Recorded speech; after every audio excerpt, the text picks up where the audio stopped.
No one's accusing me of sanity. I ain't everybody's cup of tea. But that's a facts and talking factually. You know, I'm just as bad as I used to be. Yes, I'm just as bad as I used to be.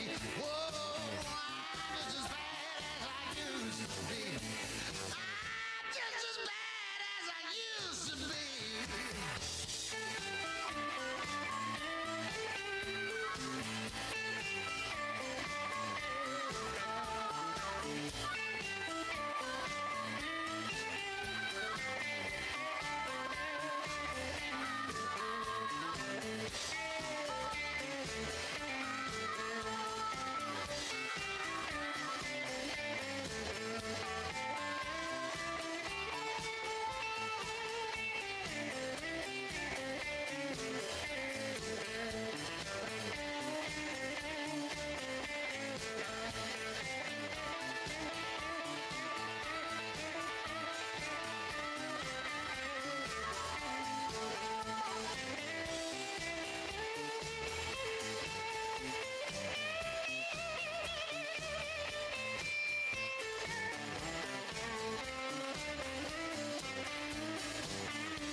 Grammarly helps me get the best grades possible while depleting the least amount of hours of my week. I'm Lauren Taylor. I'm a student in Future CMO, and I am a Grammarly.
Check, check.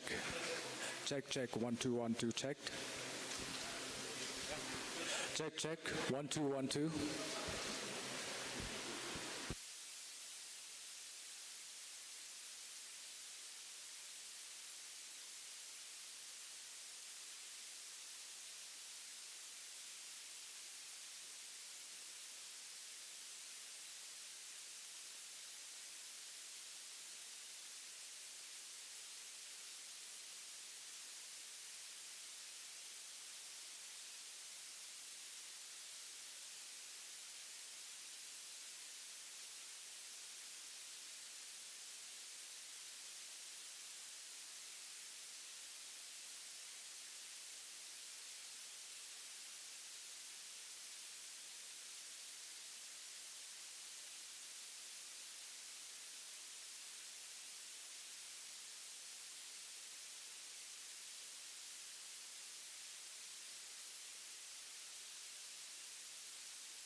Check, check.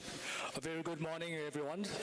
The session will be starting anytime soon, so I would request those who have already registered to kindly be seated. Thank you.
I've been on my own for long enough.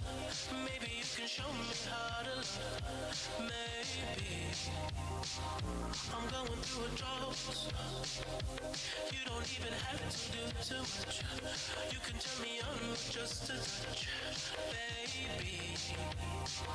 I look around since city's cold and empty. No one's around to judge me. I can see clearly when you're gone. I said, ooh, I'm blinded by the lights. No, I can't sleep until I feel your touch. I said, ooh, I'm drowning in the night. Oh, when I'm like this, you're the one I just,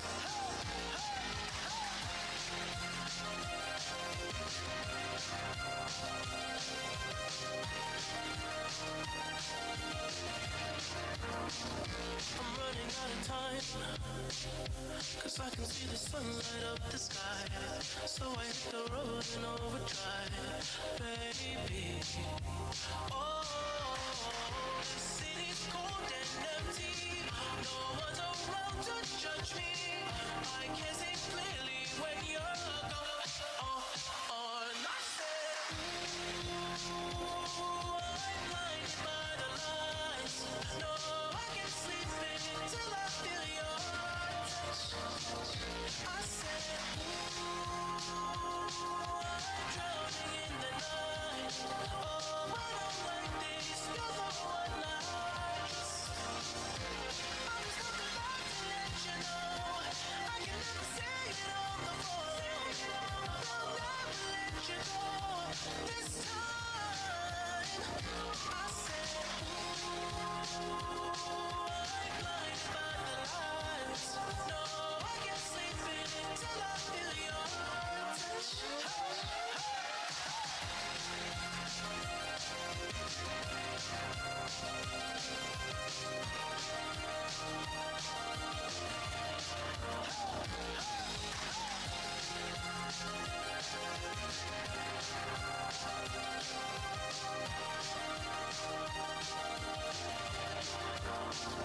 I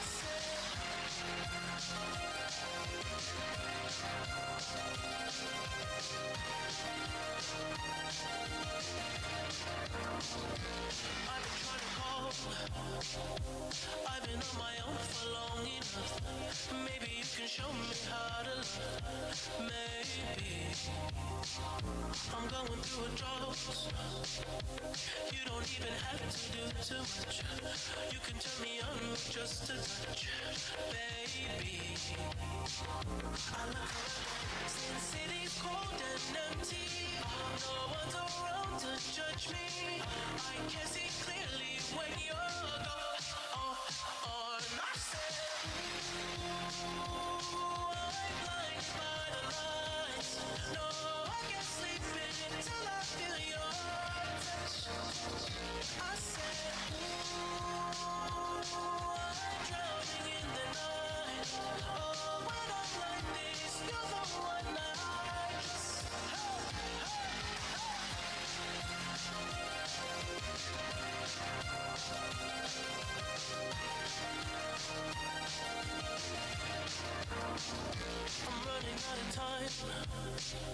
'cause I can see the sun light up the sky.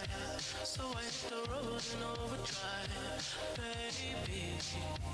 Oh, the city's cold and empty. No one's around to judge me. I can see clearly when you're gone. And I said, ooh, I'm blinded by the lights. No, I can't sleep until I feel your touch. I said, ooh, I'm drowning in the night. Oh, when I'm like this, you're the one I trust. I just wanna let you know I can never say it on the phone. I'll never let you go this time. I said, ooh, I'm blinded by the lights. No, I can't sleep until I feel your touch.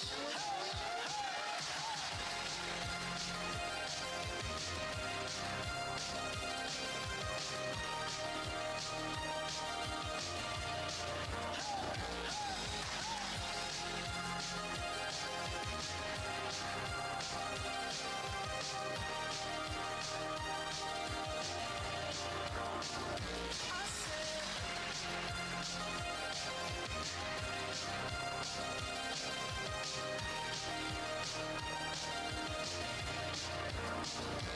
I've been trying to call. I've been on my own for long enough. Maybe you can show me how to love. Maybe I'm going through a drought.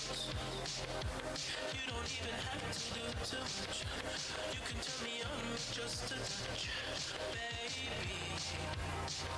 I look around, since city's cold and empty. No one's around to judge me. I can see clearly when you're gone. I said, ooh, I'm blinded by the lights. No, I can't sleep until I feel your touch. I said, ooh, I'm drowning in the night. Oh, when I'm like this, you're the one I trust.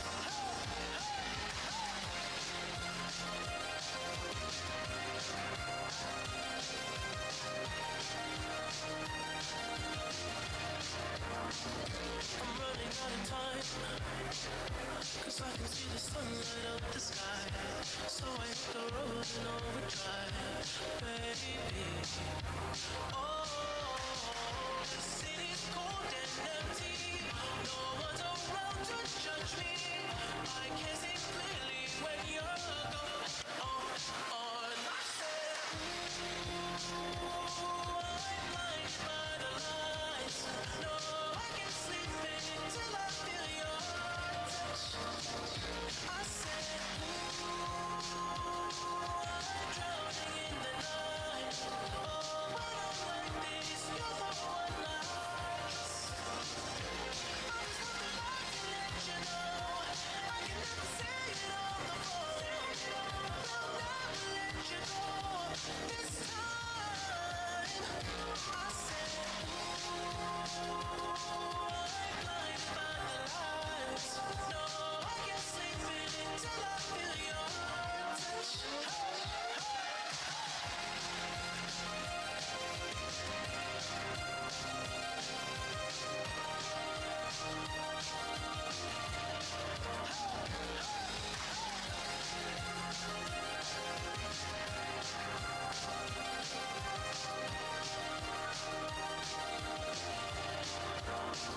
I said,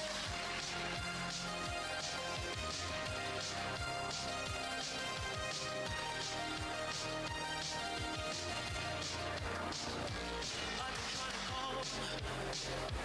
I've been on my own for long enough. Maybe you can show me how to love. Maybe I'm going through a drought. You don't even have to do too much. You can turn me on with just a touch, baby. I look around, since city's cold and empty. No one's around to judge me. I can see clearly when you're gone.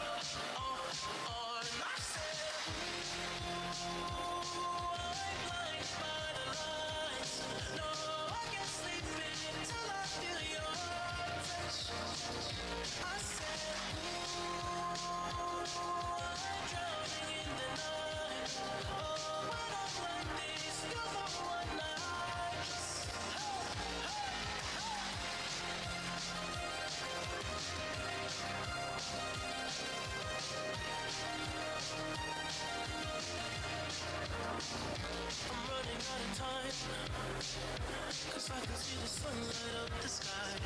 So I hit the road in overdrive, baby.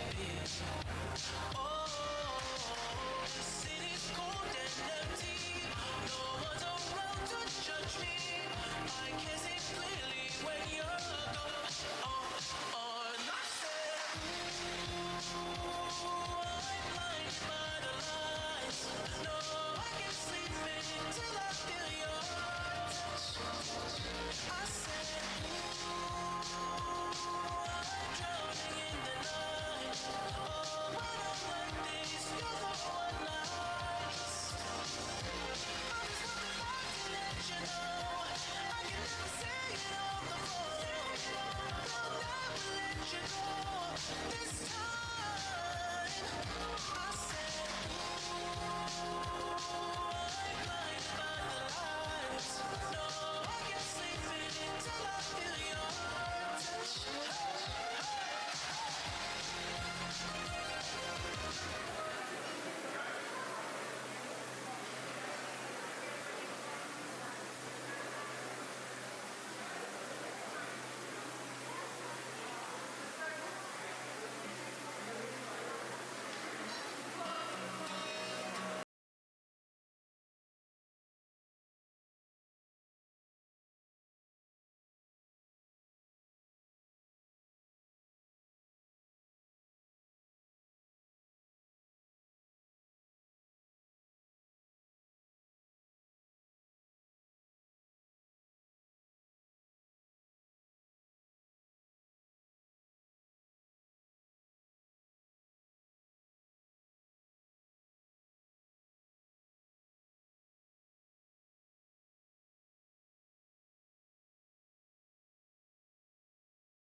Check your microphone.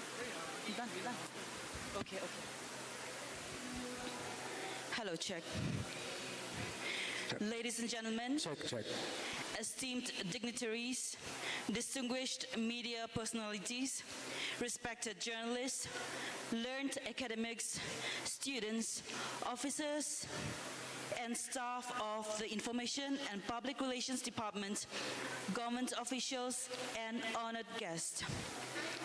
On behalf of the Directorate of Information and Public Relations, Government of Meghalaya, it is my privilege to extend a formal and heartfelt welcome to the second Meghalaya Media Meet 2025. We are gathered today at the exquisite courtyard by Marriott Shillong to deliberate on the evolving landscape of media under the theme From Print to Pixel, Navigating Trust, Technology, Consumption, and Accountability. We are your hosts for today's program. I am Changmei Sangma, and alongside me is Johan Singai. It is an honor for us to guide you through the significant gathering. Your esteemed presence underscores the significance of this platform in fostering informed dialogue, collaboration, and innovation in the field of media. We are honored to host luminaries from across India, alongside our dedicated journalists, students, and officials from Meghalaya in this endeavor to shape the future of responsible journalism. To commence this momentous occasion, I respectfully invite the Director of Information and Public Relations, Government of Meghalaya, Shri Batlang Solia IAS, to kindly deliver the introductory address.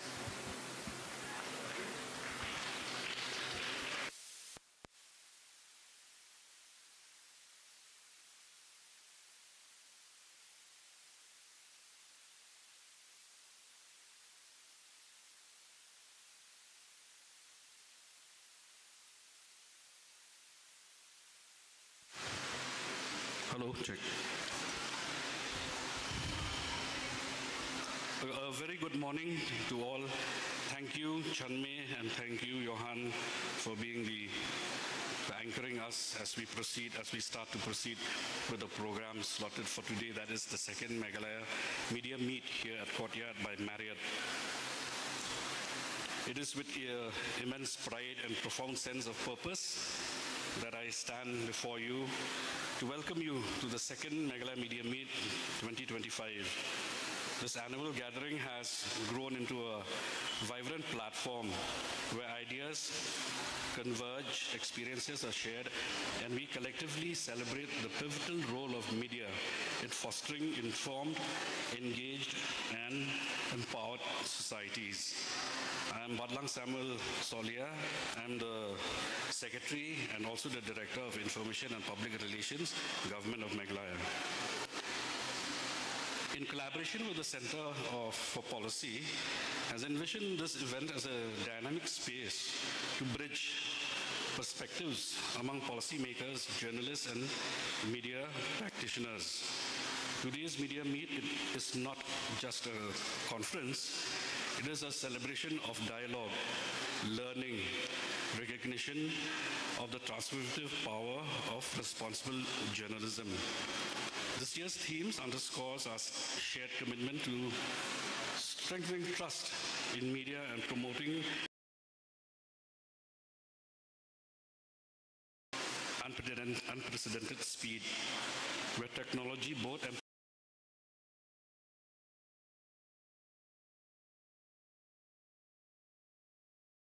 forums like this are not just timely, they are essential. We are honored to have with us some of the most distinguished voices in journalism and communication, luminaries such as Padma Shri awardee Srimati Patricia Mukhim of the Shillong Times, Shri Amer Khan, an Emmy-nominated and multimedia journalist, Zafreen Chowdhury of UNICEF India, along with several award-winning journalists and scholars who have traveled from across the country and the state, will enrich discussions with their insights and experiences. Their presence reaffirms Meghalaya's growing stature as a hub for meaningful dialogue on media and public discourse. Today's agenda is thoughtfully designed to inspire and equip.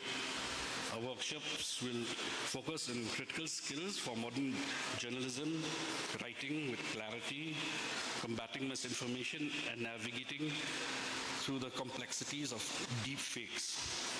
Our panel discussions will delve into pressing issues such as equity for women in journalism, press accountability, and strategies to counter fake news.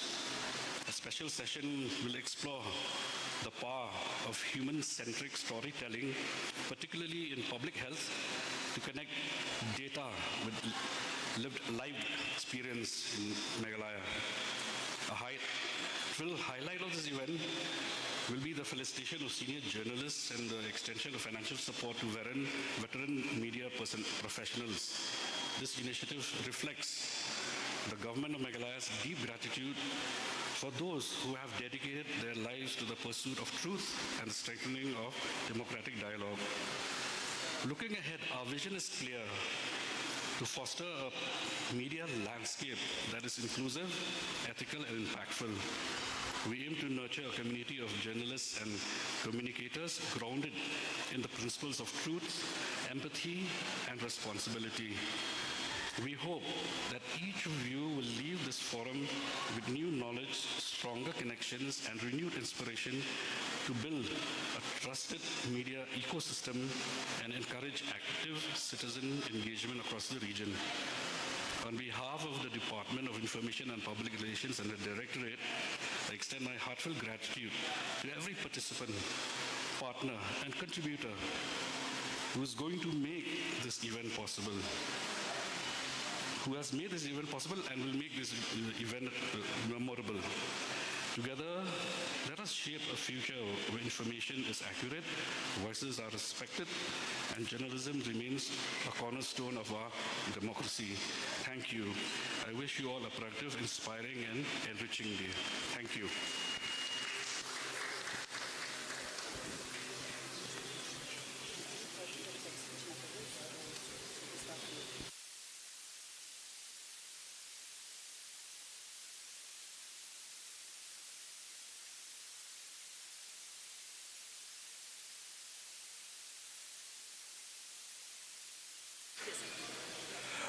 We express our profound gratitude to our Director of IPR for those insightful and inspiring remarks, which have set a purposeful tone for today's proceeding. Before we proceed with the session, I wish to emphasize that all sessions and panel discussions have been meticulously created by the Center for Policy, and we would also like to acknowledge the MyMake team for their continuous support to the department. And we would also like to extend our gratitude to the Health Department for their commendable efforts in setting up the health camp, ensuring the well-being of all participants. Ladies and gentlemen, for those who want, there is a free health camp that is in the Magnum room, which is to the left from the lobby. Now, ladies and gentlemen, to ensure the seamless execution of this day program, I respectfully request all session hosts, moderators, and panelists to kindly follow the allocated time as closely as possible, keeping in mind the comprehensive schedule ahead.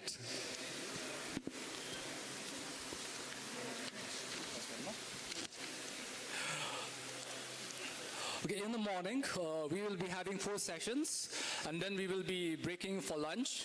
The afternoon session will be exclusively for journalists. Packed lunch will be arranged for the students who are here today. You want to do this? No, do it. We will begin today's session from facts to flair, the basics of creative writing. It is our privilege to honor the distinguished host of this session, Ms. Bianca Tara Faye Nonkenri, a linguist, writer, and PhD candidate at La Trobe University.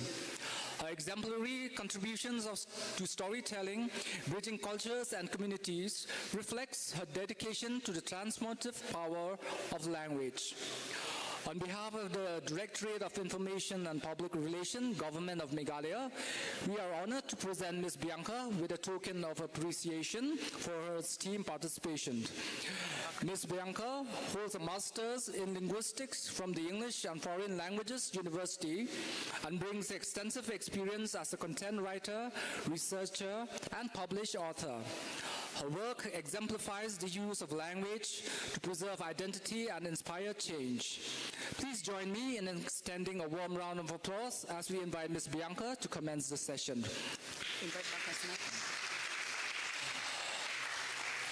I would also like to invite our Deputy Director, Sri B. Kharsamai, to kindly felicitate our host.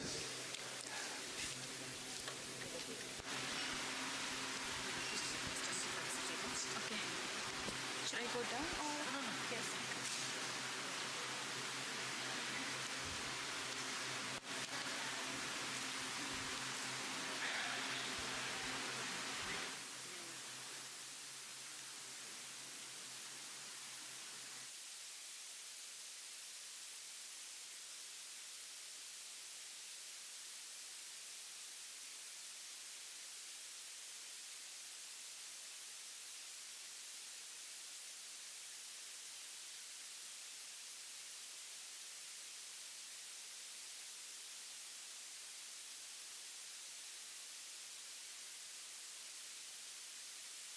Thank you, sir.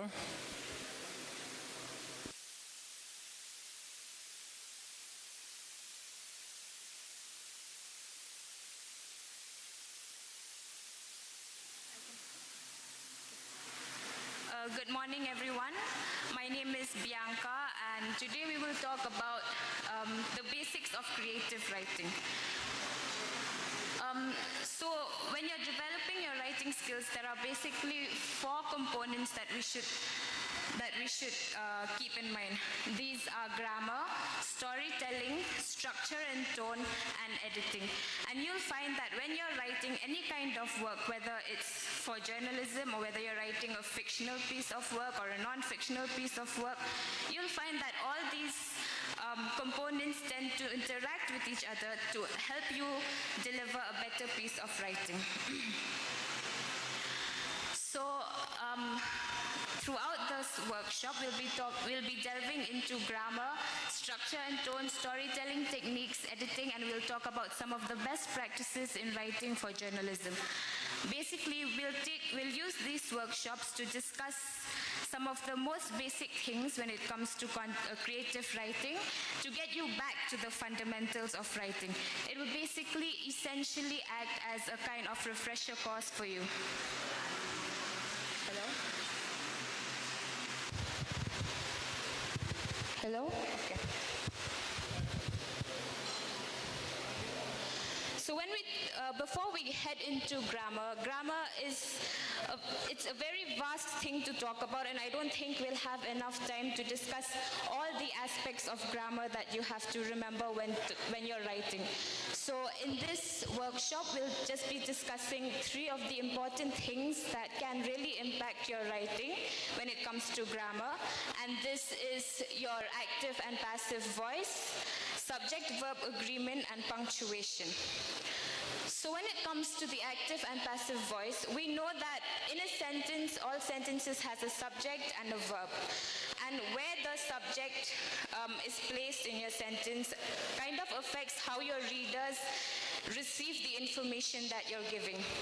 Active voice is the subject of the sentence, and it performs the action of the verb. Whereas in passive voice, the subject receives the action of the verb. Let's look at the 2 examples. The cat ate the food, and the food was eaten by the cat. Here, in the first part, the first example, the cat is the subject, and it is doing the action of eating. Hence, that's an active voice. It can come across as more clear, it comes across as more direct, and it is more engaging when you use this kind of voice when you're writing. On the other hand, the food was eaten by the cat. Here, the food is the subject, and eaten, which is the verb, the food receives the action of eating in this sentence. While passive voice can seem indirect, there are certain uses where it can be very useful, especially when you're writing. Okay, let's look at these 2 examples. The date for the upcoming elections was announced by the Election Commission yesterday. Campaign rallies are being planned by several parties across the countries, and voters are expected to head to the polls in large numbers next month. There seems to be nothing wrong with this sentence. You can easily understand the information. But let's look at the next sentence. The Election Commission announced the date for the upcoming elections yesterday. Several parties are planning campaign rallies across the country, and officials expect voters to head to the polls in large numbers next month.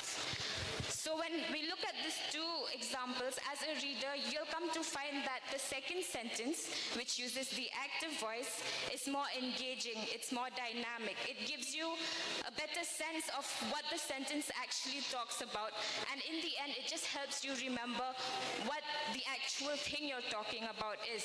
So as a writer, it's always recommended that you try to keep in mind to use active voice as much as possible in your writing. Next, Next, we have the subject-verb agreement.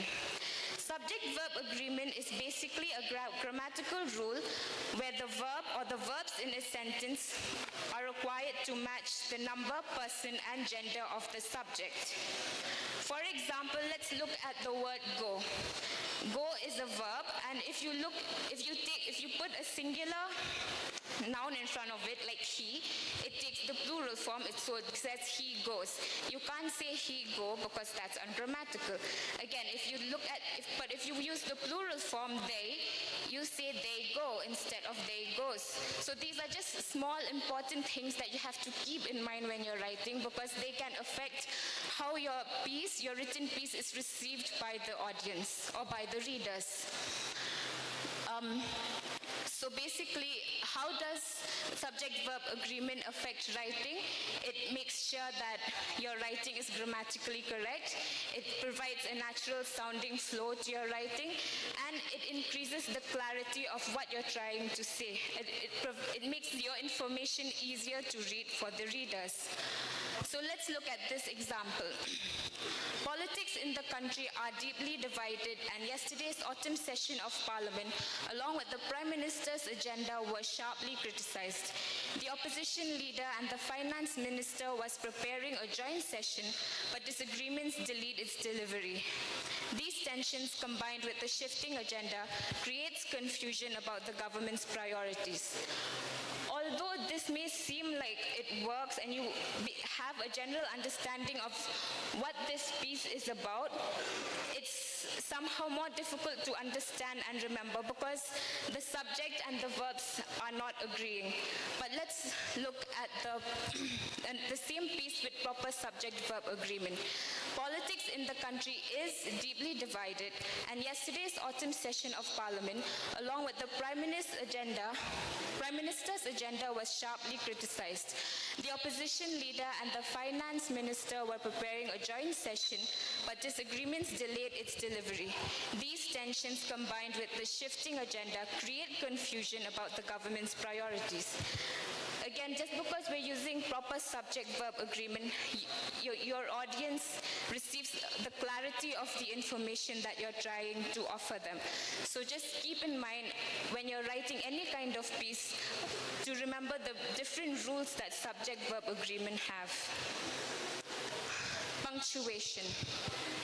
Punctuation is a series of symbols that are used to organize phrases and sentences. They are different symbols which can provide emphasis, order, and flow to written sentences. Punctuation can act like a set of road signs to your readers. It can tell your reader when to stop, when to take a break, when to pause, and it basically provides any kind of written work with more structure, which again makes the information you're writing about more readable and easy to remember. Let's look at this example. Lajong FC faced Northeast United FC in a thrilling football match. The crowd cheered loudly as both teams pushed forward, but neither side could find the net in the first half. The tension continued to build until the final minutes when a late goal decided the contest. That made me tired just reading it without punctuation. So you can see that there's no structure. I didn't remember anything that I read because there was no punctuation. And there's basically nothing memorable about what happened. Let's look at the same write-up again, but with proper punctuation. Lajong FC faced Northeast United FC in a thrilling football match. The crowd cheered loudly as both teams pushed forward, but neither side could find the net in the first half. The tension continued to build until the final minutes, when a late goal decided the contest. Just adding a few commas in the right places and a few full stops in the right places has helped me as the reader remember what the sentence spoke about. It gave more structure to the entire sentence, and it made everything more readable. But just imagine that this second sentence had misplaced punctuation. For example, if we put Lajong FC faced, comma, Northeast United FC full stop, in a thrilling football match full stop. Again, that doesn't really make sense. It kind of takes away the meaning of the sentence. So it's important to remember that punctuation also plays a very important role in what you're writing, and it adds to the structure and integrity of the written piece. Speaking of structure, structure ensures that information is delivered clearly and efficiently, primarily through an inverted pyramid structure, which prioritizes the key facts, it aids the reader's compression, and allows for easy editing. So when we're writing something, be it a fictional piece or a journalistic piece, there are different structures that people generally follow. So in this structure, there are 4 components that you try to keep in mind of when you're writing. This is the headline, the lead, the body content, and the conclusion. If you have the body content before the headline or the conclusion after the lead and the body content last, it doesn't really make sense for the readers. So you have to remember that any kind of written piece has to have structure. So the headline generally is a short or captivating sentence that gives the audience or the readers some basic insight about what you're talking about. It grabs the reader's attention and it gives them insight of what is to come when they're reading your piece. Next, we have the lead. The lead is an opening paragraph that captures the piece and sets the tones for what to expect. Here you give a little bit more information because the headline is usually just a sentence. So you give a little bit more information which you can elaborate later in the body content. The body content is several paragraphs that unpacks the topic, provides all the factual and important information, and links all the details of the piece together. And finally, when you're talking about structure, the last thing that ends everything together is the conclusion. The conclusion wraps up the piece neatly and leaves the readers with valuable messages or information. Next, we have tone. Tone is another important thing that readers should keep in mind of, that writers should keep in mind of when they're writing anything, especially when it comes to journalism. The tone gives much more context beyond words, and in writing it can be delivered in different grammatical ways, including word choice, punctuation, and sentence structure. As the writer, it is up to you to decide what kind of tone you want to provide in your written piece. So there are 4 important things that you should keep in mind of when you're trying to determine what kind of tone to set in your writing. The first is knowing your genre. Keep the genre of your piece in mind, as each genre generally has its own conventions and styles that is used. For example, whether your written piece is analytical or descriptive or comparative or evaluative, these are different genres that determine what structure you use, what kind of words you put into the article or piece that you're writing. So you just have to keep in mind about the genre that you're actually talking about. Next is knowing your purpose. Your purpose influences how you present your opinions, facts, and arguments. When you're trying to determine the purpose of your writing, you can ask yourself questions like, are you trying to inform people with your piece? Are you trying to give them some form of entertainment with your piece? Or are you providing a critical analysis of something through your piece? Understanding why you are writing your piece can help you shape and form the appropriate tone for your piece.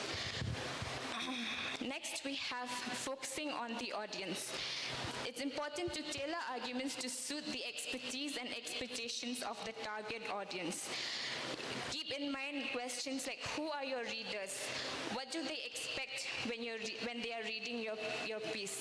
What are their preferences? What are their interests? If you keep all these things in mind, it'll help you deliver something that is a written piece that has more memorable information, because you're writing for the audience. You're not writing for yourself. So if you write with them in mind, you will be able to have a more impactful written piece. And the last is the choice of words. Avoid words indicating broad generalizations and emotional or offensive language for when you're trying to write your tone, when you're trying to determine the tone for your piece. it's important to choose the words that are specific, that point out to specific things that your audiences will know about. Choose words that are accessible to them in the sense that they have direct access to their meanings, which makes it easier for them to remember or to understand what you're writing. And this ensures that all the message throughout the piece that you're writing is received by a wider and broader audience. Okay, let's look at an example of a piece with structure and without structure and tone. There was this theft in the market yesterday and people were shocked. It was kind of bad. The police came after some time and they tried to ask people, but no one really said anything useful. Anyway, things like this happen a lot these days and it's really a problem. This sounds more like a conversation you'd be having with somebody. It doesn't sound professional. It doesn't sound like you'll see this in the newspaper or in any kind of media, whether it's online or printed. So you have to remember that you have to choose the proper tone and you have to have structure to what you're talking about. Let's look at this next sentence. A theft was reported at the Central Market yesterday, leaving several shop owners shaken. Police arrived shortly after the incident and questioned witnesses, though no significant leads were found. Authorities have urged the public to remain vigilant as investigations continue. This sentence delivers proper tone and proper structure. It's easier to understand, it's more professional, which you want to sound, especially if you're writing for the media, and it has a more memorable impact for readers.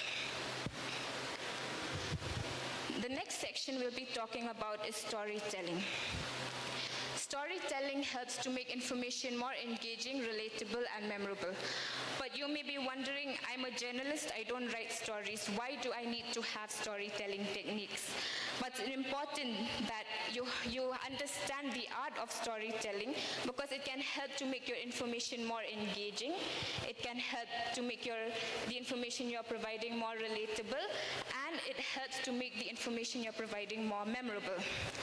So there are 5 techniques that you should keep in mind when you're writing or when a story or when you're writing any kind of piece. The first one is understanding your audience. Again, your audience is the main feature of any kind of written piece because they're the ones who are receiving. So it's important to always keep your audience in mind when you're writing.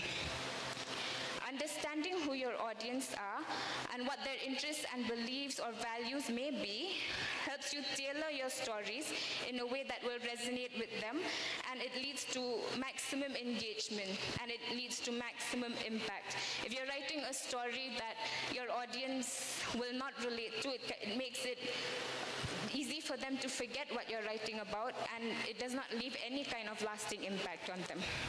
Next is the human angle. Give a voice to those directly involved to create a deeper connection with your readers. At the end of the day, as a writer, we all want to leave some kind of impact on our readers, and if you can form a direct connection with them by adding a human tone to what you're writing about. Now with the rise of AI tools like ChatGPT, it's easy to just generate all kinds of sentences and all kinds of articles online, but ChatGPT lacks the human angle, and this is what helps you make the connection that you need to have with your readers. So it's important to have a human angle in your storytelling. Next is structuring your story. An unstructured story can make it difficult to read, and it can make it less memorable. But if you use proper structure in the piece that you're writing, it creates coherent and engaging material, and it keeps your readers hooked from the start to the finish. This this falls in line with whether you're writing a fictional piece, a non-fictional piece, or any kind of news article. So these are things that can be very important as a writer to remember. Next is descriptive language. Incorporate descriptive language to create a more immersive experience for your readers.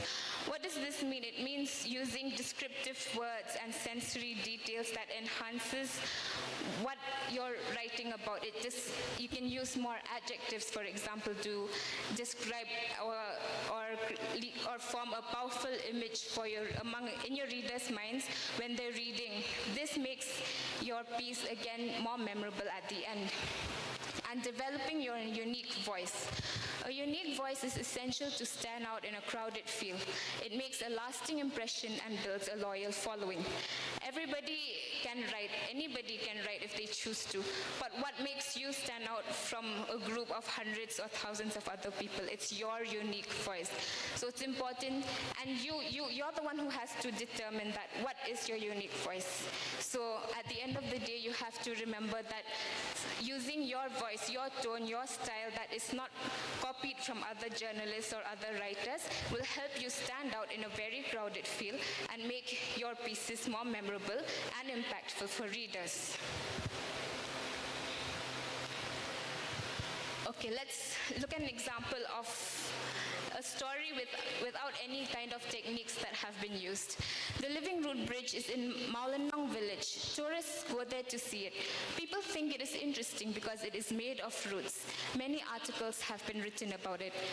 There's nothing wrong with this sentence or this write-up, but there's no impact. There's nothing dynamic about it. It's boring. Anybody can write this. If you go to school, I'm sure a lot of school children write stories or paragraphs like this. But what happens when you employ storytelling techniques? This again it can be individual to everyone, but let's look at it if I were to employ some techniques into it. Nestled in the lush hills of Maulenong village, the Living Root Bridge has become a symbol of the community's harmony with nature.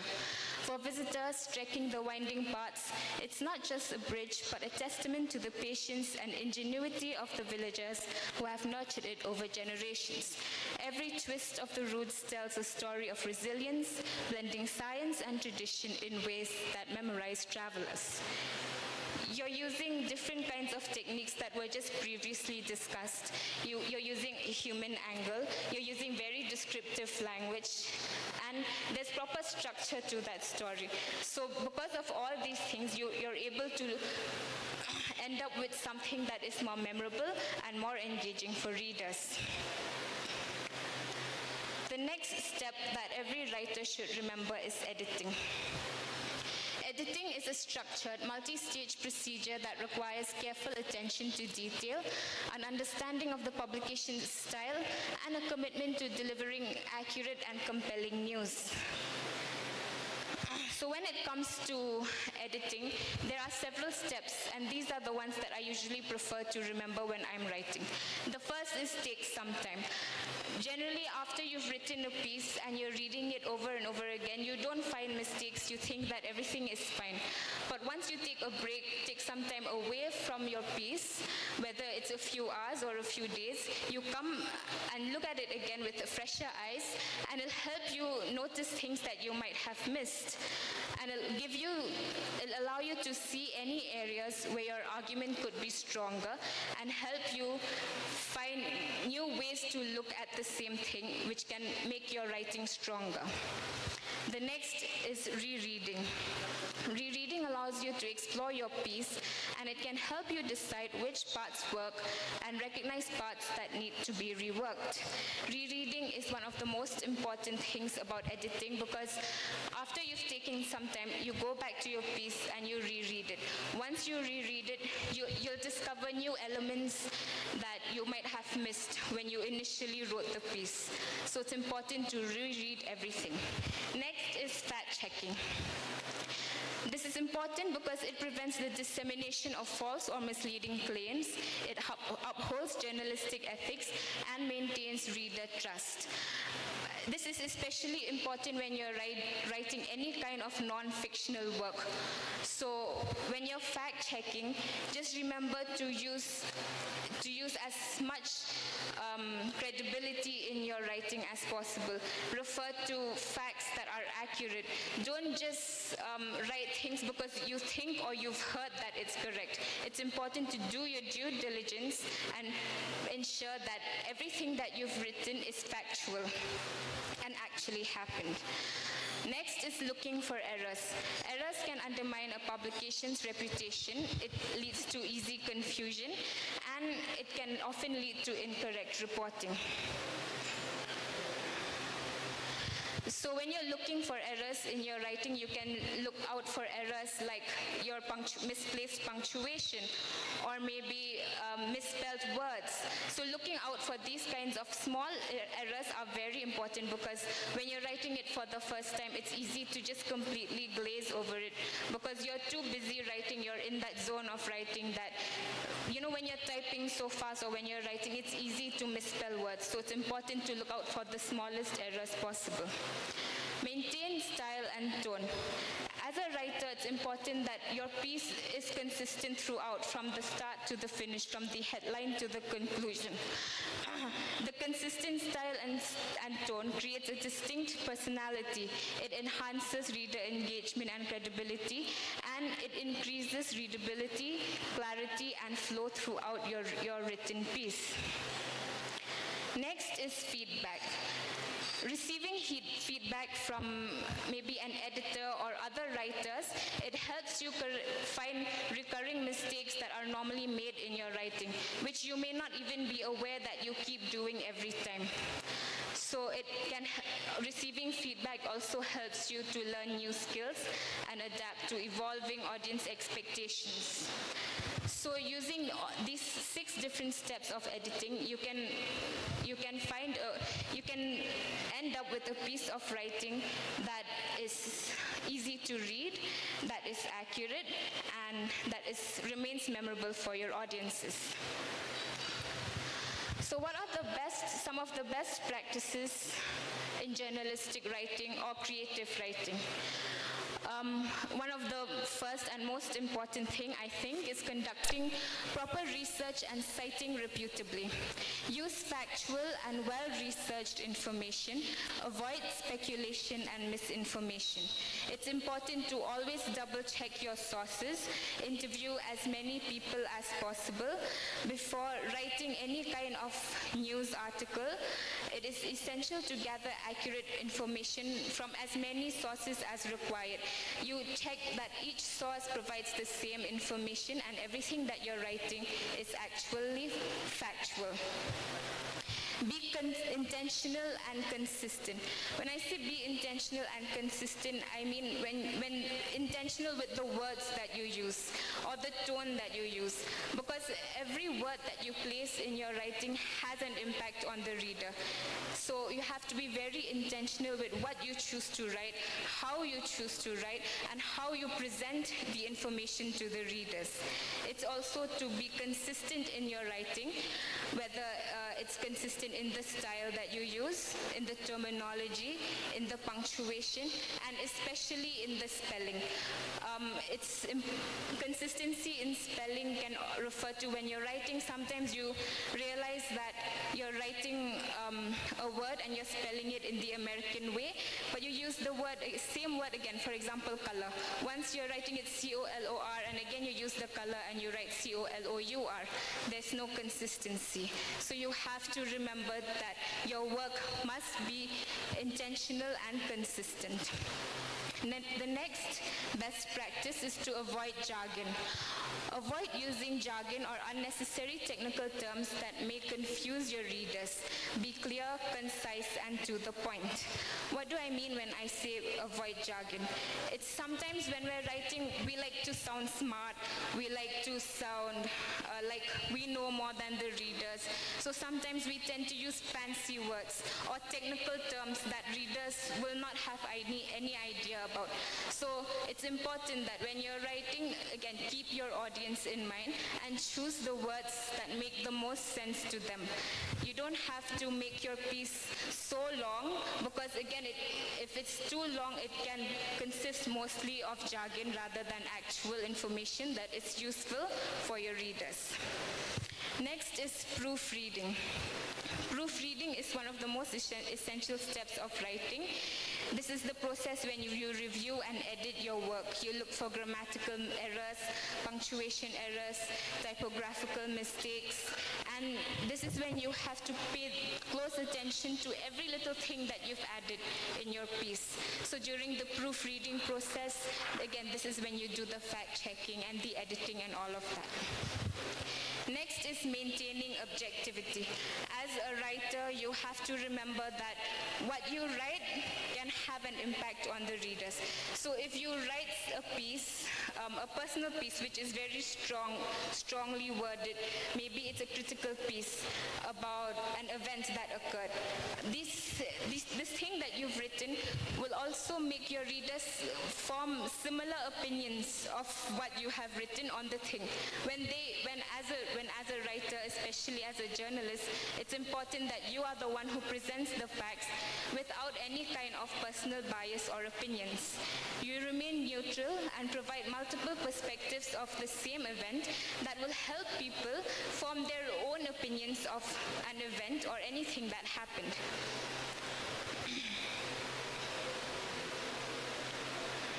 Next is simplicity. Journalistic writing should be clear, easily understandable, and for all kinds of readers from all kinds of backgrounds. Sometimes when the words that you use or the phrases that you use are too complicated, it can be difficult for readers to take in the information that you're providing in your work. Or sometimes, again, you're unsure of whether to use a semicolon or a comma, or whether to use a hyphen or a colon. The easiest thing you can do is to use the most simple form of any kind of punctuation, the most simple form of any kind of grammatical rule, because it ensures clarity. The more complicated you make your writing, the higher the complications that can arise through your writing. So next, in conclusion, writing may involve remembering a variety of rules, especially when it comes to grammar. But now that you have access to the internet, it's easy to access these rules. So with practice, it can become fun and make the entire process easier. Some of the most important tips that I would have for writing is, again, writing for the audience. Remember who your audience is, and keep them the priority always when you're writing. Credibility. As a writer, what you write has to be credible. Without credible sources, news or any kind of information can become rumor, it can become speculation, or it can lead to misinformation, which as a journalist or a media personnel or any kind of writer you want to avoid. And also stay updated. There are always new trends in writing that emerge, so you can keep up to date with all these kinds of trends by attending workshops and conferences like this one. You can upskill yourself by looking at, there's so many resources online that you can use to improve your writing skills, your grammar skills, your storytelling techniques, all these things. And and the last are and referring to different kinds of resources that can help to improve your writing. Some examples of these are Grammarly and the Associated Press Style Book. The Associated Press Style Book is a style book that details the different rules and the different structures that are mostly used in any kind of professional writing like journalism. Yeah, thank you.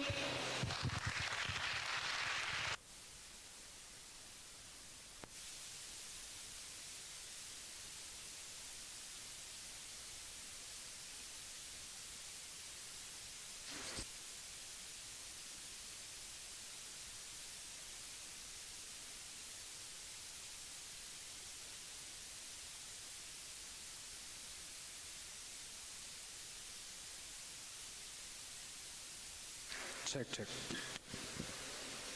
Our sincere thanks to Ms. Bianca for delivering such an insightful and engaging session.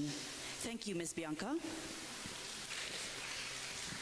This is to remind you all that there is a free health camp set up in the Magnum Room towards the left side from the lobby. So if you want to get yourself screened for NCD or check your blood pressure, then you can proceed to the Magnum Room. We now proceed to a vital workshop, Spot the AI, a fact-checker's guide to deepfakes and AI-generated images organized by the Misinformation Combat Alliance, Boom Life. It is our honor to felicitate the host, Ms. Divya Chandra, senior producer and fact-checker at Boom, whose pioneering work in media literacy and fact-checking has made significant contributions across India and beyond. May I request Ba Maolong to kindly come forward and felicitate Ms. Divya Chandra. May I request Ba Karsamai to kindly come forward and felicitate Ms. Divya Chandra. Okay. Ba Karsamai? Yeah. The Department of Information and Public Relations is privileged to present Ms. Divya with a token of gratitude for her esteemed participation.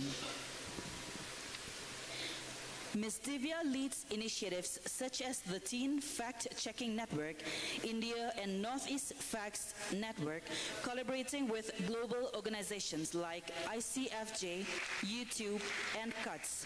Her prior experience at the Quint in debunking and misinformation equips her to guide us through this critical topic. Please join me in welcoming Ms. Divya Chandra. Please be mindful of the time.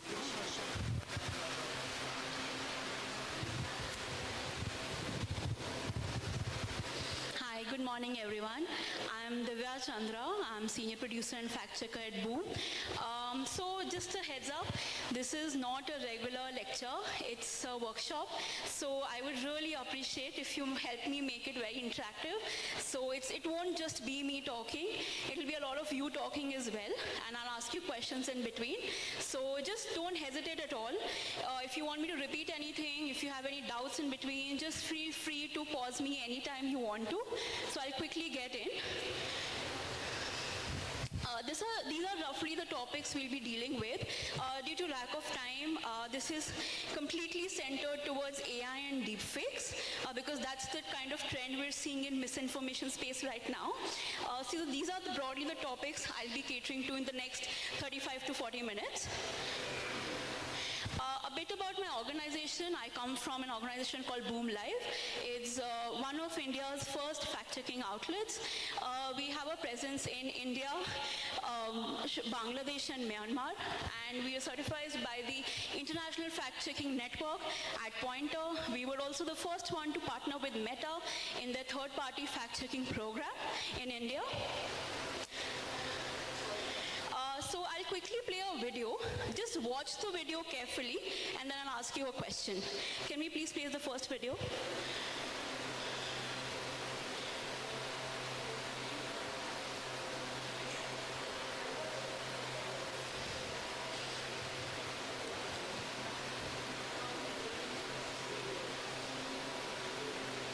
Auch wenn man in Betracht zieht, dass im Bundesrat beschlossen wurde, gesagt, auf europäischer Ebene reichen die Ziele bei weitem nicht.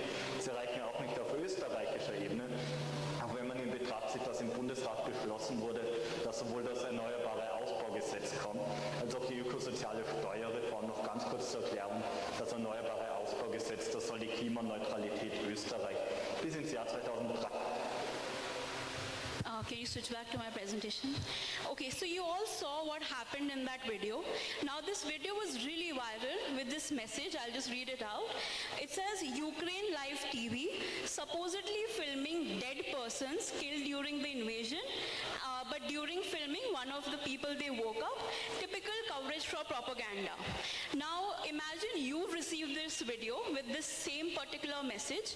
What will your first reaction be? Will you forward it? Will you believe it? How would you react? What would be the first thing, first instinct on seeing such a video and this message? Anyone in the audience?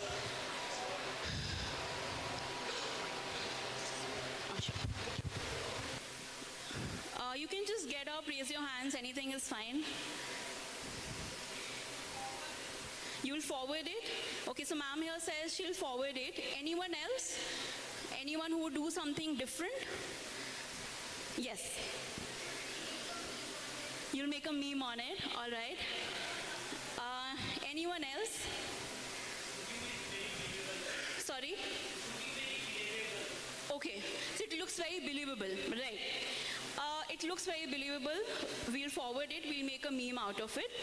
Now, there's something missing in this message though. There's something missing which should have ideally been there, but it's not there. Any guesses?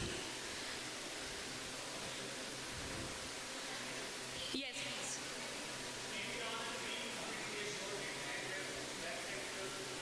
Sorry, can someone pass the mic there? Oh, that's just a message. I mean, it's just that basically they meant comfortable. It's a typo there, yeah. So but it's the message as is it was forwarded to everyone. Yes. Video maybe shot on a green screen, maybe chroma, and the back video is not connected with this video. Understood, understood. So lots of guesses here. The one thing that is missing in this message though is the source of information. Who's written this message? Where is it coming from? Does it attribute to someone? There's no attribution. There is no source. So how do we know A, it's true? How do we know B, it's false? There is just no source. So the point of this particular example just was to tell you that whenever something comes your way, it can be on WhatsApp, it can be on social media platform, it can be a one-on-one interaction, just always question the source of information. Don't blindly believe it. That's the whole point. And just to give you context, it's got nothing to do with Russia-Ukraine war. It's actually a symbolic climate change protest that took place in Austria. So none of the people in the black bags are dead. No one's dead. They just want to raise an awareness that if we don't take steps for climate change, it will lead to deaths. So it's just a symbolic protest. It's completely real video though, so it's there's no editing happened. Just the context is very different. So I'll start with the very basics. Anyone who can just tell what misinformation is in one word, one line, anything. What you think misinformation would mean. Anyone, any guesses? Wrong information. Someone said wrong information. Anything else? Anyone who want to add? Someone saying somewhere in the back. Yeah, if you can just be a little louder. Sorry. Unverified information. Okay, so wrong information or unverified information. In simple words, misinformation is anything false, inaccurate, which is presented to you as a fact. Okay, so anything wrong, misleading, lacks context, everything comes under misinformation. There's one more word, it's called disinformation. Any guesses on what that could be? Sorry? Absolutely correct. So she said it's intentionally drafted incorrect information. So the only main difference between misinformation and disinformation is the intent. So if you, let's say inadvertently, you didn't know it was false, but you still forwarded, that's misinformation because you're not purposely sharing. But in disinformation, you have some agenda in mind. You want the other person to think in a particular way, and that's why you're deliberately sharing false information with them. That's disinformation. There's one more word. It's called malinformation. Any guesses what that could be?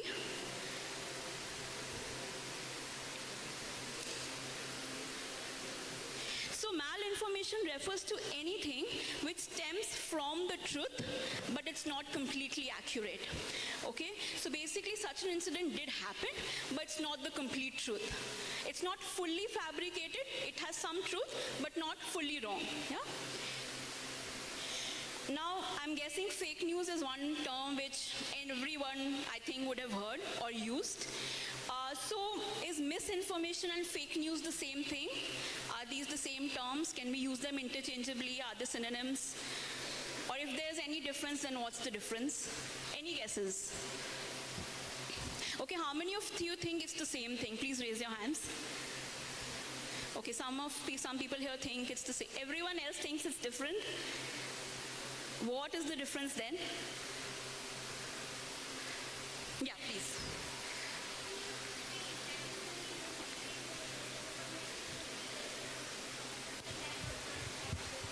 All right. So she says fake news could be something to do with intention.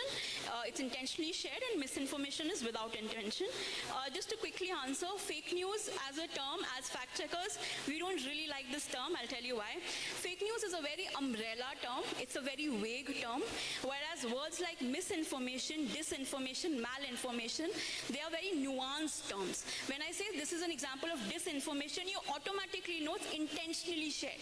So we restrain ourselves from using this word called fake news, and because it's become such a drawing room word, let's say we reach out to some public personality, some celebrity, because there are a lot of misinformation around them also, and we reach out to them for a response or a clarification.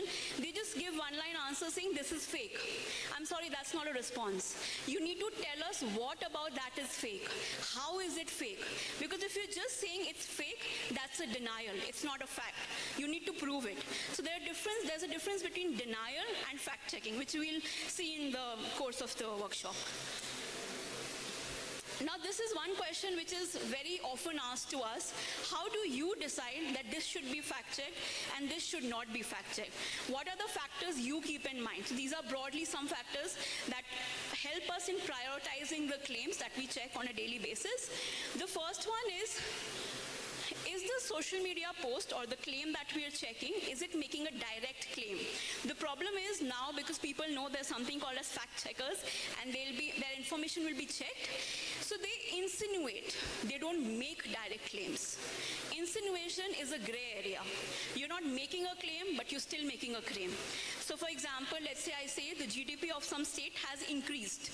Now this increase can be 1%, this increase can be 10%. How do you define increase? But if someone says the GDP of the state has increased by 10%, this is something I can check, okay, whether it increased by 10% or not. Because if I just fact check the increase part, they'll be like, I never mentioned the percentage. 1% increase is also increase. This becomes a gray area because it's open to interpretation. We don't get into gray areas. We get into direct claims, black and white areas. Second factor is, honestly, this is not a favorite factor, the virality, because we don't want to say that just because it's viral we should fact check, but due to the lack of time, lack of resources, it helps us in prioritizing that, which claim has gone more viral, has more engagement, has more shares. The third and fourth are kind of related because it's not like misinformation is some vague concept. It's not affecting us. It affects us. It has real life impact, and I'll quickly show you 2 examples.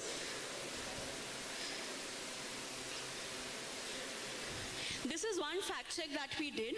This was on the first or the second day of when the Manipur violence broke in 2023. This particular image went, I'm not showing the image because it's a bit gory, but this particular image went crazy viral, saying that the image shows body of a Meitei woman raped by a cookie. Okay, this is one message, and the text message went really viral. So we fact checked it and we came to know it's got nothing to do with Manipur. It's an old image firstly. Secondly, it was a case of an honor killing in Noida. It has got nothing to do with Northeast. Yeah, so it was basically parents had killed their own daughter. It was some honor killing incident, and the photo is real. It's edited or nothing, but the context is completely different. And this, you can just imagine in a violent situation, if such a photo with such a claim goes viral, the kind of effect it can have.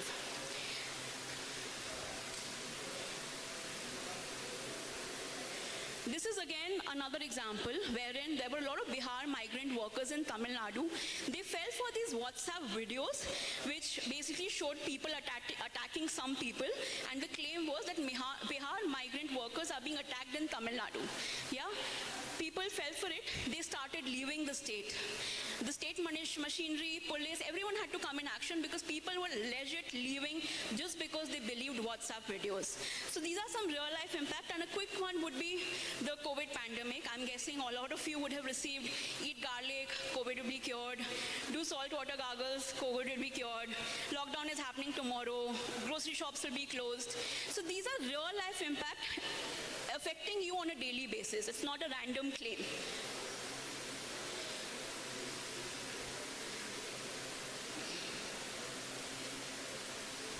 Okay, so the last two ones are, the fifth one is very important. When I say tangible evidence, it's something which is true for you and me. It shouldn't be a version. So if police says something, accused family says something, victim's family says something, I don't know who's lying. I'm no one to judge. For me, that's a version. But let's say a video which was uploaded on YouTube in 2016, it's going viral now. That's a legit claim. I can say it's a fact because I can see the YouTube link. I can show it to you also. I can hyperlink it in my article. You can see for yourself. There's a timestamp. There is no gray area here. There's no version. It's a tangible evidence. So the fact checks should have tangible evidence. It should not be based on version. When it's a version story, you tell everyone's version, then that's that. The last one is, this I've actually explained, can the claim really be fact-checked? Not every claim can be fact-checked by just sitting or by even going on the ground, because you come to know so many versions, you don't know who's lying, who's not. So we sometimes publish like, oh, here's what you know, what you should know about the story, and not really a fact-check. Any doubts so far? Because now I'm going to get into the tools. Okay, the first one is archiving. Anyone who can tell what archives mean? In general, nothing to do with fact-checking. What do you mean by an archive? Anyone, what would archiving mean?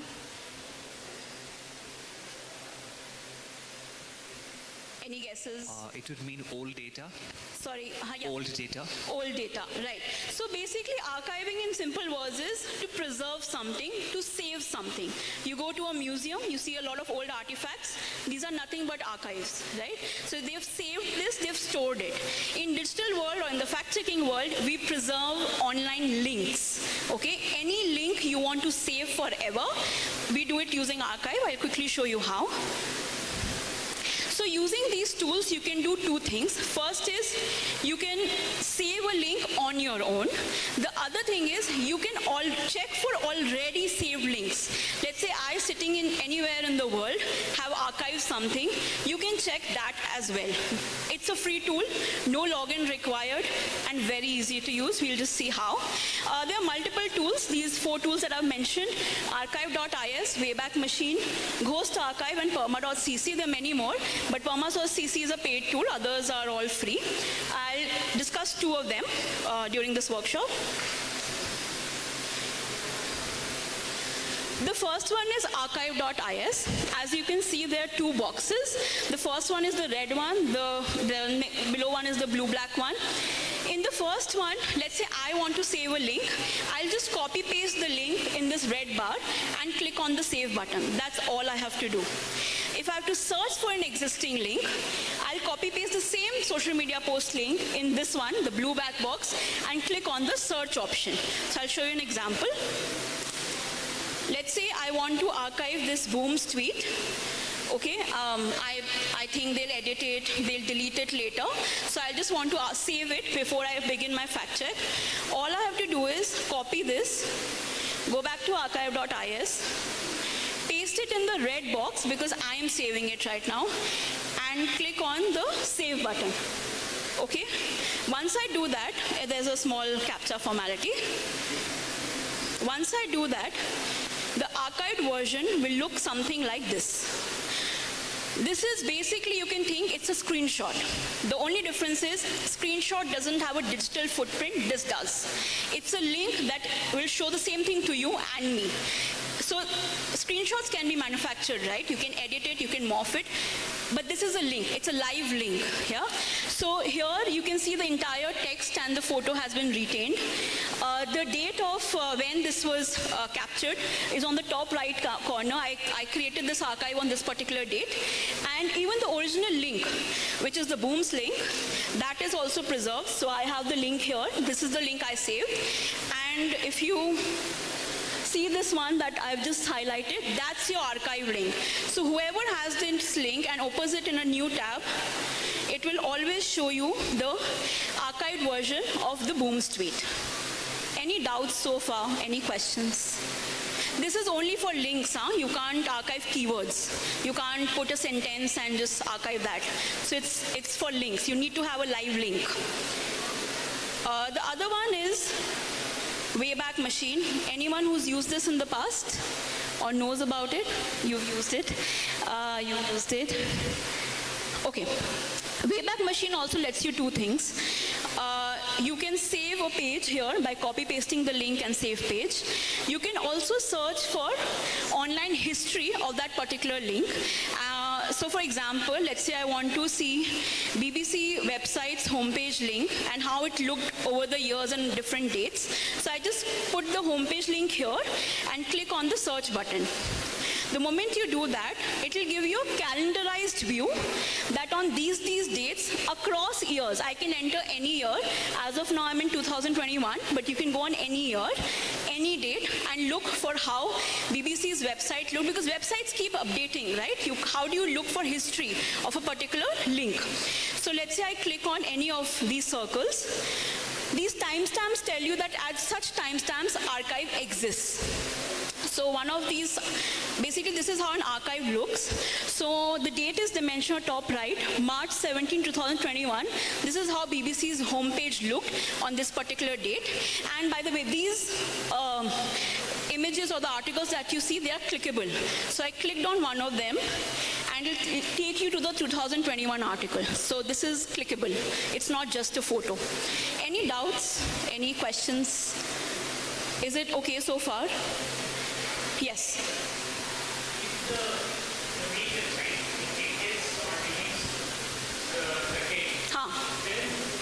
Yeah, so for example, let's say this particular, let's say this particular 4 or 5 articles are not there, they're deleted, but because you've archived it, it will stay forever. Even the BOOMS tweet that I showed you, let's say I've deleted it today, because an archive exists, the saved version will be there forever. That's precisely why we archive. So actually the reason why I'm doing it as the first tool, in fact-checking also, the first step that we do, we don't get into tools directly, we first save the post. There are high chances that because so much social media backlash comes, the user will delete the tweet, a user will edit the tweet. How will I prove that tweet existed? A screenshot doesn't work for us because it's not a watertight proof. So we first archive what we're going to check and then proceed with the checking, so that even if the user deletes it, we at least have a proof that the tweet was made or the article was written. That's fine. Okay. So one quick example on why, how this archiving thing, it's not just about saving and tracking. There is an example or multiple examples wherein in fact-checking we use only archive to prove a particular thing. So when there were India-Canada tensions, this tweet went crazy viral and a lot of media outlets picked it because it came from a news agency. That, Canada has updated its travel advisory for people flying from or in Jammu and Kashmir, and this is what the advisory says. There are screenshots also of the advisory, and this was the caption. A lot of media outlets picked it. Now, where we got into the picture was, is this a new advisory? Did it come during India-Canada tensions? How do you check that? You have to check the history of that link. So, Travel Advisory has a link on Canada government website. We put that link in Wayback Machine, tracked its history across dates and years, and we found out that this travel advisory has existed at least 8 to 9 months before the tensions even came to place. So it's not a new advisory. It didn't came up only because there were tensions in India, Canada, the two countries. So it has always, it has been there since past, nothing to do with the India-Canada tensions. So that's how we track the history, only using Wayback Machine, no other tool. So that's how it's helpful in fact checking.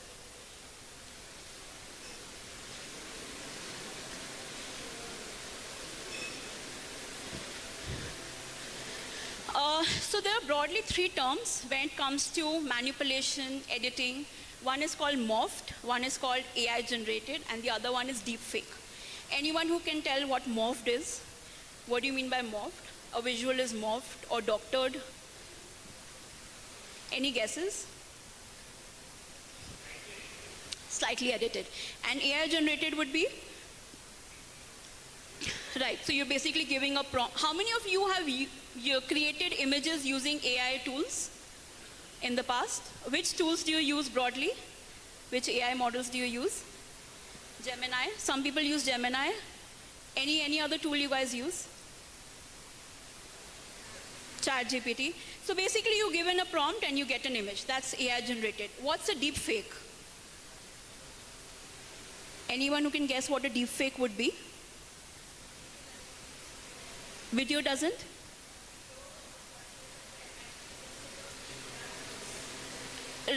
Right. So she's talking about voice cloning, wherein I'm not saying this, but I'm made to say this because you've cloned my voice and using lip syncing and all. You're making me say what I'm not saying. Yeah. So is AI and deepfake, are these the same things? Do they mean the same? A lot of you are saying no, so then what's the difference? Sorry? Right, so he said AI is an umbrella term and deepfake is one part of it. I'll just quickly tell you. Morphed, everyone understood, it's basically editing, Photoshop, that all comes under morphed. Cropped is when you, this is all manipulation techniques that people use to deceive. Cropped is when it's a 10-minute video, you are making only 10 seconds viral. So, you don't know what the context is, that's cropping a particular visual. AI generated, like we all saw, just give a prompt and it'll give you an output.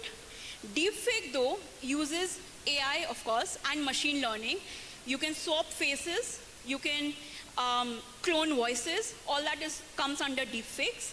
So if I have to differentiate in one line, every AI generated visual is not a deepfake, but every deepfake is AI generated.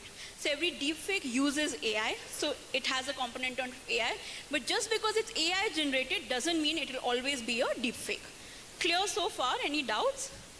Okay. So I'll show you some images and video. You guys tell me whether it's morphed, AI generated, or deepfake. This is the first photo. So when Ratan Tata passed away, this photo was circulated saying that, this is how he looked in the younger days. What do you think of this image? Is it AI generated, morphed? Okay, some people think AI generated. Anyone who thinks it's morphed, deepfake, real? Any other answer except AI generated? Sorry? It could be an original. Okay, there's a guess. It could be an original photo also. So this one's AI generated. Now, some red flags that are there in the photo. The shadows don't make sense. Yeah, the shadows don't make sense. Because of the resolution, I'm not sure how clear this is, but the foreground is too clear and the background is not pixelated or it's not blurred, but it's just there. It's not how a natural photo would look like. We also have tools. I'll get into tools later, but basically this is one tool called truemedia.org, which is again a free tool. All you have to do is upload the image there. It will tell you the percentage of, or the likeliness of it being AI generated. So this one was AI generated. This one, what do you think? Morphed, AI generated, real, deepfake, morphed. A lot of you, anyone thinks it's AI generated? No, morphed? Okay. So basically, these are two original photos, completely different.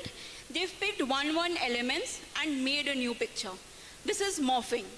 No AI is involved in this. There's no deepfake, nothing. It's just morphing, yeah? This one, AI. Any guesses? The back people are not speaking, by the way, so I need a response from them. AI? Okay. This one's AI. Another tool that we used was called Was It AI? We'll get into it later. But that said, basically it's generated by AI. Although there are a lot of red flags in the photo itself. Sorry.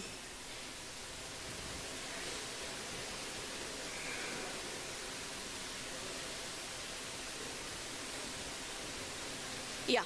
So here, I mean, you can't look closely, but basically his specs, there is no stick here, like there's nothing on the eyes. And even the shoes are too pointed, too black, too shiny. Yeah, so that's not natural. And obviously if this image was real, it would have been reported. That's another thing. Can we play the second video, please?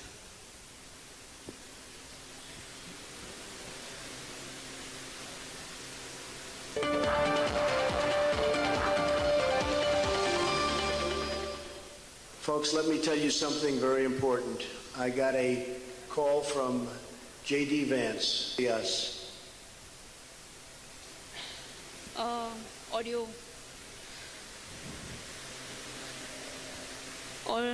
Okay. Basically, he's saying that he's saying that India came to me first during Operation Sindoor. India came to me first at what we should do and how we should navigate, and I said, oh, you guys should stop the war, etc., etc. Because audios now you can't tell, but basically, is it real or deepfake? Deepfake. Some people think it's deepfake. Anyone thinks it's real? Yeah, that's what. The audio. Can you just play it again? Just try sharing again.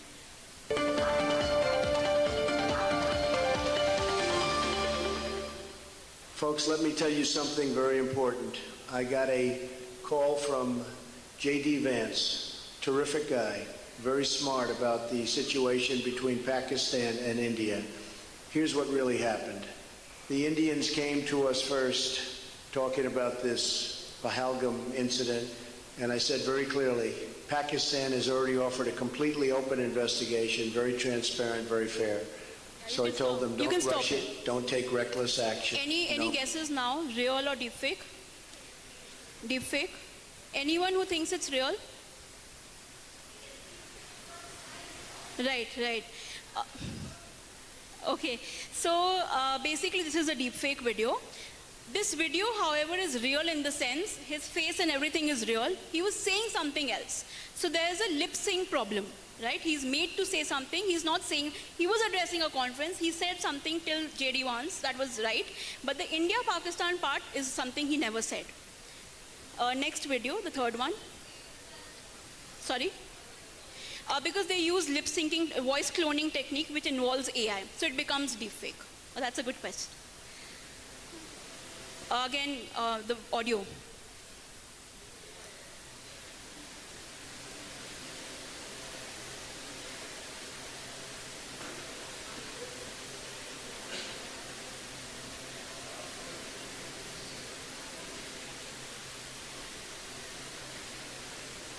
Can you just exit and play again?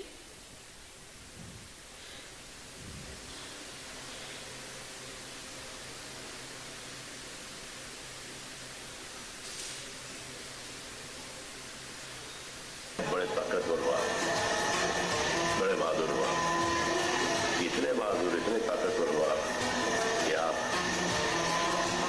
अपने परिवार वालों को कंधा दोगे, उनकी अर्थी उठाओगे। इतना जिगर है आप। क्यों आप यमराज और मलिकुल मौत बनना चाहते हो? और क्यों अपने परिवार के लोगों पे इन्ना लिल्लाह है और राम नाम सत्य है पढ़ना चाहते हो? I'll give you context first. This video was viral when he was getting a lot of death threats from Lawrence Bishnoi. So the claim was that, this is his retaliation to Lawrence Bishnoi. AI, deepfake, real.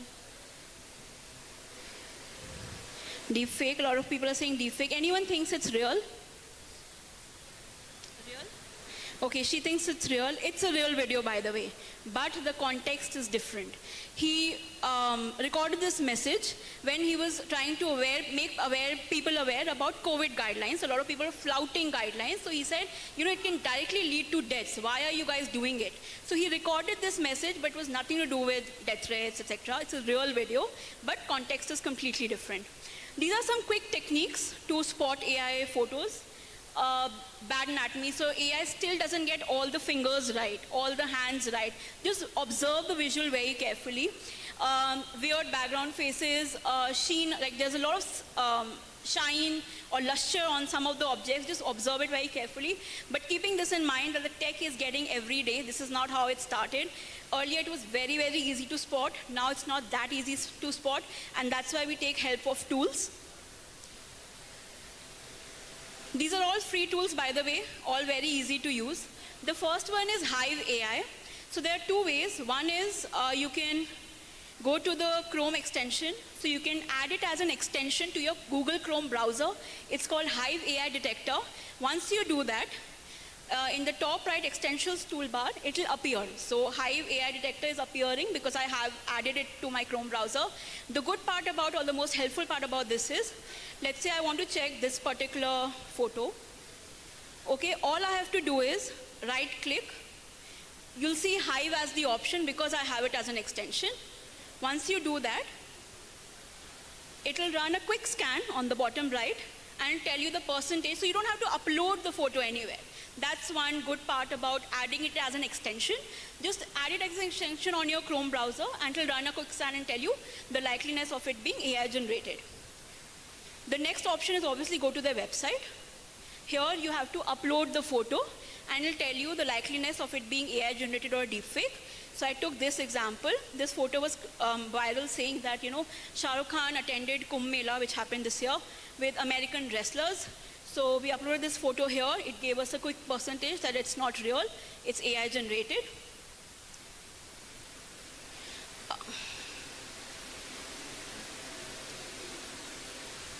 Likewise, we have another tool called Was It AI. Same thing, free tool, no login. Just upload the photo there. So when we fact check, we don't rely on just one tool. We rely on our own observational errors and red flags. Then we pair it up with one tool. Then we pair it up with another tool. Because tools can also get it wrong. As a fact checker, we don't have the luxury of getting it wrong. We have a lot of accountability at stake. So whenever we do a fact check, not just for AI or deepfakes, we make sure that we have at least two or more sources.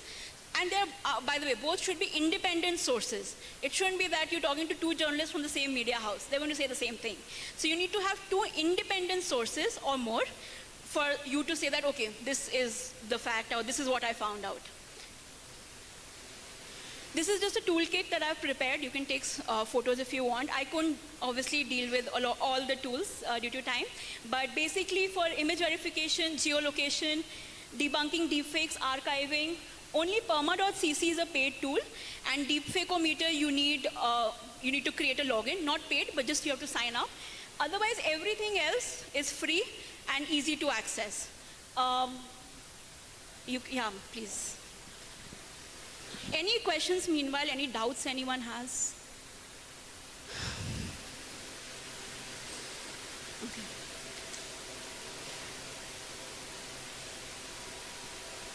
So we understand that not everyone has the time and let's say resources to fact check on their own. We have a WhatsApp tip line, works just as a WhatsApp chat. This is the number. You can send any claim to us which you want us to verify. We'll get back to your response. We also have, because now there are increasing number of online scams and frauds, so we have an initiative called Scam Check. Again, send your queries on the same number and we'll reply to you with most authentic information we have on that particular scam. We also have an AI-powered tool which is on our website. You just go to our website. There's a chatbot on bottom right. Type in any query, works just like how ChatGPT and Gemini work. You say that, okay, I want to know whether this is right or not. The AI chatbot will get back to you with a response. You can scan this. It'll take you to our WhatsApp chat in case you want to send any queries, any concerns in the future. That's it from me. Thank you. Any doubts, I'll be very happy to take later. Thank you.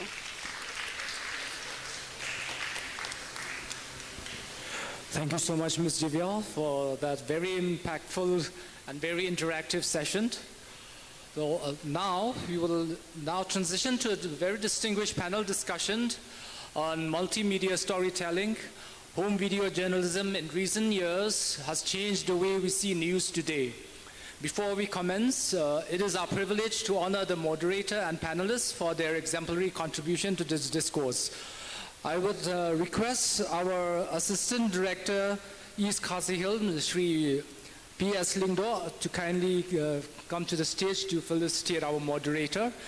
Our moderator for this session will be Mr. Amir Khan, an award-winning, two-time Emmy-nominated independent multimedia journalist, renowned for his work on conflicts, rights, and climate issues.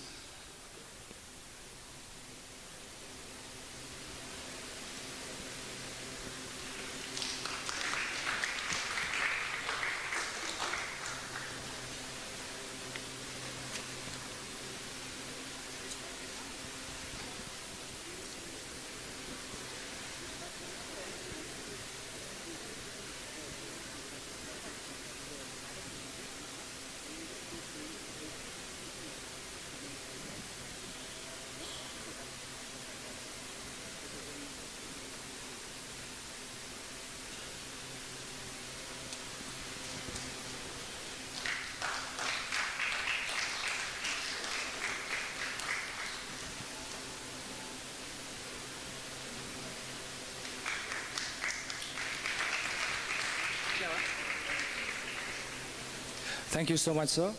I would now like to request Assistant Director, West Jaintia Hills, Juwai, Shri R. Mukhtar, to kindly come to the stage to felicitate our panelists. Mr. Antariksh Jain, a video journalist with Collective Newsroom for BBC News, with a decade of impactful documentary filmmaking.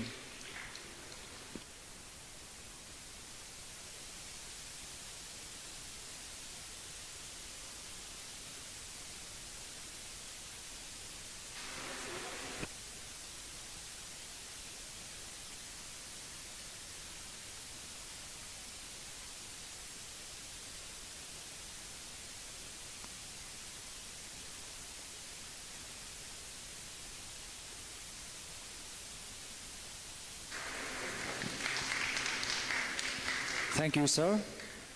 I would now like to invite DPRO Southwest Garo Hills, Shrimati S. Sangma, to kindly come to the stage to felicitate Ms. Asmita Nandi, an independent journalist and documentary filmmaker whose award-winning work has been featured globally.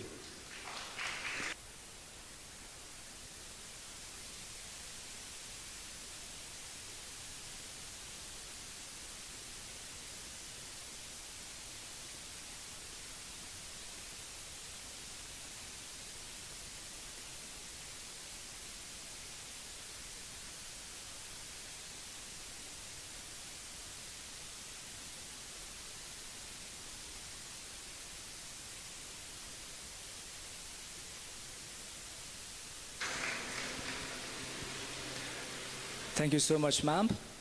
I would now request DPRO West Khasi Hills Nongstern, Shri S. Tirnyang, to kindly come forward to the stage to felicitate our next panelist, Ms. Princess Giri Rashir, Meghalaya correspondent at East Mojo and a Ramnath Goenka Award recipient, known for her expertise in print and broadcast media.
so that tables come out of office.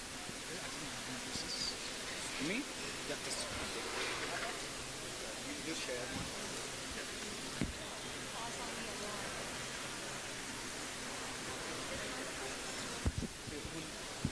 So that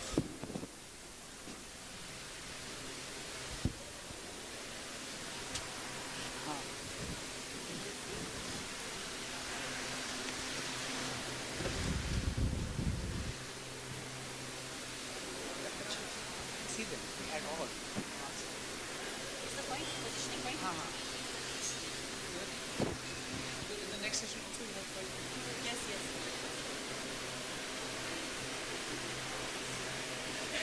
Well, it's able to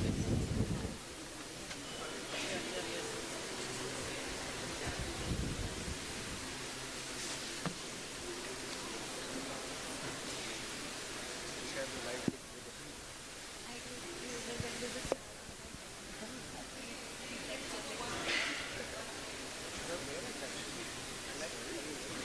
I know, yeah, it's looking really nice. I'm going to request them to do that.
Hello, check.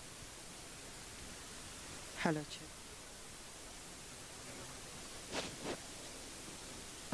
Sorry for the inconvenience. We just had to make slight little arrangements out here so that our panelists can see each other's face while they're interacting with each other.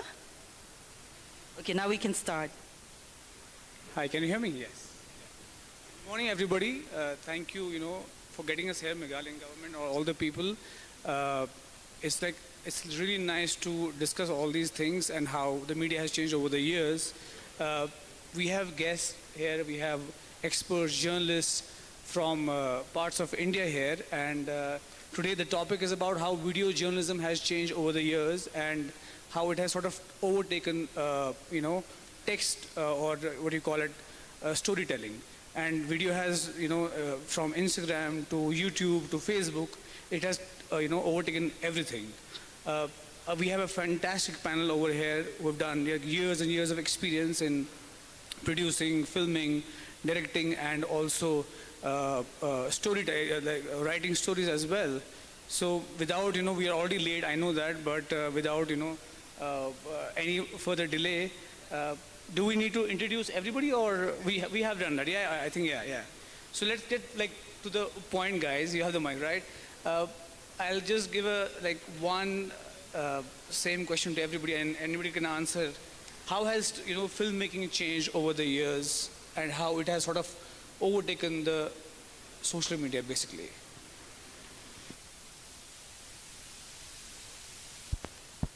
Hello, can you guys hear me? Okay. Hi, I think filmmaking right now is in a very interesting space because the lines between a documentary, an explainer, a conventional news package, a vlog, all of these have kind of blurred, which makes the space very interesting. And legacy media houses are looking at individual content creators who are doing, some of them who are doing a lot of very interesting journalistic work. So that way, like experimenting with form, it's a great time to be experimenting with form. And that's what I wanted to add. Hi, thank you so much for inviting us here. I think to add to Antariksh, I feel like in my career itself, I have seen a change in the kind of priorities that are placed on the type of videos that newsrooms at least want. It has gone from enterprising long forms to enterprising but short forms. Also, our attention span has shifted, has changed over the years, and I think because of content creators, because of Instagram, because of the new platforms, they want high production quality filmmaking, but not more than 90 seconds. So that makes it very tough for filmmakers to, invest a lot of energy or a lot of research into those what they call the 90-second films. And more, as we see, there are funds, there are grants for short films or reels or Instagram sort of videos. So I think the priorities, not just in terms of newsroom, but also grants, funding, that has shifted, and that is, I think, a big challenge for any sort of documentary filmmaking or long-form filmmaking that we are trying to aim to still continue to do. Yeah, for me, I think that's it. But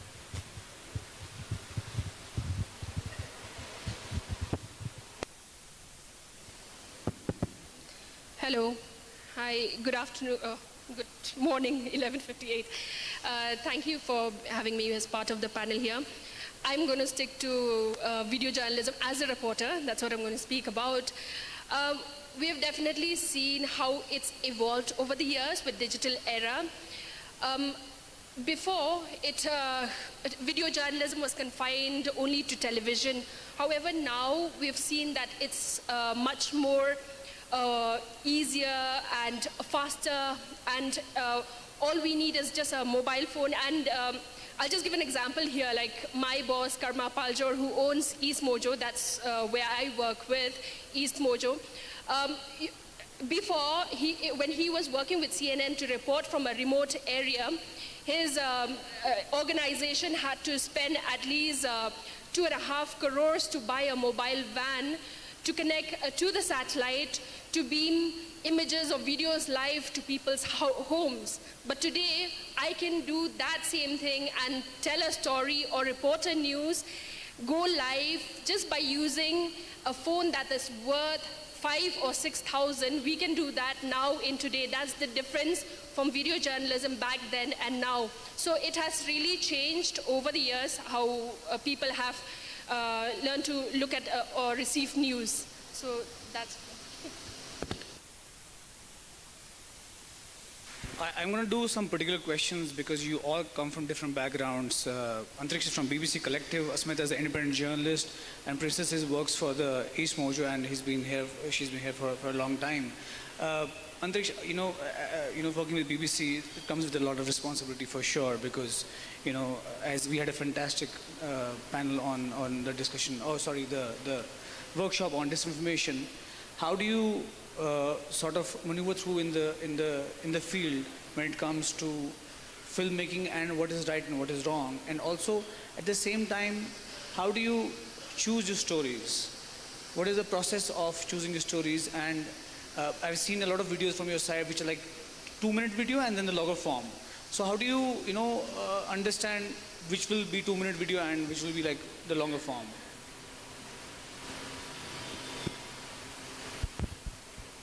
Hello. When it comes to choosing stories, the thing is that I'm also aware of the limitations of the medium. Like, there are some stories that really lend itself to a video format. Stories which have a emotional core to it. Stories which require an audience to be really invested in the information that they're receiving, but also like to be able to really empathize with the people who we are speaking to. So, I mean, generally, I'm all for doing video stories which have that element, you know. And as opposed to text, like text as a medium, it comes with its own advantages. Like you can put in so much important detail that in the video form either, you know, you get skimmed over, etc. Or might become too taxing for a viewer to watch, because the video also needs to be very engaging. So that is something that makes me, determine what are the stories that I'm choosing to do. And when it comes to, whether I want to do something as a very quick 2-minute video or 6 or 10-minute video, honestly, it's a bit of an exploration process, because, it's like you have gone on the field with an idea and you are interacting with people. Sometimes you feel that, yes, there is so much depth to the story that it lends itself to a longer piece. That's what our editors also tell us, that don't be constrained by what duration you're supposed to deliver. Really see how the story is holding, how much weight that you as a journalist are feeling that the story requires, and give it that kind of appropriate time. I think what I wanted to basically understand is how you want to see the viewer, as Smita mentioned, that the attention span has become really less. It's like, as per some studies, that it's about 90 seconds or 60 seconds. So how do you want people to watch the films, with keen interest and not just skip the videos? Actually, what we do is we do both things, We actually make longer packages which have, the story being told in a certain format. And then we, the facts of the story, we are kind of putting it in a 90-second package, which has a lot of graphics on top, which are kind of giving you the gist of what story is being told. And, when regarding this thing about attention span, yes, it's true that, we are on Reels and we are scrolling Reels, we are on Reels for 10-15 seconds. But if you look at YouTube, there is this trend, and I'm really happy that it's there, that people are doing slow form content. People are doing slow interviews which are there for an hour or something, or even longer. People are listening to podcasts. So I think that's a very good trend, because if people are genuinely interested in something, then they are sticking around to consume all the details of it. A lot of times they may be even passively consuming it, they may be doing something on the side, but they are still at some level receiving that information and sticking around. So I'd encourage media platforms to also be aware of that. And I think it's individual content creators who did it first, and media houses kind of took cues from there, and they saw that, okay, this is also working. And I feel that's a very good trend. Yeah. I think we'll come back to content creators, because we discussed about it for sure. Asmita, I really want to ask you, because you've been an independent journalist for so long, and as a documentary filmmaker, it requires for you to get very close to your subjects. So how do you see that changing over the years? Because look, a lot of people are really annoyed with camera on their faces or even mobiles. So how do you sort of work on that space? I think there are 2-3 things here. Over the years, so firstly, because of my form, and I'm into long forms and documentaries, which gives me the space and time to spend, some time without the camera with the subjects before we have the camera on the face. So obviously, there is a trust factor that builds up over the couple of weeks that we spend with them. But I've also worked in a newsroom where we didn't have that luxury, and I understand most video journalism right now will not, allow that space to go to a recce, meet the character, and then eventually go and talk to them. So in that situation, I think it has become challenging, especially now because of a lot of distrust in the media. It is very difficult to convince them that we are going to tell their story and not sort of morph the story and tell it to our audience. I think as journalists, it's our responsibility to have that sensitivity, to have that sort of a connect with people, and that is a skill. I don't think that can be taught. I mean, it can be taught, but it needs a lot of patience to be able to go to the subject and not make the story about yourself.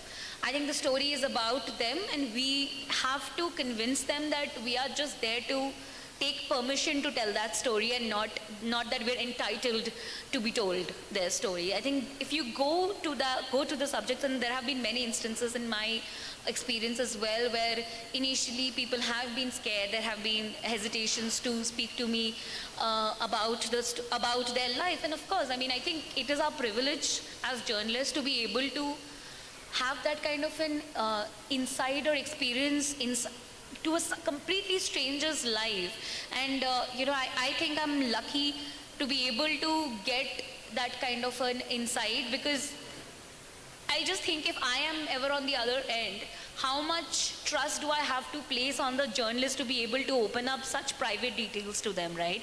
So I feel that trust building as a practice is essential, and for that, if you need one extra day, maybe take that extra day. Maybe have that humility when you're on the field to speak to the subjects and make sure they are not at discomfort. The second thing I feel is a lot of times for documentaries, what happens is they send like a huge crew.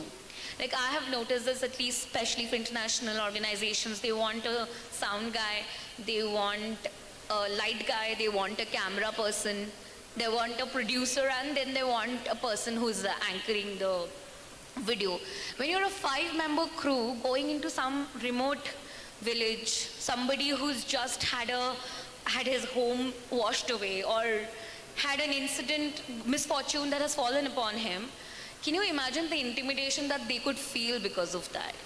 And I think, again, I've been lucky because, as she mentioned, that sometimes, just taking your phone helps them to open up a little more than having a huge camera set up in front of them and, asking them. But again, because we are in the documentary space, we do get a chance to meet them before, we get a chance to talk to them without any sort of equipment, and then maybe bring a camera with their permission and stuff. But when we're reporting live, I think most newsrooms have now shifted to a more phone camera setup, and that is it's a good thing, I feel.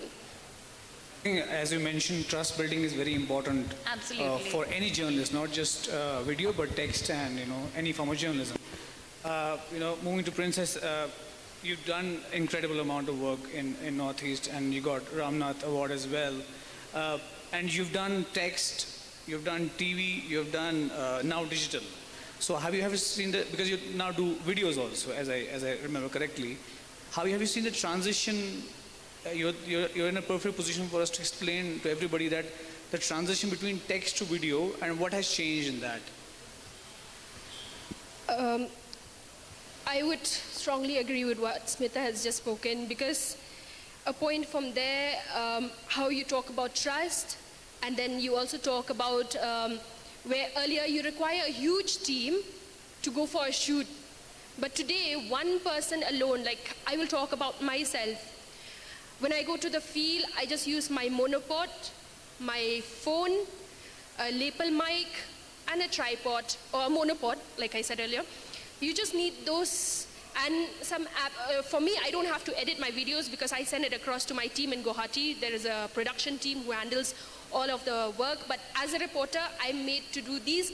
Now imagine back then, you require a whole team. You need a cameraman, you need a man who holds the light and everything, but today, a light also is available where you just clip on your phone and you're able to report. So that's so convenient and cheaper also, but at the same time, there are pitfalls. Now before I get to the pitfalls of it, I just wanted to talk about working on a documentary, and with the help of I'll take an example, like recently, as everyone knows about the Sonam Raghuvanshi case. What happened was, when I had gone, now because of a lot of misinformation, the way, particularly in Madhya Pradesh, how people had shamed our community, I ensured that going every day, going to the ground and talking to people and bringing live visuals, just using, this is the phone that I had used to report every day, rain, sun, whatever, but this was the phone that was with me that I had reported. And I'll just get back to the trust factor here. It was so challenging. The main person, Albert Pade, I think if any one of you have done the Sonam Raghuvanshi story, Albert Pade was one of the tour guides there who had seen these 3 men with Sonam Raghuvanshi. When we went there, I and one of the reporter from Shillong Times, when we went there, he refused to speak to us. Why? Because he didn't trust us and he was afraid if he speaks up, what will happen to him. What we did was, I spoke to him, I said, Ba, please understand, I'm coming from far away. It was 4 o'clock, I haven't had my lunch. I really need your help, you to speak on behalf of your people, because everyone outside are shaming, are even asking why are the police not arresting the tourist guides, because they had a role to play here. So I need you to speak and tell the world what you saw. It was after a few minutes, I took out my phone, so I let him decide. I didn't push him any further. I set up my tripod, I started talking, giving an opening PTC and all that. Slowly, as I was ending my work, trying to wrap up, then I just said again, but Albert, will you speak? Then he was like, okay, fine, I'll speak. So I was so happy, like his bite, his interview was a game changer. It was very important. So absolutely what Smita has said, that trust is very much needed. You can't just go to the ground and just open up your cameras and your mics and just push in their faces. No, that's not how, working on a documentary or an in-depth story requires. You need to have their trust. Another story here also about when doing a documentary story, like I'll take an example. When I worked on the coke factory, illegal coke factories, which has helped me win the Ramnath Gionka Award. You have many channels, like for a digital media like us, East Mojo, we're a very small, close-knit family. We all know each other, but we all work together. But despite that, with just the small team we have, we were able to, achieve this huge milestone, win the first Ramnath for as a East Mojo. Here also, there was another hiccup when there were 2 places, districts. One was East Jaintia Hills, where there are a lot of illegal mushrooming of coke factories. There it was easy. Why? Because there was already a team, a committee that was fighting against these mushrooming of coke factories. However, in West Khasi Hills, which I belong to, imagine it would have been so easy for anyone being from that village. It makes it very easy for them to approach to the locals, right? It was not so. For me, it was so hard. I am a Langam. I am from a village called Umdang. And in that area, Shalang area, there are lots of coke factories, illegal coke plants. I spoke to this person who's an NGO, who's a member. He said, sister, I'm willing to talk, but I fear because others will see me coming out of the house. I tried to convince him enough, but to no avail. He couldn't come. I waited. And apart from trying to gain his trust, there's also a major factor here. It's talk about the resources. You're spending so much money to hire a car from Shillong to go all the way to the outskirts to do an in-depth story to tell the world about such things. So these are some of my experiences that I just want to enlighten each and every one of you. It took a lot of time. Thank you, Princess. I do agree, but we have a time to. I've been told that we have limited time. Anyway, moving to different topic altogether, is are content creators journalists? Because that's been a topic which has been discussed over the years, and on social media, every day there's a sort of a fight, I would say. How people sort of make videos or text or whatever, any form. And they're not specifically journalists. So I'm going to ask you, all of you guys, are content creators journalists, and where do we draw the line? Yeah. Where do we draw the line? Do you want to start? Yeah. Since this is really... Everybody has strong opinions. Yeah, strong opinions. I would say content creators are not journalists. I'll take for an example, our reporter Kalyan and Mukunda, when they had gone to Manipur, they were almost killed. Now, as armchair social media commentator took a video from East Mojo, used the video, made their comments explanatory and all of that. This person got the revenue, whereas our channel didn't get any. So there's that also, where you don't get the revenue, but someone else is, eating the pie there. So I don't agree that sorry to say this, but I do have some friends who are content creators, but they're absolutely not journalists, because how do you differentiate? For me personally, we are trained. We have gone to college. We have done our studies. I'm looking at your faces. You all disagree with me, right? So I don't agree because we are taught differently in a newsroom. I don't know what's the course for content creating. Maybe there is. I'm not aware of that. But for me, as a journalist, English journalism is what I've done. So we are taught. We are trained journalists. So that's. Okay, I think, no, I feel how I define who a journalist is and content creator is slightly different from how she defines. It's not just about somebody who's working in a newsroom or working with an organization. I feel there are a lot of content creators or journalists turned content creators who are doing some good work, and they're doing some probably better journalism than a lot of journalists in newsrooms. Having said that, why I feel, what is the difference between who can be a journalist and who can be a content creator? And I feel that difference is in the spine. And unfortunately, a lot of our journalists have also bent backwards in this. And I recently saw a video which kind of made things very, very clear in my head about how I define this. There were content creators hired by the Taliban to go and talk, to go and do videos for them, to go and promote them and promote how they are running the country. And this content creator is in a very funky, accent talking about hanging out with the tea gang. So, I mean, I can roll my eyes, but that is the difference, right? A journalist will never do that. And that is how you guys should also probably differentiate between somebody you follow, somebody you would, look up as a journalist, and somebody who's just going to be able to do content for money. Ideally, and I'm of course speaking in ideal terms here, and a journalist will not, do a video like hanging out with tea gang. They would rather question the tea gang, right? So, as journalists, I think it's important to be able to do that, have that integrity. And a lot of content, a lot of discussions happen that content creators don't do verification, journalists do that verification. I don't agree.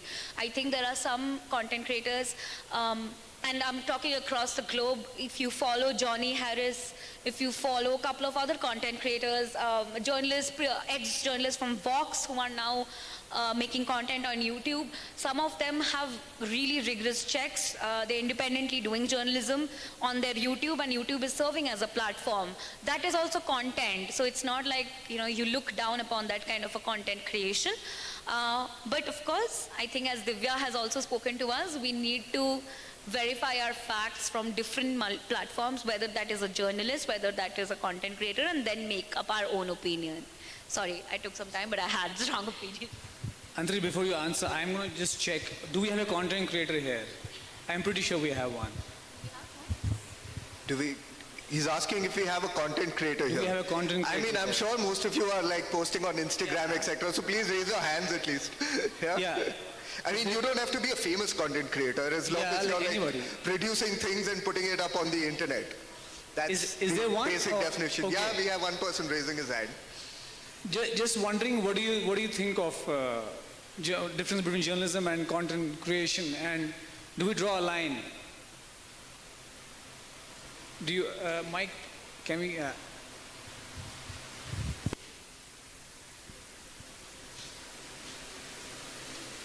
Is there a mic? One sec. I think they have a mic.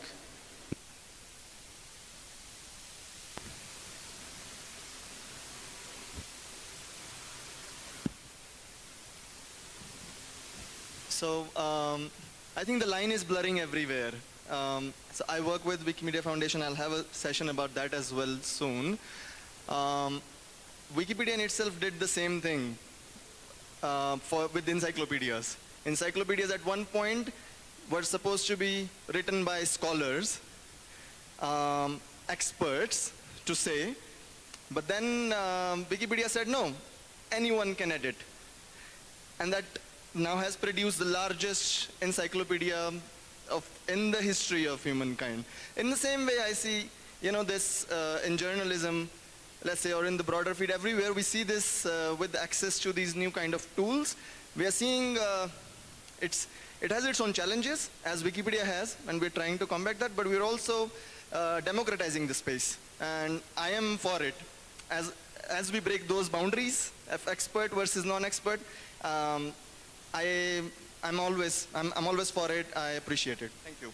Thank you.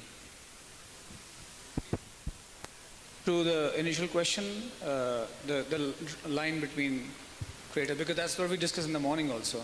Yeah, that's what we were discussing in the morning. Yeah, no, I mean, what I wanted to say completely resonates with what Asmita is saying and our friend from Wikipedia. I mean, I just wanted to add one thing, that yes, the lines are blurring, but I think more than kind of labeling people and looking at whether this person is a content creator or whether this person is a journalist, I think as an audience, what we should be doing is kind of judging the work on its own merit and looking at it objectively, like, okay, is this piece of information, is it serving a public interest? Is it factually correct? These are basic things that they're taught repeatedly at our organization as well, but this is what kind of determines whether a piece of work or a piece of content, is it journalistic content? I mean, there are journalists out there producing content, and there are content creators who are doing some very interesting journalistic work and in a language that is radically new.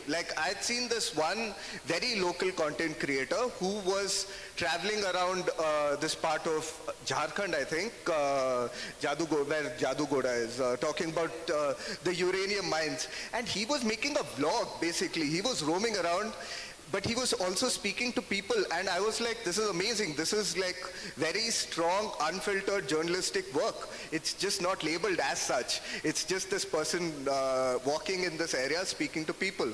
So that's what I feel. I mean, I feel that all the content creators who are here shouldn't feel any less than a journalist who's probably from some media house. I think everyone has equal say, and I hope that the individual content creators are doing due diligence in whatever they are putting out, and making sure it's in the interest of the people that they are producing what they are. Thanks. I'm going to go to Princess right now, because since you're in Northeast, you know, a digital house like East Mojo, how do you sort of, because the audience could be really less as compared to the national media, right? And how do you make those compelling stories which have gotten you so many awards over the years? How do you sort of, you know, navigate and try and put your content on the national map? And then, because obviously these resources are not same as compared to national broadcasters, to East Mojo or any other Northeastern publication for that matter. So how do you sort of, you know, cater your audience? So understanding, like, say when a topic or when you see a particular subject and you see that it needs more detailed, in-depth, a more thorough investigation into it. Now, here the viewers are very much interested, not only in be it a short form videos or a regular news form a report. They are very much they view very much these long form videos. Also, when you work on a documentary, they tend to receive it very well, and also they start sharing and talk about it, because they're very less when it comes to when you do an in-depth story in our state, particularly I'm talking about Meghalaya. It's very rare. Like, we don't have much, sorry to say, but we don't have much of our journalists who tends to do in-depth. There are a few, but still a handful of them. So once you work on an in-depth story, it helps them to understand more on a particular subject and understand that there is more to it.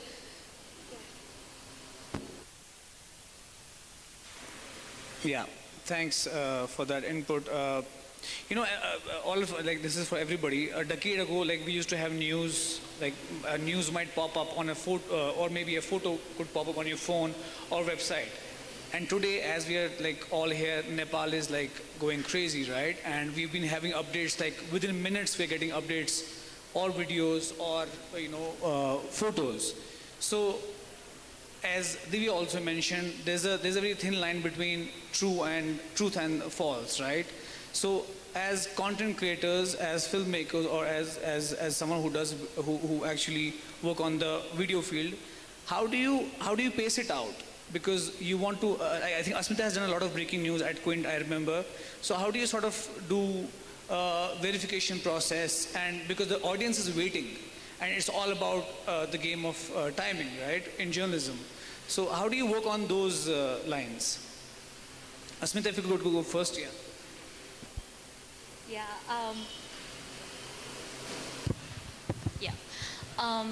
I think when I was doing breaking news, the last I did breaking news was technically 2021. And I just want to acknowledge the fact that tools, fake news, or the kind of misinformation that is going around currently is not something I have dealt with on the field. Because after that I switched to long forms, which has obviously given me some space, more context to deal with. But when I was on the field, I remember covering the CAA protests and Jamia protests that was happening in Delhi, and the anti-CAA protests which fled up in the country. And there was a lot of fake news from the field, a lot of propaganda that was going on. Again, very limited compared to what is happening now. I think my experience at that point was I was on the field, so it was easy for me to see and immediately tell my newsroom. I was working with Divya back then, and she was in the fact-checking team, and there was a dedicated team in the newsroom who was constantly fact-checking online misinformation. Whatever help they needed from the field, from me at that point, I was since I was on the field, I could verify it right then and share it with my newsroom.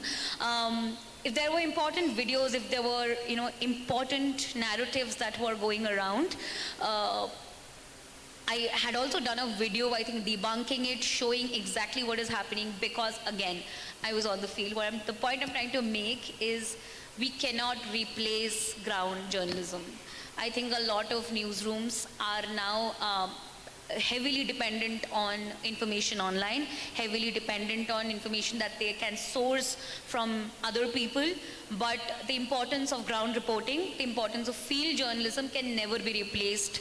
And I think that is a point that we, as editors also, we need to keep in mind, that's kind of a sensibility, sanity that comes from being present on the ground, has immense value to an eventual storytelling, not just for the credibility of your platform, for the credibility of the journalist, for the credibility of the information that you're sharing with a larger audience. Lot of news, lot of misinformation was coming from Manipur.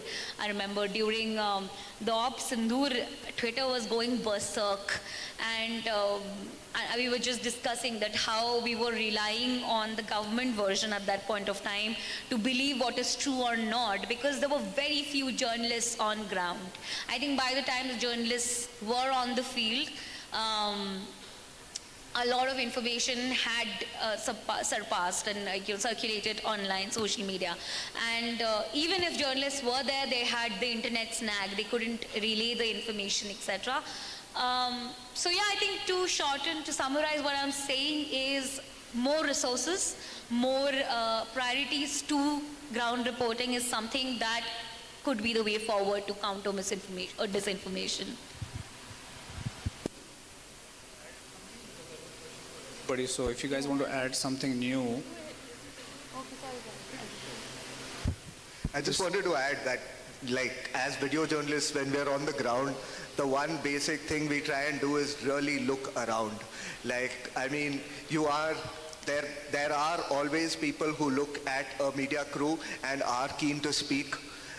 Give them that space, let them speak, but also go around. Like, you are always wearing a fact-checking cap when you're on the field as video journalists. Just try and see if there are any other opinions which are even countering the ones that you've gone there to go and document. That's always a very helpful process. Yeah, that's something I wanted to add. Yeah.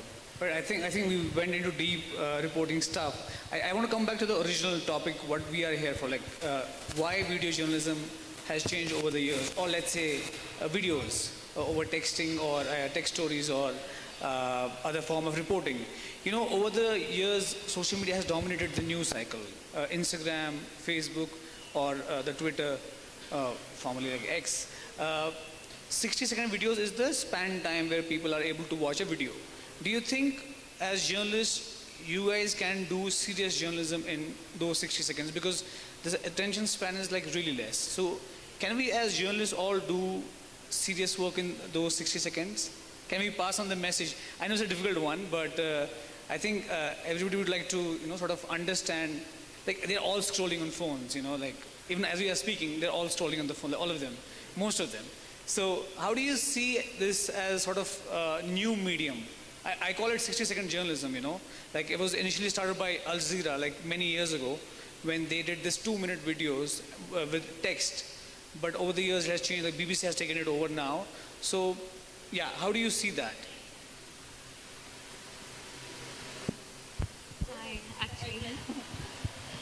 I think serious journalism, how we define serious journalism is also conflicted, but I think it can be done. A lot of journalists, a lot of content creators are actually doing it better sometimes than journalists, because I think we are a little stuck on format, and it's very simple. I think if we just keep the 5 Ws and H in our minds, we can tell the story.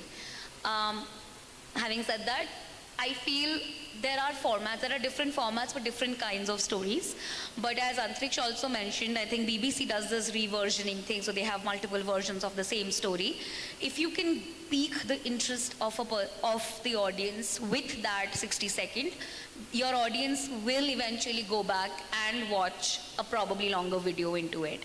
Also, what story can you tell as a long form? I think investigations, hardcore investigations are something that people are willing to invest some time. If you are covering news, I think it can be told in 60 to 90 seconds, giving all the details, because the news, and you know why it is easy, because sometimes we often get caught up as reporters, as journalists, because we have so much information and we want to relay all the information to our audience. We need to understand that the audience wants you to simplify that information for them. I'm not saying dumbing it down, but I'm saying that for an audience to understand why they should care about that information, you need to say it in very simple terms, that this is the problem or this is the news. And for that, your understanding of that news has to be very, very clear, so that you are able to communicate that to your audience. And I think that is a challenge as communicators that we have to get over. We can complain that it's come down to 60 seconds, but it is a reality that we have to live with.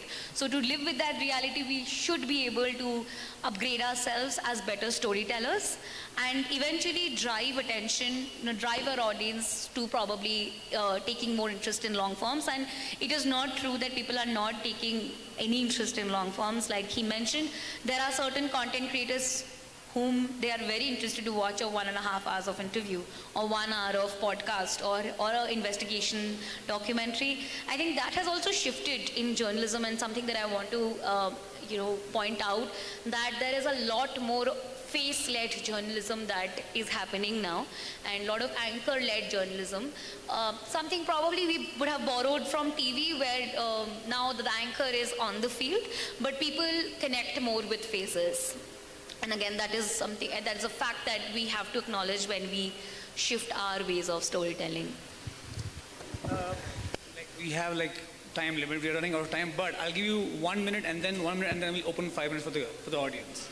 Yeah, so I would agree, because we were always taught your news or your content or your information should be crisp. So having journalism in 60 seconds, absolutely, why not, when it's answering to all the why, when, where, what, and how. So if these answers in 60 seconds, absolutely, that's journalism. Is that the future? That's what add on those lines. No, go ahead. You are the final one.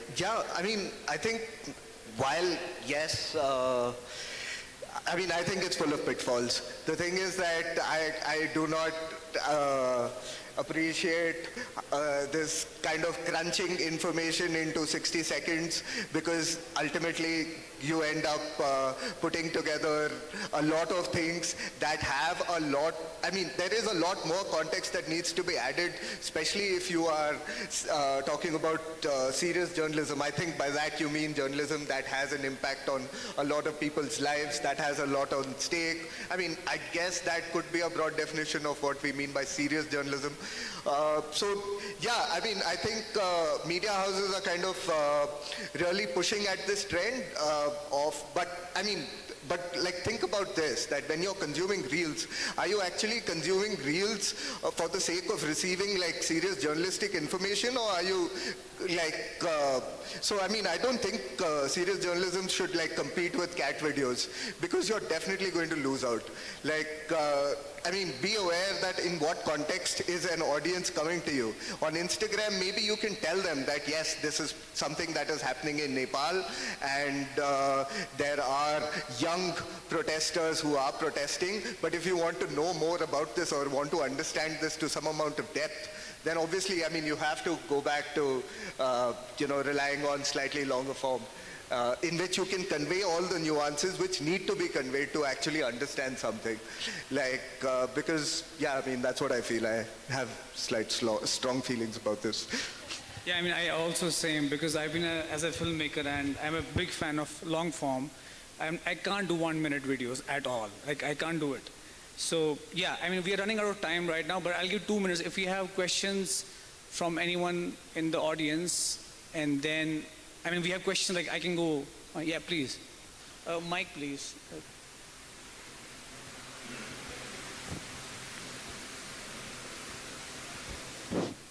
I'm sorry to say this, but I have a very strong opinion against content creators, because I don't think they're doing it out of passion, out of love for journalism.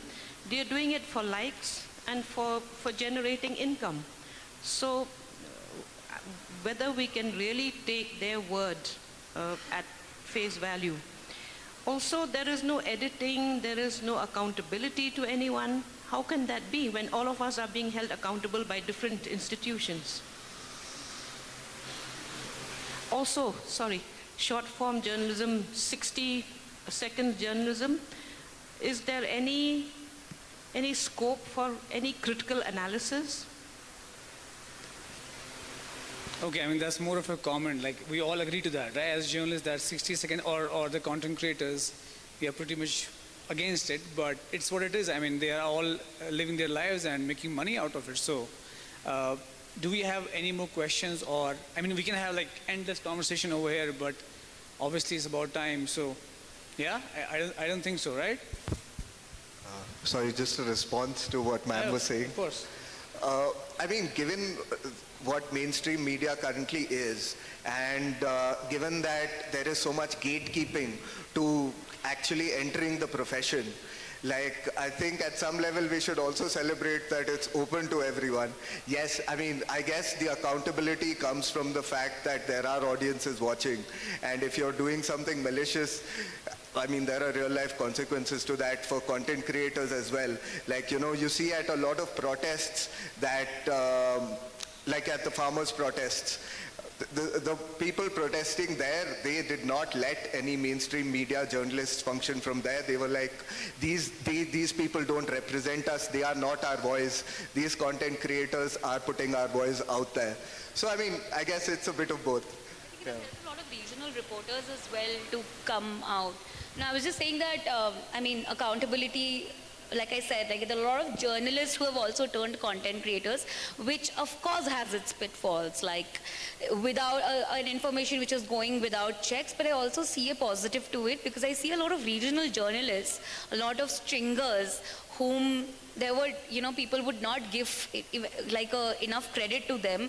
They have found a platform to do and shine in their, field of work, and they do some incredible work. Some of the journalists from remote areas where the Delhi journalists can never even think of reaching.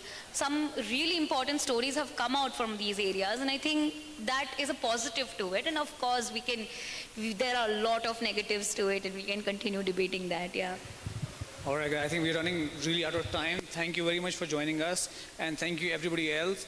We have some really nice sessions ahead, and also I think we have a Wikipedia session next, Wikimedia, right? The parent company of Wikipedia. So don't go away, and yeah, thank you so much for joining us.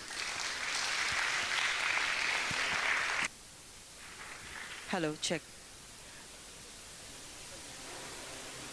We express our deep appreciation to Mr. Amir Khan and our panelists, Mr. Antaresh Jain, Ms.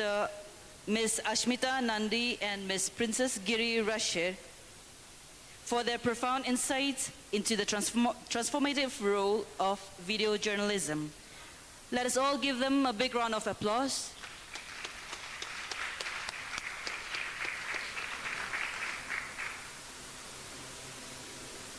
Now, our next session is a workshop by the Wikimedia Foundation titled Wikimedia for Media, Building Reliable and Inclusive Knowledge. It is our honor to felicitate the host, Mr. Saddeep Gill, Senior Program Officer in the Content Enablement Team at the Wikimedia Foundation, whose work at the intersection of community, technology, and cultural heritage is exemplary. The Department of Information and Public Relations is privileged to present Mr. Saddeep with a token of appreciation for his esteemed participation. To do the honors of felicitation, may I invite Sri A.K. Sangma, Public Relations Officer, West Garo Hills, Tura.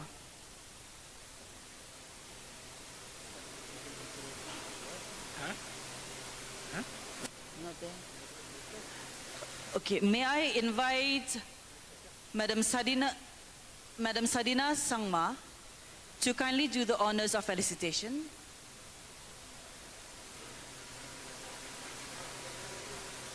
Madam Sadina Sangma, the DPRO of Southwest Garo Hills, Ampati, will do the honors of felicitating Mr. Saddeep.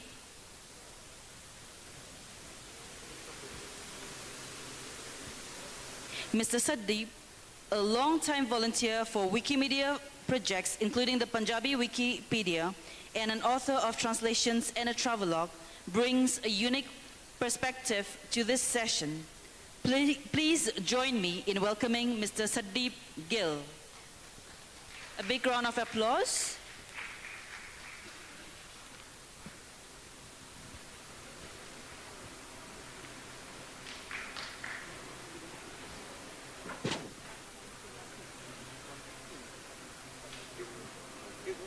We haven't gotten the slide yet. Huh? We haven't gotten the slide.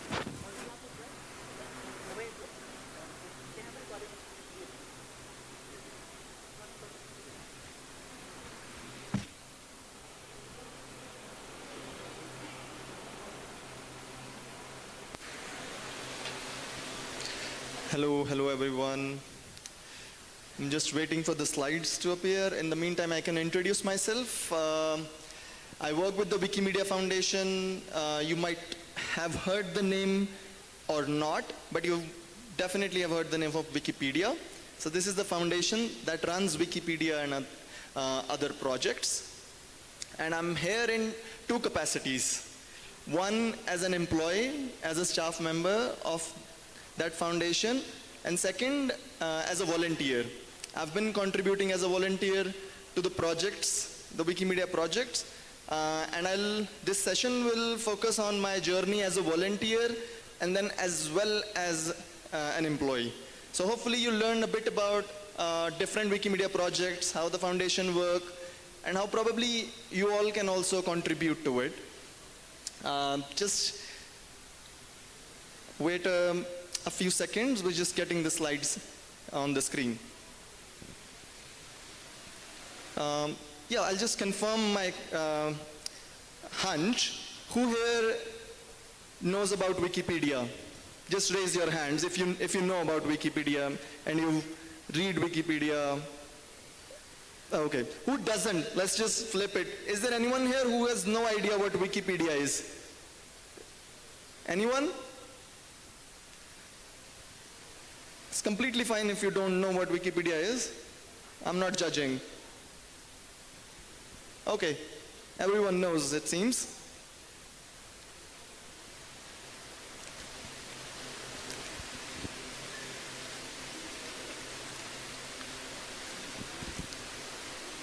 And I have about half an hour.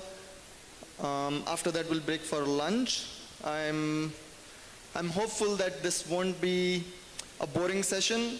You will probably learn a few things about me and my journey, but also about the projects.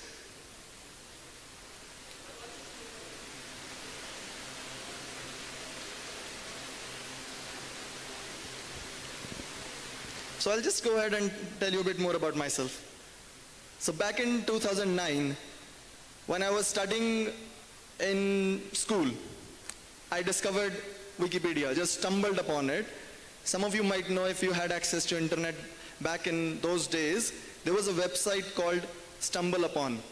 You would click on a button and it would just take you to any random corner of the internet. I believe that's how I stumbled upon Wikipedia one day. And it was written on the top of the page, create account. And I decided to create an account back then and started figuring out how it works.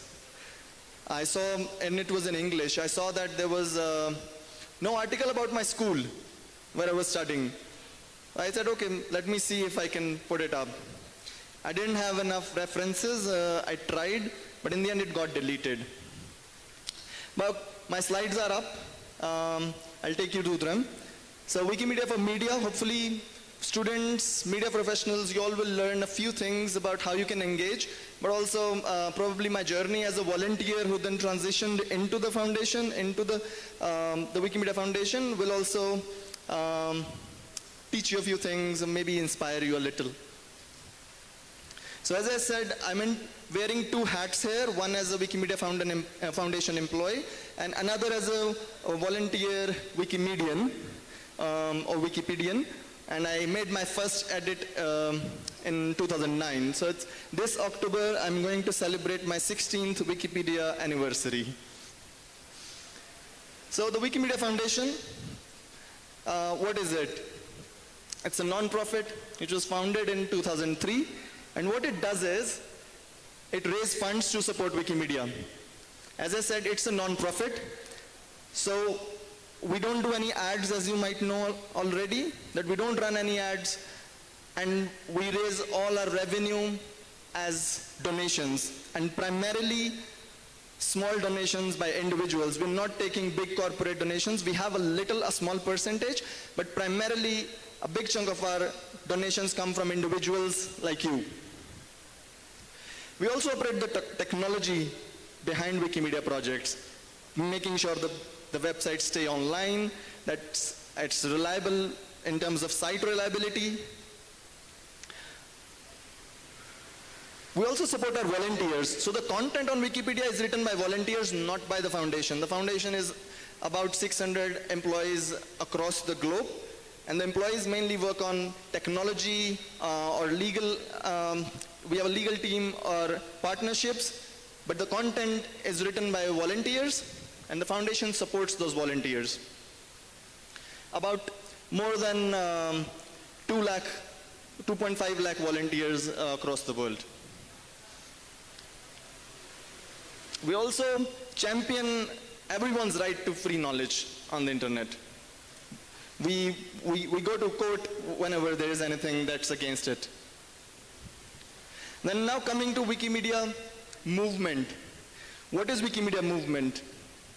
First of all, it's not just Wikipedia. You all know Wikipedia, but there are many more things that goes behind the scenes. There are many more projects, less known, but doesn't mean they're less important. And they are contributing to the free knowledge movement and are really useful in many different ways. We will learn about a few of those projects. Obviously, we'll start with Wikipedia, the most famous one, the star kid here, but we'll learn about a few of those projects during this presentation. But it's made possible by people, by all of you, people like you. So Wikipedia started in 2001. We're celebrating its 25th birthday in January, by the way.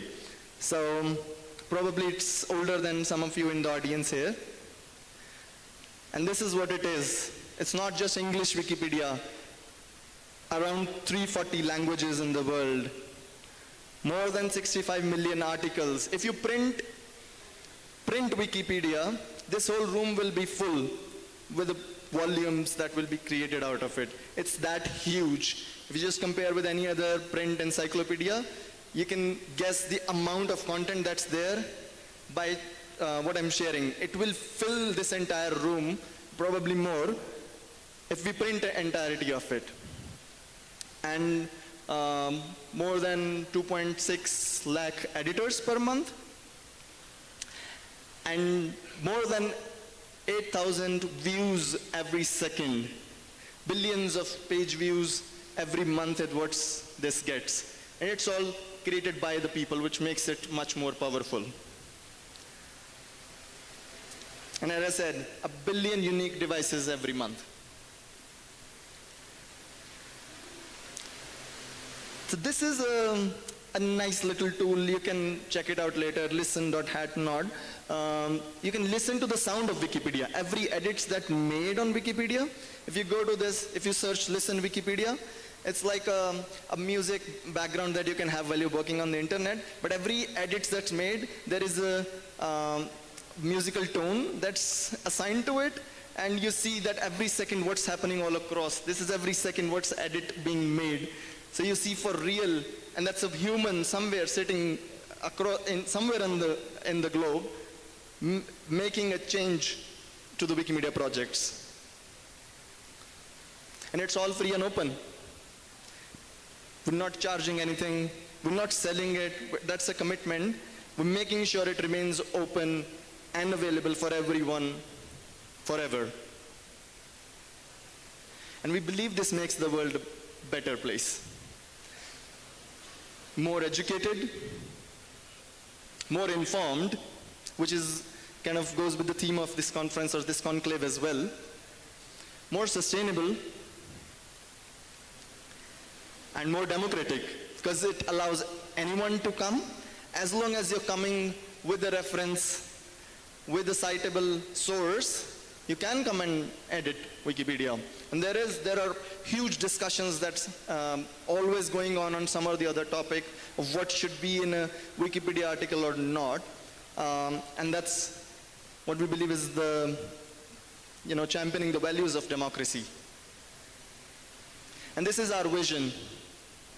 Imagine a world in which every single human being can freely share in the sum of all human knowledge. We are committed to it. These are some of the pillars of Wikipedia. What goes behind it, or what is it that we aspire to at all times? What is Wikipedia? It's an encyclopedia, first of all. So it's not like a dictionary or a newspaper. It's different from them. And what goes in an encyclopedia is that it has to be citable. It's not written in a first-person speech. It's written from a neutral point of view. So you won't read on a Wikipedia article, let's say if cricket fans are here, you will never see a statement like Virat Kohli is the best cricket player in the world. You will never see it. You might see another statement that he has been called the best cricket player in the world by another cricket celebrity, let's say, a critic.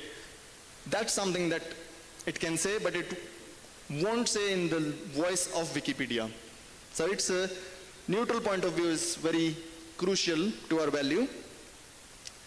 Anyone can use, edit, distribute. You can reshare. You can, if you would like, you can publish an entire book collecting what Wikipedia articles you like the most or dislike the most, whatever you feel like. There is if Instagram fans are here, there's an Instagram page called Depths of Wikipedia. And if you read it, this person, a young content creator, is always looking for what's the funniest Wikipedia articles or weirdest. And they brought them all together. Had I thought about it earlier, I would have just shown a screenshot here, but yeah, you can check on Instagram. It's called Depths of Wikipedia. And then a few more pillars are that we strive to treat each other with respect whenever we're having conversations. And finally, no firm rules also. If needed at any place, we are open to change these rules as well. And this is one thing which supports Wikipedia and would also probably encourage the youngsters in the audience, is we have a Wikipedia library. So if someone wants to contribute to Wikipedia and you would like access to more than 100 paywall journals or magazines, if you meet the criteria, you'll get access to all of them for free, so that you can add more references to Wikipedia, but then you can use them for other work as well. So this is something that's been helping us add more citations, or helping our volunteers add more citations to Wikipedia as well. This is across the globe, in different countries, what affiliates we have, where we have organized people, semi-organized or fully organized communities, where initially started as volunteers, but slowly they became non-profits themselves as well, or just semi-organized groups who keep organizing activities, doing policy work, getting more people, doing more outreach to add more content to not just Wikipedia, but other projects as well. And these are some of these affiliates. So basically all over the world, as I showed you, some of them work on topics like Black Lunch Table or Art Plus Feminism. Some of them work on languages like Basque Wikimedians, or I started Punjabi Wikimedians 10 years ago.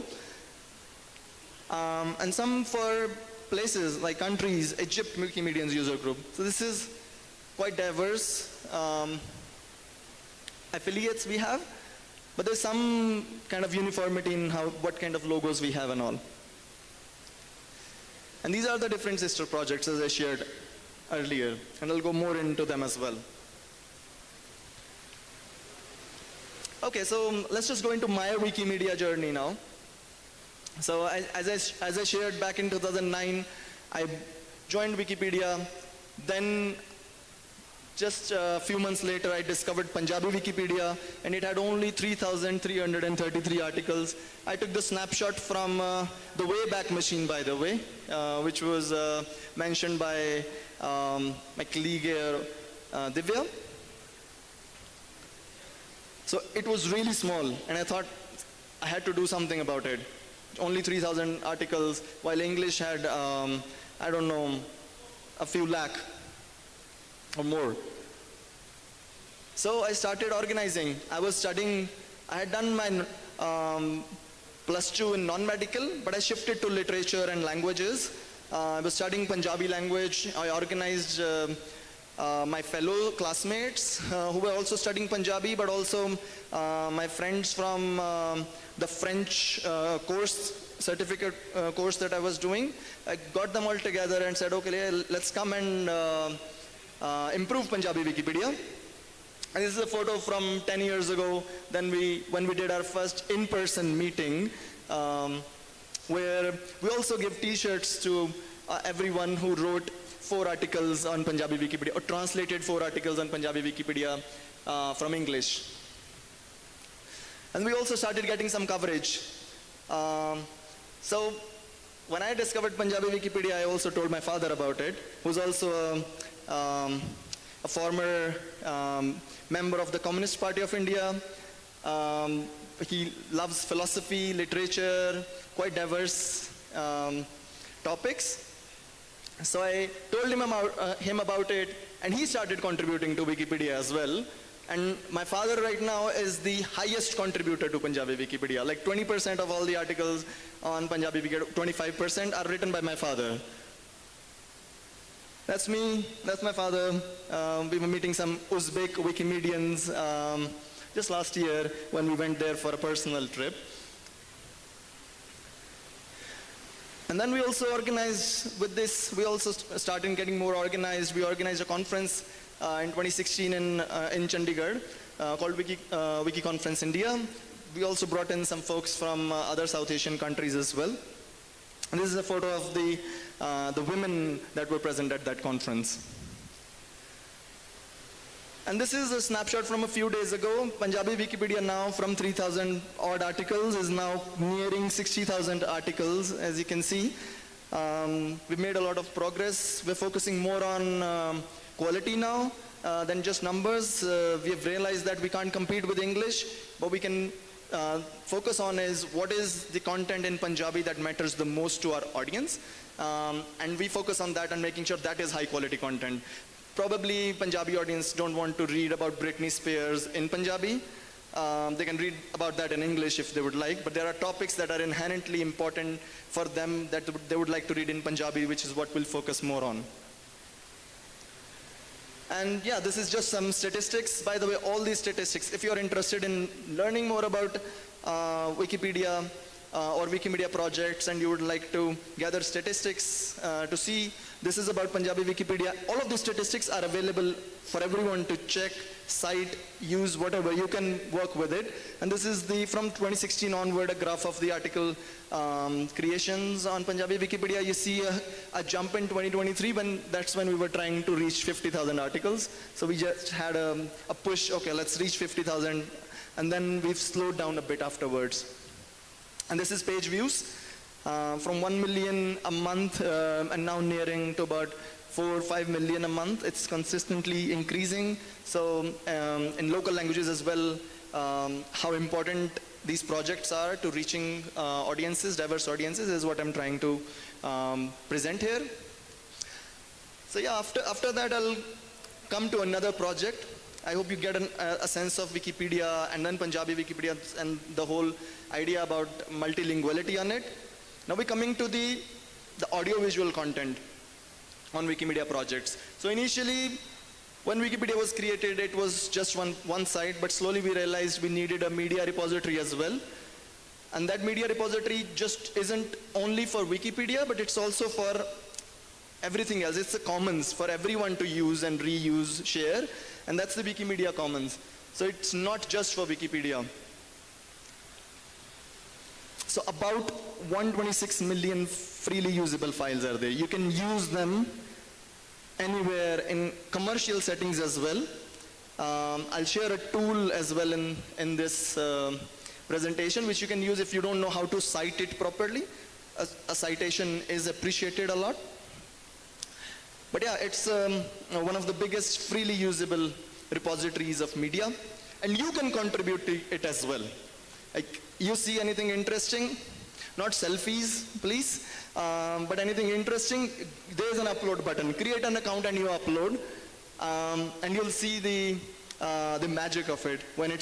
If it's something substantial and rare, you'll see how it slowly starts getting used on across the internet. And too much detail here, but basically a few licensing that we are using is Creative Commons licenses, but only the free ones, completely free ones. The ones which don't work with commercial settings, for instance, there are a few non-commercial licenses. We're not working with them because we want that whatever is on Wikimedia projects, people can even use it for commercial purpose. That's completely fine. It's also tricky to define what's commercial. If a non-profit is publishing something and it's selling it for 10 rupees, let's say, to cover the cost of the publication, is that a commercial use or not? But we don't know. It's difficult to then work with. So we just focusing on completely free. You can freely reshare it, reuse it, just with some caveat. How do you cite it properly is the key. So I started contributing to Commons as well. Like, I started with Wikipedia, then I learned, okay, there is this project, probably I should start contributing to this as well. Because there was not much visual content about Punjab, the state that I'm from. So in 2016, I got a camera from the Wikimedia Foundation as a volunteer. I requested them that I need a camera. I'll go to different places. I'll take different photographs and I'll add them to Wikimedia projects. Along with other folks in my community who else is interested in filling these gaps. And we got a Sony camera. And I started taking pictures like this. Or this, a Gurudwara. And then there is a process on Commons where you can nominate images for quality images, which assigns them with a special tag, which also increases the possibility of it being used more. I uploaded them and then I nominated them. But within 7 days, all my nominations were rejected. But it didn't end there. I got this long email message on my talk page by another user who pointed out what was wrong with the images that I was taking.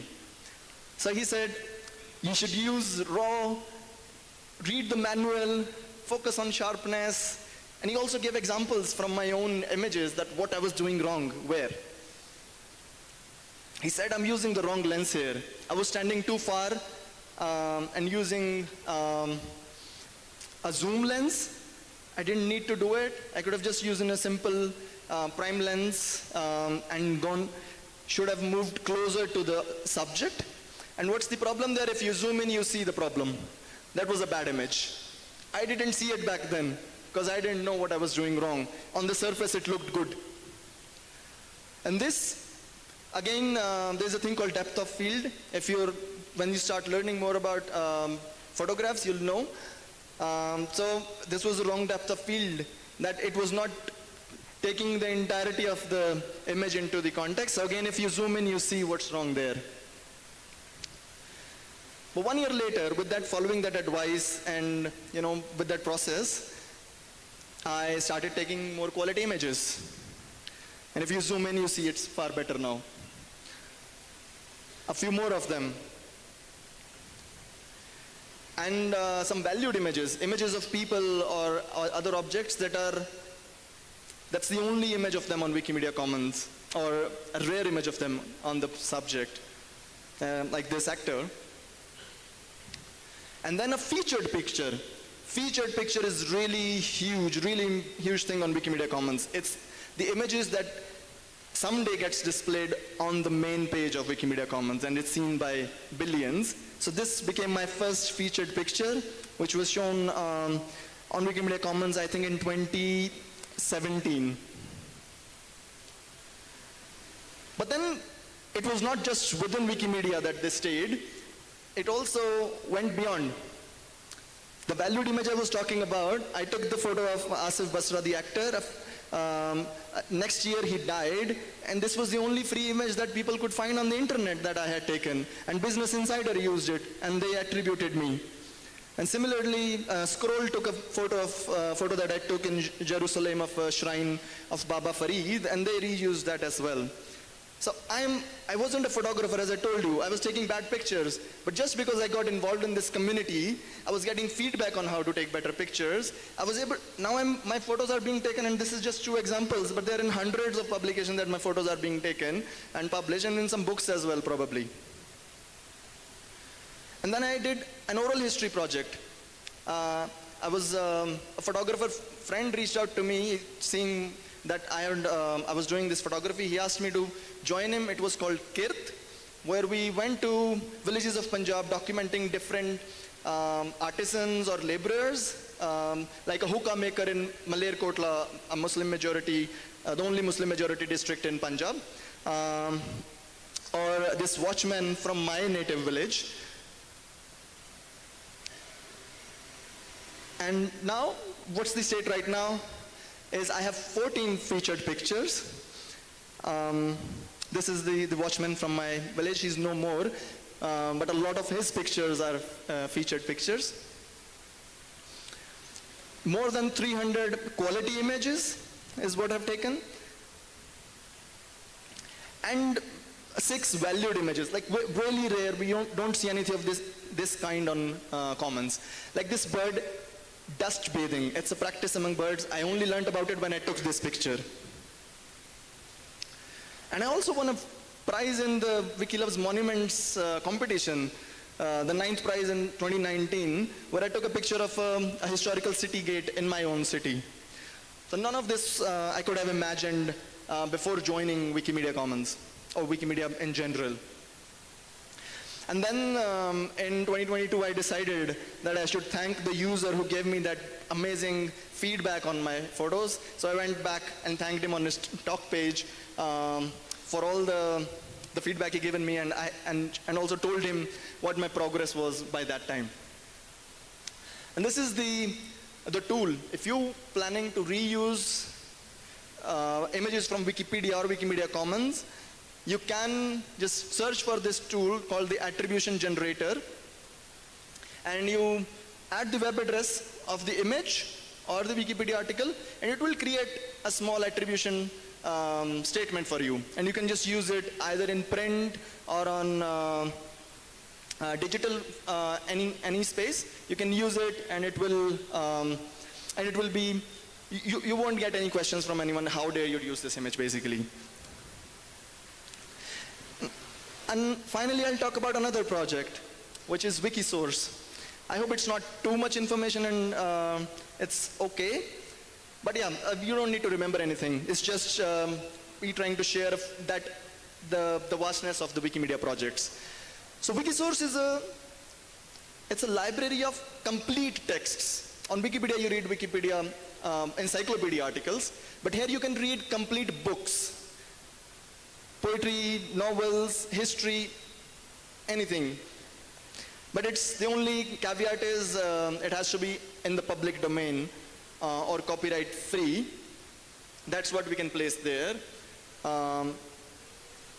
Yeah, so basically no Harry Potter here in the near future, but yeah, sometime. So this is how it looks like. You can download it in multiple formats. For your e-reader devices and everything. There are people who are constantly working. So what people do here is they take a scanned file like that. There are images, and from image we change to digital text, make it rich text. So we're bringing new works on the internet, making them searchable, making sure people can then read them on their e-devices as well with this project. And after doing Wikipedia, then I did Wikimedia Commons, and I've been doing both of them. Then I also started Wikisource in my language, in Punjabi. There was no Wikisource there. I went to my library in my university one day, went to the rare book section. Without telling the librarian there, I took images of a text from 1885, scanned it with my mobile phone, put it on Wikisource, and that became the first text. And in 2017, we launched Wikisource. And by the way, that text is the story of Sheikh Chilli, which is a dreamer, a legendary character who dreams, okay, one day this, that will happen, but in the end, nothing happens to him. But yeah, I like to believe in the story of the Sheikh Chilli, where the dreams do come true. So yeah. Me, if I place myself in the position of Sheikh Chilli, I had started dreaming that what if I get a job in the Wikimedia Foundation one day. It had been like 8 years that I was contributing as a volunteer and gained a lot of experience in many different things. And then in 2017, I actually got into the Wikimedia Foundation. It was my dream job, and I got it. And one of the first projects I did was in the initial years, I worked with different communities, especially in South Asia, to increase the awareness of their projects.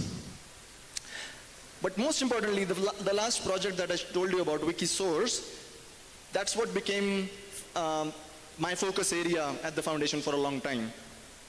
So we started an initiative in Indonesia where we were focusing on manuscripts. I told you, right, that we take entire texts, turn them into digital text from images. So we said, why don't we use that technology and work for handwritten manuscripts? So we did this initiative in Indonesia, where there are so many writing systems, so many manuscripts, and in 3 different regions we worked with some partners there, the Wikimedia entity there, also a research institute, digitized many pages, and worked with volunteers to then transcribe them.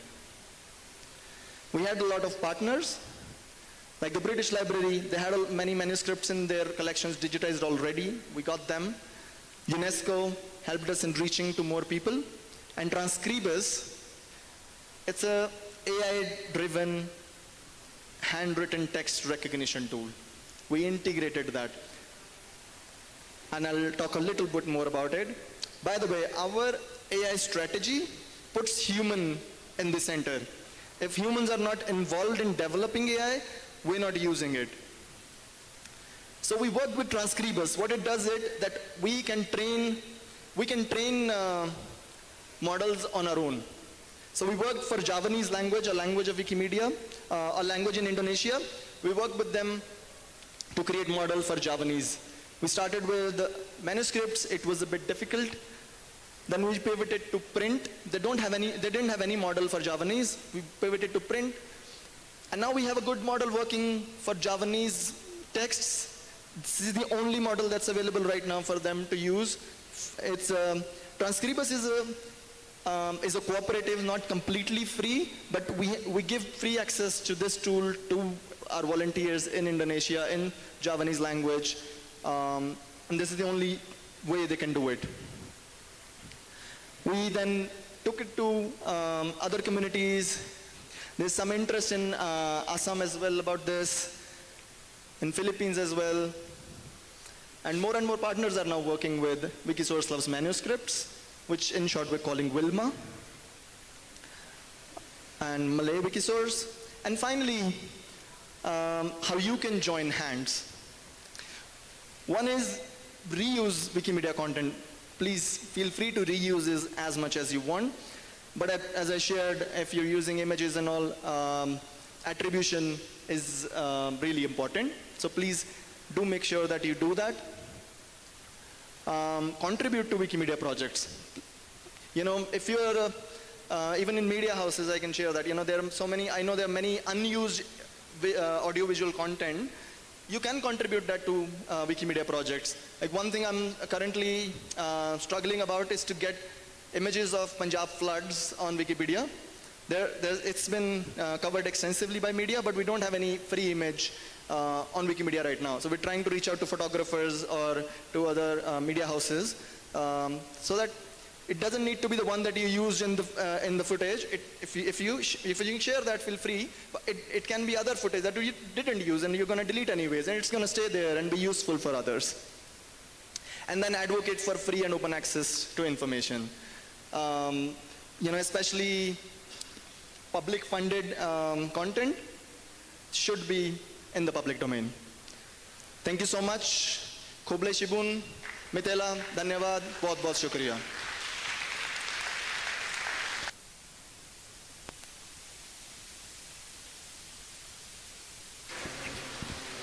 Hello, check. Our sincere thanks to Mr. Sandeep Gill for an enlightening and impactful session. Thank you, Sandeep. Let us all give a big round of applause once more for Mr. Sandeep Gill.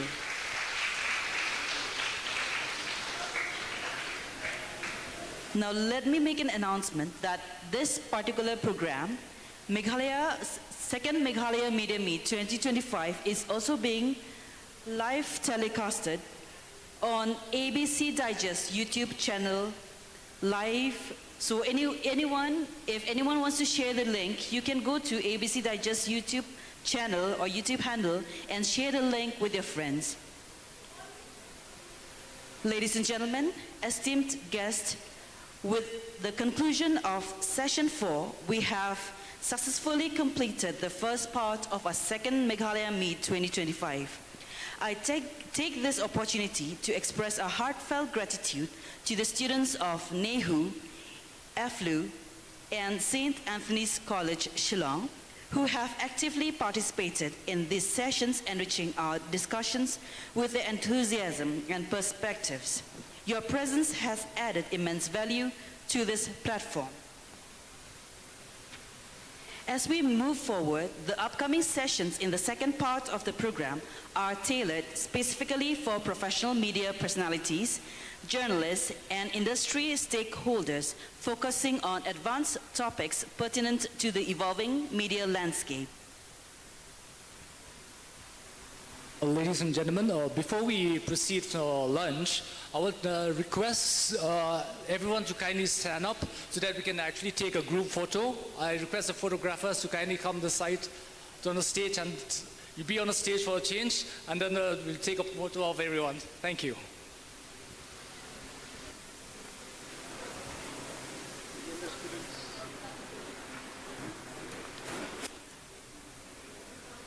I request the students to kindly stand up from where they're sitting so that we can get all of you together in the frame.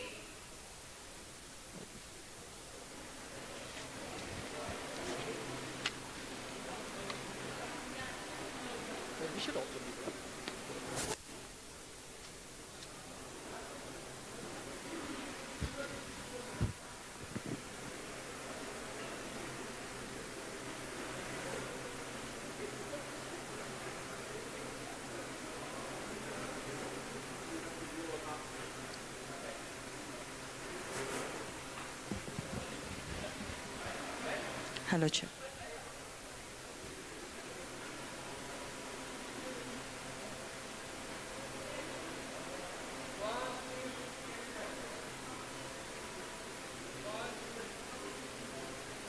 One more.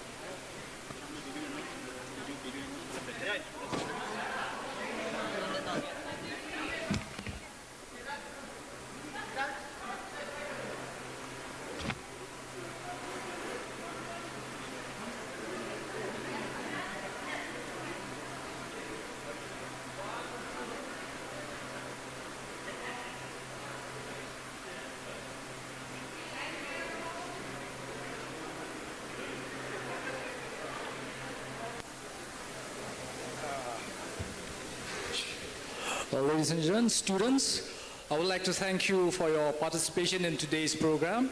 And I would also like to mention that certificates will be issued to all of you, which will be informed through your respective teachers. Now, students, you may now proceed to the preparatory area, which is next to the medical camp, where you will be given your lunch. Some of our staff will be assisting you to get to where you want to go. Okay? I would like to remind you that you can continue watching the program live, the rest of the program live on ABC Digest YouTube channel.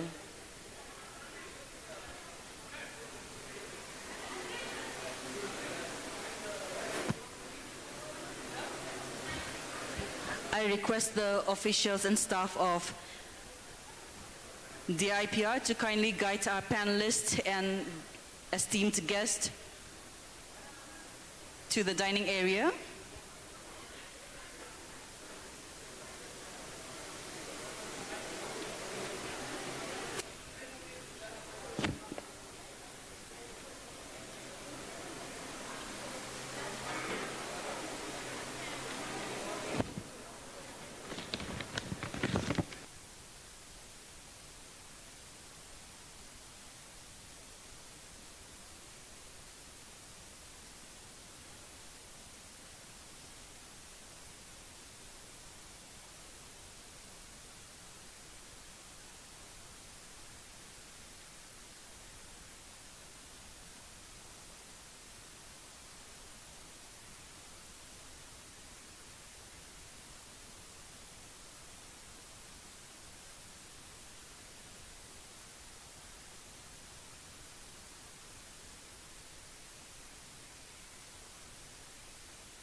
Flowers in my pockets, I've been growing money trees. My style is just like ballerinas. This world only spins for me. I run on gasoline. Gasoline. I run on gasoline. Gasoline.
1, 2. Left hand. Hello, check. No, we'll need, because now we'll have panel discussion, so we'll need four, yeah. How many do you have? Yeah. Then we'll have to give whatever you have here. Yeah. Yes, okay. Hello, check. May I request everyone who is standing outside to calmly enter so that we can start with the next session.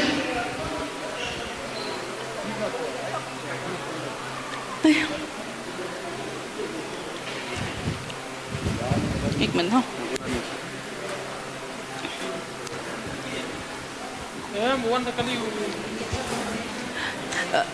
everyone who's standing outside, kindly come inside so that we can start with the next session.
to join and then we'll start.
I don't know if anybody's hearing me, but I'm speaking in case you need to test audio.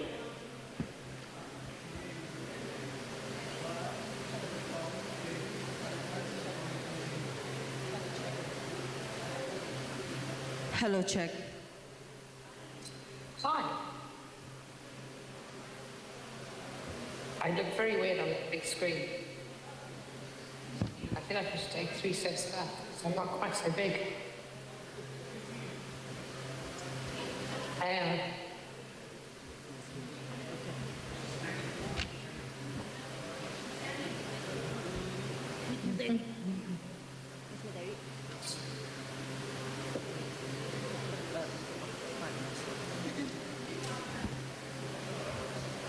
Hello.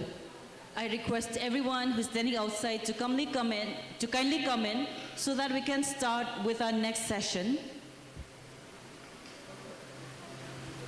Please come in and be seated so that we can start our next session.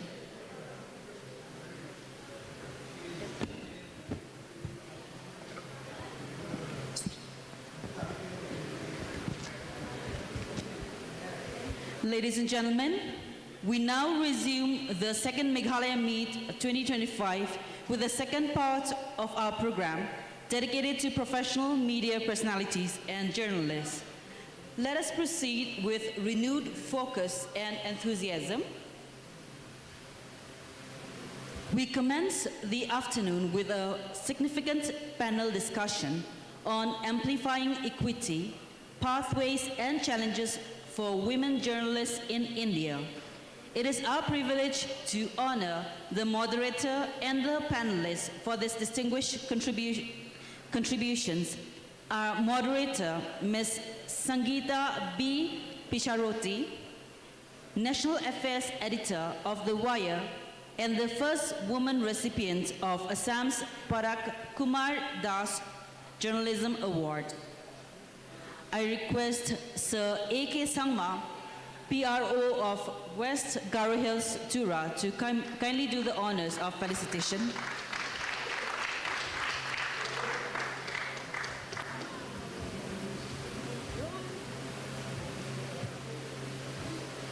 I can sit here, no? Yeah, anyway.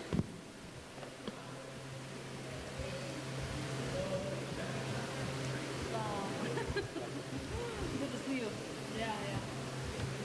Get down on the bonus. Thank you. Let's give a big round of applause. Thank you. Thank you so much. Thank you. On the panel, we have Ms. Patricia Mukim, Padma Shri Awardee, the editor of the Shillong Times, a pioneering voice in journalism and social activism. Let's give a big round of applause. Now, may I invite Madam Sadina Sangma to kindly do the honor of felicitation.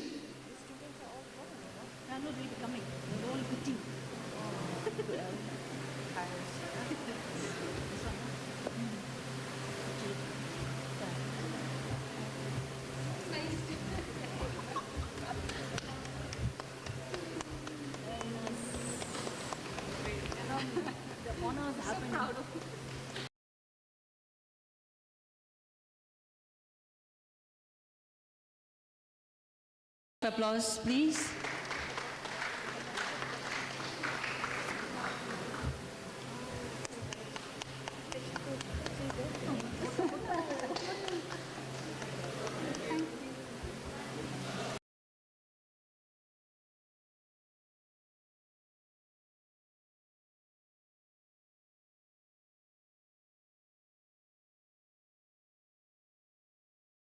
Reporting on environmental and social issues. Madam Sadina will take the honors of felicitating Ms. Tongam Rina.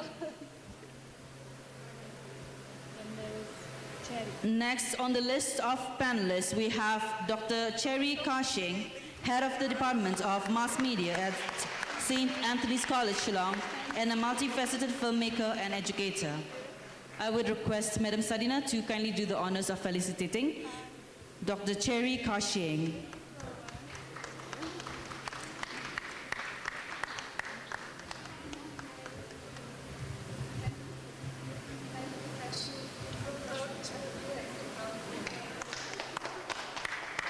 Thank you, Madam Sadina, for doing the honors of felicitation.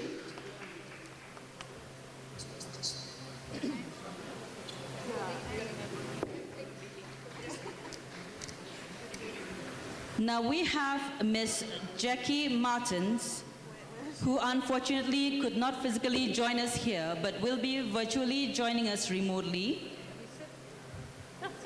Jackie Martins is the South Asia Bureau Chief for the BBC News, South Africa by birth. She has worked across the world from Africa to the Americas, Middle East, Europe, and now Asia. She has played a pivotal role in expanding the BBC's presence in the region. Martins is known for her insightful commitment to delivering accurate news from South Asia, covering a wide range of topics from political upheavals to social issues, providing a comprehensive view of the region and its people. Her dedication to journalism has earned her several accolades, including RTS, Emmys, Peabody, Banff, and Bayeux, highlighting her contributions to the field and her impact on global news coverage. Let's give a big round of applause and welcome Ms. Jackie Martins. On behalf of DIPR, Government of Meghalaya, we are honored that you could join us remotely, even though not physically. Ladies and gentlemen, please join me in extending a warm welcome to all our esteemed panel, and let us all once again give a big round of applause to this women journalist. Hello and good afternoon. Comes with a big warning. It's like a post-lunch session. So please keep your water bottle handy. Moment you feel a little sleepy, take a gulp. Because this is something I'm actually very privileged to be moderating a panel discussion which has only women. You know, most of these panel discussions are mostly, as they can say, manel. So this is a very interesting space. And the reason, of course, is, you know, to be talking about the challenges for women journalists in India. And we here mostly have Northeastern women to talk about this for a change. I think this is something very, very interesting because we have been always been told and now we are telling. So this is something, let's note that moment. And then we have Jackie here to be giving us the international perspective because we always think that, it's only us as women in India, women journalists, we face certain issues. But women as a gender, if you see, there are a lot of issues that are common. So there, Jackie's inputs will be really, really helpful. So because we have very little time, so I don't want to waste much, talking in these kind of banters. So let's get into it quickly. And but I would, before going to all the panelists, start with a little story of my own, from my own journalistic life. When I joined the United News of India in 1995, I was told that I was the first Northeastern woman to have joined their headquarters. Mind you, that was the time when, there were only two major news agencies, PTI and UNI. So I was thinking, my God, I mean, like knowingly or unknowingly, I just broke that glass ceiling. And then only yesterday, I came across an Assamese, I come from Assam, I came across an Assamese book where there is this lady, a woman journalist, talked about in 1994 how she became the first woman staff reporter of a daily newspaper, Assamese daily newspaper. So only in these 90s that we have broken certain glass ceilings as women. And when I joined the Hindu later, in the early 2000s, I was still working with women who were one of the first people to have been hired by the Hindu newspaper. And they talked about how there were no separate restrooms for them. They had to go and knock at neighbors' doors, things like that. So there were a lot of the challenges with which these women of these generations worked.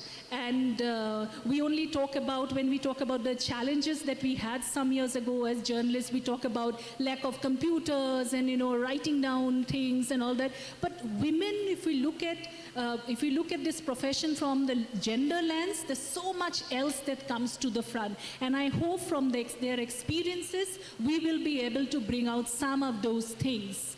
And in UNI, when I joined as a Chotu reporter, the person whom I was reporting to was the first hire of UNI, a first woman to be hired, and that was the same batch as the famous journalist like P. Sainath. So that was the time the first woman was hired, not very long ago, in the 80s.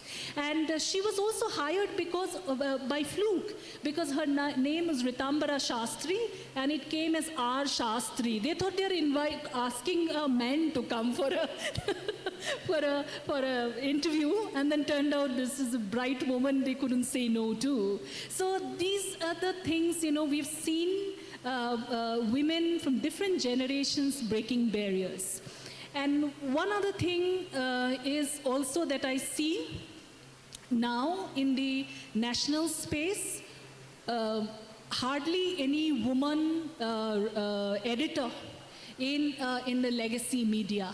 But here I'm proud to say I'm sitting with two women editors in the Northeast. I always tell people back in Delhi that that glass ceiling we have broken. Okay? So these are legendary women who have very quietly done a lot of things. Okay? But so I will start with Pat. I want you to talk about your little journey, of course, how you started as a journalist, as a woman journalist, though I don't like the term, journalist, and how did the society, your family, the people that you wrote for, worked for, looked at you? Thank you, Sangeeta. I'm not the quintessential journalist because I was never trained in journalism. I stumbled into this profession. Actually, I was writing columns since the 1990s for the Shillong Times, and it felt like the paper was my own. You know, it just felt like that. I started writing letters to the editor, and then one fine day, the editor of the newspaper called me and said, "Why don't you write regular articles, since you seem to have a lot to say?" Then I said, "No, I might get into a mental block. I prefer to write letters." He said, "No, try out." So I tried, and I would write one article every week. Then I met people in the streets of Shillong, and they said, "Why don't you write on a particular day so that we don't miss the paper on that day?" So I started writing on a Friday, and I'm still continuing to write on a Friday. In 2008, I was called upon to become the editor of the newspaper, and I can tell you it was very intimidating.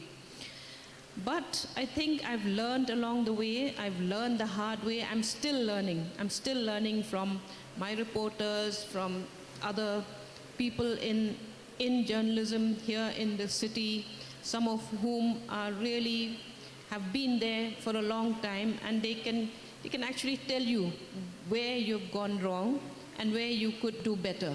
So it's a constant journey of learning, but like you said, I do not really like the word women journalists. We are journalists, we are journalists. We do the same kind of work, we get into the same kind of risks, in fact more risks.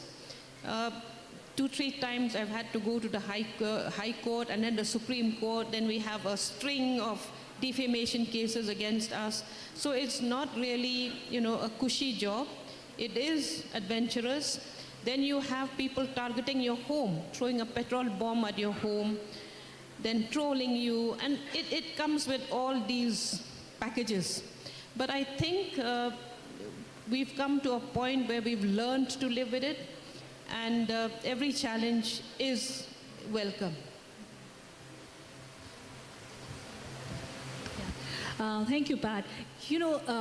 This is, I fully agree when you say that we don't want, as women, we don't want to be seen as women journalists. We want to be seen as journalists. But gender has always been part of this, any of these categories that you look at, there is always a part that gender plays, like in India, caste plays a role, so we cannot avoid that. So that's why this conversation. And yes. Maybe I'm being unfair to my younger colleagues, women in journalism, who have a family, and there is no work-life balance in journalism. We give too much time to our work and very little time to our families. So somewhere we do make, that concession for the profession, and as a result, I think family loses out somewhere. Yeah, we'll come back to it. But, as I said, that we don't want to be seen as women journalists. We want to be seen as journalists. But in the Northeast particularly, I have seen, if I am asking very, very searching questions to, say, some politicians or activists, mostly politicians, they generally strike back at you by asking, are you joining politics? Why don't you join politics? So, and that has, first I would just laugh it off, and later then I realized that this question is coming not without context. It's coming from the context is that women are supposed to stay away from politics. When you are asking these searching questions and which actually are accurate and demands a very difficult answer, then you realize that this makes them a little uncomfortable, that, so even though in the region, in the Northeast, we have this thing about women have far more rights socially and within their households, but in many women, many Northeastern women, women don't have that space in the public life. So journalism is also comes in that space. So it is a big thing I always face when I ask them these questions. They just don't know how to deal with you. They have to, whether they want to look at you as just a woman, they want to look at you as a journalist, or a woman interested in politics. So this is the space, you know. So I'll go to Tongam now. Tongam, I want to ask you also about, of course, touch on your experiences and the challenges that you have found, for yourself as a journalist. And you are one of those, very few women journalists in Arunachal Pradesh, So talk about that, and also the challenges which you like, some sort of physical attack that you got, you had to face. And was that attack, that particular attack was, because of your journalism. But when you were facing all of that, was the community with you? Were you alone there? Because this is very important, as what Patricia had touched on. Yeah, it's the family life, it's your other life that gets hugely affected by it. And when you work for journalism, when you do journalism, you're working for people. You think you are working for, you're questioning the government of the day for public in public interest. Where is that public when you were attacked? And in your case, you were shot at.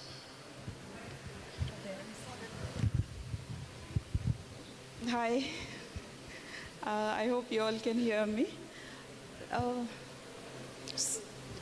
So when we start, I go back to 2002, 2003, that's when I started.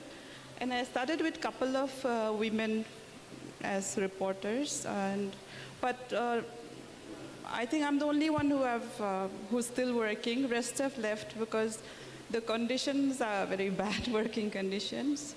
And I'm not trying to discourage anyone. If you're from a good family, financially okay family, maybe it's the job for you, but otherwise it's really not the place, because you have to do so many other works to sustain yourself, to sustain your family. And so women, they stop working after a point. So that's why there are very few editors, working editors. Also in the notice, you have owners who are also the editor. So you think that maybe the content would be better or something. I'm not going to go there. But then, but the number of women who are working as reporters, it's less. Beginning, there are more entry level, but by the time they reach mid-level, which is 10 years into the job, they are mostly gone because they have to look to support themselves financially or get married, start a family. Because in media in the Northeast, I guess it's true everywhere also, in the smaller media houses, you don't even get maternity leave, right? So when you are pregnant, you don't have much chance to start. So you have a lot of people who go into freelancing, but regular media jobs, it's really not there for women reporters. For men, I guess it's slightly more easier. I don't know, but I think that's why you don't see a lot of us. So sometimes I go to press conferences, people my age, you rarely find the people in their 20s, like huge gap in between. And after some time, they'll also disappear. So I guess, I don't know how it's going to get better. Maybe more facilities for women, reporters particularly. For most, but mostly for women, if they want to continue working. But otherwise, it's going to be the same. You're going to see both of us only everywhere. It's kind of boring. We also need company. But that's how it is. And yeah, it's challenging, of course. You really don't have a family life. By the time you realize you want to go to a birthday party, the kids have already grown up and gone, So you don't have that thing. It's difficult. And people are also not very, I don't know, people don't read newspapers nowadays, right? But I know people read newspapers because I get constantly trolled because Pongpet gets trolled a lot. I mean, she's, I think, the most trolled person right now in this room. Yeah, most trolled woman journalist. Yeah, even if you bring entire India, I think. Yeah, I mean, if you're some ranking. Yeah, if you're a Muslim, of course, you're trolled as much. But female journalists are trolled much more. The same content that she and I write, and if male reporter writes, reactions are completely different. We were trolled sometimes. Someone was doing that pictures of morph pictures and of AI. We are, victims of that. There are naked pictures of me going everywhere, and there are cases also. And these are like kids, yeah? You don't really want to go and say, don't do this. These are like 20, 24-year-old kids who are trolling you so badly, and they're so good at technology as well. And how do you control that? These are the challenges that we often don't talk about. And government, of course, they don't want to talk. Sometimes we ask questions, and that's why I'm quite impressed and surprised that I'm invited to an event like this, thanks to Jade, because I'm rarely invited to government events. Sometimes I ask, not always. These days I don't ask. I'm tired of asking. I need to take care of my mental health, so I really don't ask much. I think I went everywhere, but I'm trying to tell you how it is to be a reporter, a woman reporter, as well as a working woman journalist. What's happening to your case? It's been a couple of years now. Where is it now? 12 years now? 12 years. The person who had shot you is outside of the jail now? No, we don't even know who that person is. Don't even know. That means there was no investigation, or did it happen? Yeah, I really don't know what's happening, because the last time I gave a statement was like 5 years ago, I think. So after that, I really don't know, because it has affected me mentally so much. Sometimes I just want to push it back and not think about it. So, but yeah, I don't have a closure as yet. I'd love to have one. My parents would love to know. Yeah, it's quite scary, isn't it? Like you're going to the same space and you don't know who's done it. And I'm very sorry that I had to ask you this question, because you get asked this question many times. But we look at the larger issue. But yes, as a person who's fighting these cases all alone, and this mental health is a huge issue, I'll go there. Okay, so but before that, I want to just bring in Dr. Khasing now. Okay. We were talking about, of course, what Tongam has touched has affected a lot of our lives. Like she had spoken about the northeastern reality, but let me tell you, the reality elsewhere is also mostly the same. When I had joined the Hindu in 2001, in my interview, I was asked that you have just recently got married, then why should we hire you? Because you will you would want to have kids now. So this was the news editor of the Hindu asking me this question. So when you were talking about women not getting, maternity leave and all that, these are realities everywhere, even today. In smaller towns and cities and states, these things are still a reality, huge thing for women. So that's the reason, even if we don't want to talk about women journalists as such, but gender is important, okay? So that's there. So that's what we were facing. And then what she had pointed out, again, to pull something out from what she had said, is that there's a huge gap that she sees when she goes to the press conferences. In her generation, she's the only one, and then she sees a lot of younger women journalists, okay, which she thinks is going to fade away, as because that she had seen, in her state. So, which is a reality in most northeastern states and many other states also. Okay. So, Dr. Khasing, I want to look at the academic space, because now many of us, we became journalists without any formal degrees. But now what we see is a degree is something that is asked for, when there are advertisements and all that. And it's a huge separate wing now, journalism, mass media and all that over the decades. So what is the classroom look like now? What does it look like now? Okay, thank you for your question, Sangeeta. And before I come to that, I just want to take this opportunity, first of all, to say thank you to all the organizers. We've had a wonderful session in the morning. And so now we're into this. And I also want to say thank you to all the gentlemen who are staying here. Going by the eye, there are more male here attending a session on women in journalism. So it takes a lot for you a lot of patience, I guess, from your side to be able to sit through this. So yeah, thank you for that. And thirdly, to all three of you, you are in the field, I am not. I'm an academician. You guys, sorry for the word guys, but you're the one who are actually on the forefront. You faced a bullet, you face court cases, you get asked question, now that you're married, can't you join the field? So huge respect to all of you, because like you said, I'm just an academician, I don't go to the field. And on that note, being an academician, now I'm coming to your question. I would like to actually open by quoting a study. As an academician, we rely on facts, so please excuse me for that. But in the short time that I got to prepare for this, because it's a short time from when I was invited to now, so I came across one study which was done in 2019. This study was entitled Gender Inequality in Indian Media. And this was carried out by the UN Women and the media Rumble News Laundry.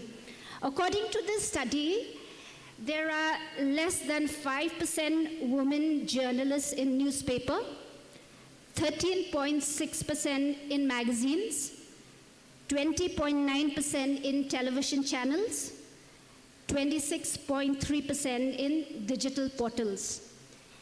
This was 2019, and last year, 2024, another study was done by the Press Institute of India. By now, a couple of years have passed, things have improved a bit, but not so much. Now we have 40% women journalists in India. Now my question, and then every year we get students. In the classroom, we keep on churning out students. We train them. Journalism is also an aspect. So my question is, where are all the women? Where are they? And then, according to the Accredited Journalist List 2024 of the IPR, there are 121 accredited journalists. And can you take a guess how many are women? Out of the 121, which Kongpat, you're also there, I did some research and I actually counted. There are only 18 women journalists. So 18, 1/8. So that should be just 0.0 something percent. So this is a serious concern, because in the classroom, and I'm sure there are many journalist schools all over India, where are all of them? And, despite women making remarkable growth and progress in other fields, why is it that they are not picking up on this particular field? And I think that is why we are here, to discuss on that issue. We can use this space to come together and bring out ideas and discuss. Maybe, come up with suggestions, come up with ways. And yes, you started this discussion by saying that, okay, this is a panel discussion where there are all women. We see that as a privilege. But there's also another perspective. Why is it that in a topic like women in journalism, is it necessary that we call only women? Because, when we talk about feminism, it's an ideology. There is no strict rule to say that only women adopt feminism. In fact, we need men. That is why, I say thank you to all the gentlemen who are in this room. Because we need, open-minded people, gentlemen, who would support, who would also adopt feminism and pass it on among your folk. It's not necessary that it's only women who write about feminism, who talk about feminism, discuss about feminism. We need everyone. And yes, for those who think that we've had enough of women, they're taking up so many of our spaces, who think that, they're getting all the privileges and so on and so forth. Let me remind you that, Karl Marx once said that a class emerges as a class because there are certain consciousness which actually sets it aside. And if we think of these consciousness, domestic violence is still a reality of the day. And when we think about, in the field of journalism, maternity leave is one of them. And there are women who would join the field before marriage. Then after that, they would leave because of the difficulty and the challenge of maintaining the work and life balance. Then there are also systemic issues like perhaps maybe unequal pay for equal work. There are also issues, there is a term called career femicide, which talks about a systematic destruction of a woman's career. Maybe that is also what our women journalists are facing, and that is why the data paints a very, very sorry sight for women journalists. I am not in the field, but maybe we can hear from you and many others who are in the field. Let us know what is the reality like in journalism field today. Yeah, thank you. Thank you, Dr. Skar Singh. So thank you so much. And before I go to Jackie, will you just read us again the data that you have, the percentage? You said 13% of... this is in 2019. 5% women journalists in newspaper all over India, 13.6% in magazine, 20.9% in television channels, and 26.3% in digital portals. And if you look at this data, there's so less in newspaper because it requires going to the field. And the danger is there. Because journalism is a field, it's not a 9-to-5 job. You have to work at odd hours. So maybe that is why it is not attracting more women. Unlike digital portals, which is 26.3%, this is where you actually work from the security of your home or indoors.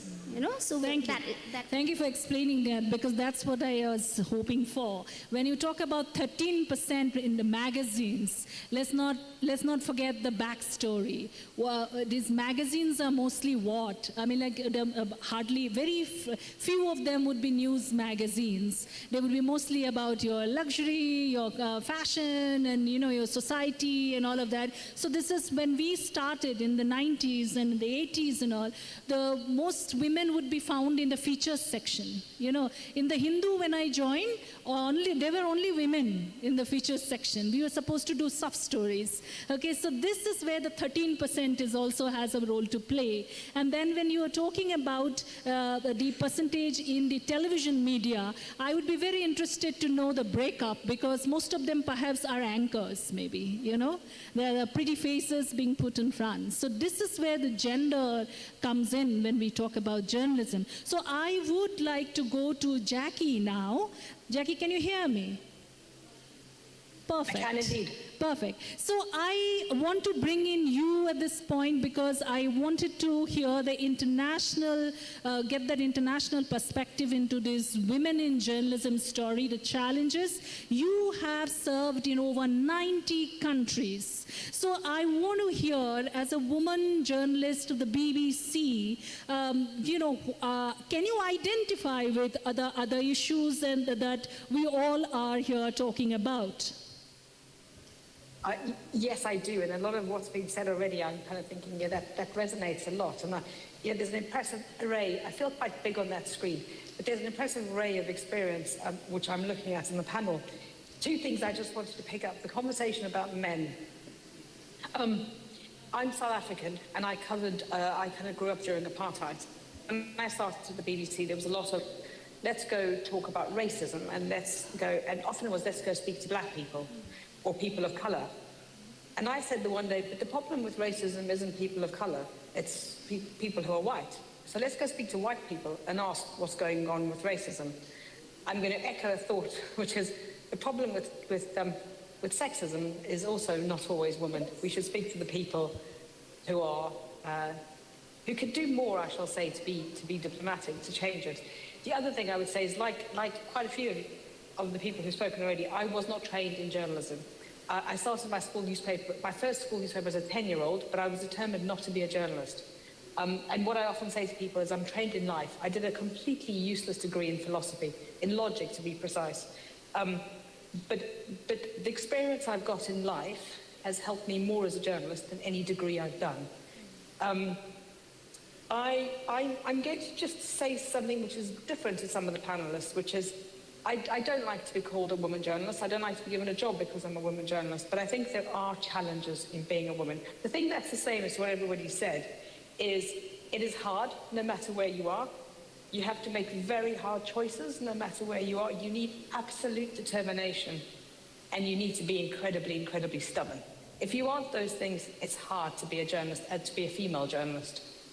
But I'm going to talk a little bit, Sangeeta, which you mentioned about being in the field, because my experience is mostly as a field journalist before I became editor.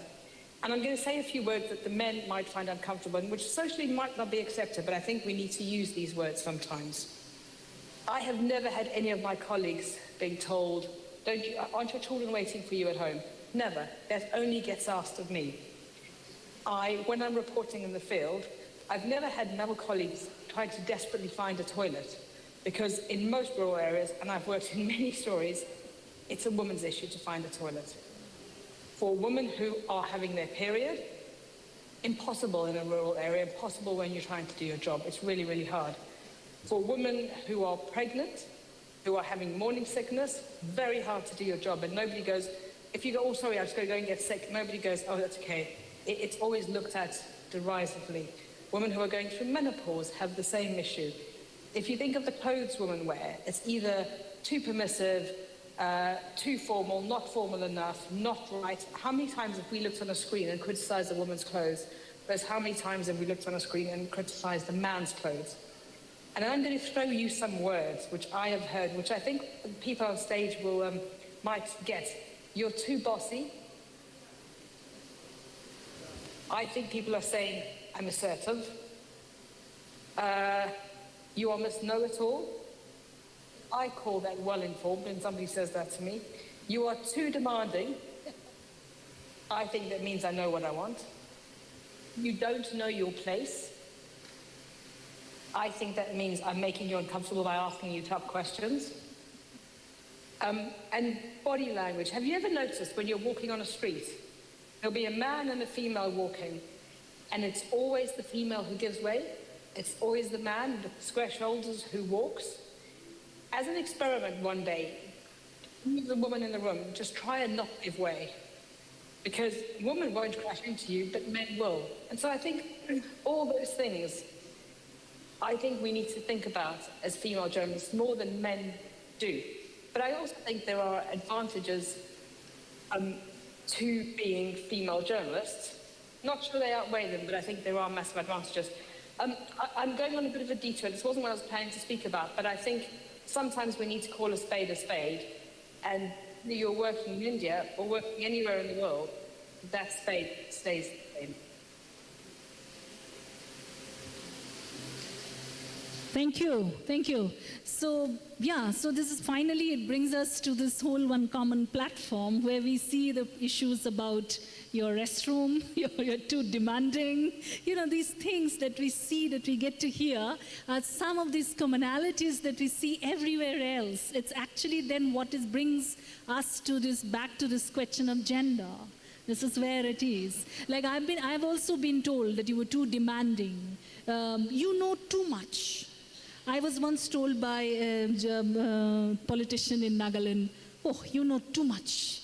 So it was basically, I was asking a question and I wanted to know what was happening. So these are the thing, and then the demanding bit, you know, because many times I've also heard this, you're too demanding. I'm sure you all must have also from bureaucrats, etc. If you keep calling them, they said, you know, you're asking, because you are a woman, I'm respecting you. But, you know, a male journalist, I would not have even tolerated this much. So then I just come back thinking that maybe there's some advantage maybe as a woman journalist. So those kind of things we have gone through and seen. So one other thing, Jackie, I want to ask specifically is also about, you know, elaborate a little on this, you know, what is its effect? What is the profession's effect on your family life, your everyday, you know, that's kind of the other life, you know, and how does the profession affects that life of yours? Plus also mental health, because we talk very little about mental health, primarily because, you know, when people used to talk about war reporting and all that, and then only one would talk about what is its effect of in a journalist, okay? But when we are bombarded by all these violent videos and things, you know, this reportage like that, every day you have to chase. So there's that screen has come down now. It is now, you don't have to go to the field, to the war, to Gaza to see what is happening there, to get affected by these images. They come home. So I want to ask you, Jackie, about this, particularly if you can stress on the mental health. Thank you. So two things. In terms of my family, I have a very supportive family, but I spend a lot of time in war zones, and my mother particularly gets worried every time I get on a plane and go to a war zone, because I think it's a difficult environment to be in, and it's a difficult environment for families. You know, my mother's an accountant, so going to do the job I do, she never really understands it. She loves me dearly and supports me terribly, but I think that it's quite far from kind of her knowledge. I met my husband on the front line, so in Libya. So my husband has a very similar mindset to me, which is quite helpful, but he's quite supportive. Before that, I had quite a serious relationship where I came back from spending lots of time in Darfur covering the civil war. And my then partner said to me, you have to choose, it's me or your job. And I said, well, you're asking me to choose, so you can guess the answer is not going to be you. I probably would have phrased that slightly better later in life, but they were difficult decisions to make. I had to choose when to have a child. I've got an 11-year-old child. I had my child slightly later in life because I didn't think I could have a child while running around in the field. You know, in India, you've got more child support options than you do in other countries, but it's quite hard. So there's various decisions I've made along my career which have been shaped by the fact that I am a woman. In terms of mental health, I have seen lots of people kind of collapse because of PTSD. I have seen people take on too much. And, you know, there was a stage when, as a journalist, nobody spoke about what they were going through. Then there was a stage where it was kind of camaraderie. And, you know, the thing about PTSD is that your ability to deal with difficult situations, and everybody on the panel will recognize this, and people in the audience, depends on what's going on in your own life. If you have a great supportive environment and your cup is empty, you can cope with quite a lot. But if you're dealing with sick parents, in-laws, extended family, difficult home environments, you know, all of that, your cup becomes quite full. And we as women, I think, tend to hang on to things more because we don't want to appear weak. Then you go into the field and you see the kinds of things we see, or you see it on the videos coming in. And I think it becomes too much. But we think we should be able to deal with it. And so we don't go and speak to anybody. We don't complain. I see the people I interview and I think, their lives are much tougher than mine. I have no right to complain. Until eventually what happens is people just have a complete breakdown. And if you look at breakdowns, they tend to happen in women more, not because women are more sensitive, but because they don't deal with it until it's way, way too late. Whereas for men, there are things. And I think, if there's one thing I want anybody who's thinking of journalism, who's going into it, to understand is that effects on your mental health. And I think the importance of creating a supportive environment around you is very, very crucial. So, when you're in a newsroom and there is one of our female colleagues who says, I've just got to go off a bit earlier, my son's sick. Rather than go, again, you say, okay, what can I do to help you? That little act will make it that much easier for that woman. If there is somebody who's just having a really tough day, give them a bit of leeway, help people. We all have stuff that happens in life. We all have difficult circumstances. It's about making sure we all work together and give people the space they need. And as leaders, as editors, that is even more important. For me, for my team, I try and show to them that I am a human being, that I have good days and that I have bad days, that sometimes things are tough and I don't have resilience to deal with things, and sometimes I don't. And in doing that, I want to give young journalists an understanding that it's okay for them to also have good and bad days, and we can't always be strong. And sometimes life just sucks, and the things you're dealing with in your own personal life make it even harder, but that's okay because you'll bounce back and you'll come back stronger. Thank you so much. Yeah, there are good days and there are bad days. Yeah. Sangeeta, yes. Sorry to disturb you. Can I just add on to this? Because of course, I was just coming to it. Yeah, we are on the topic of mental health for women journalists. So I just want to add on and say that, as women journalists, see, smart women often live in their heads. If, I don't know, both of you would agree with me.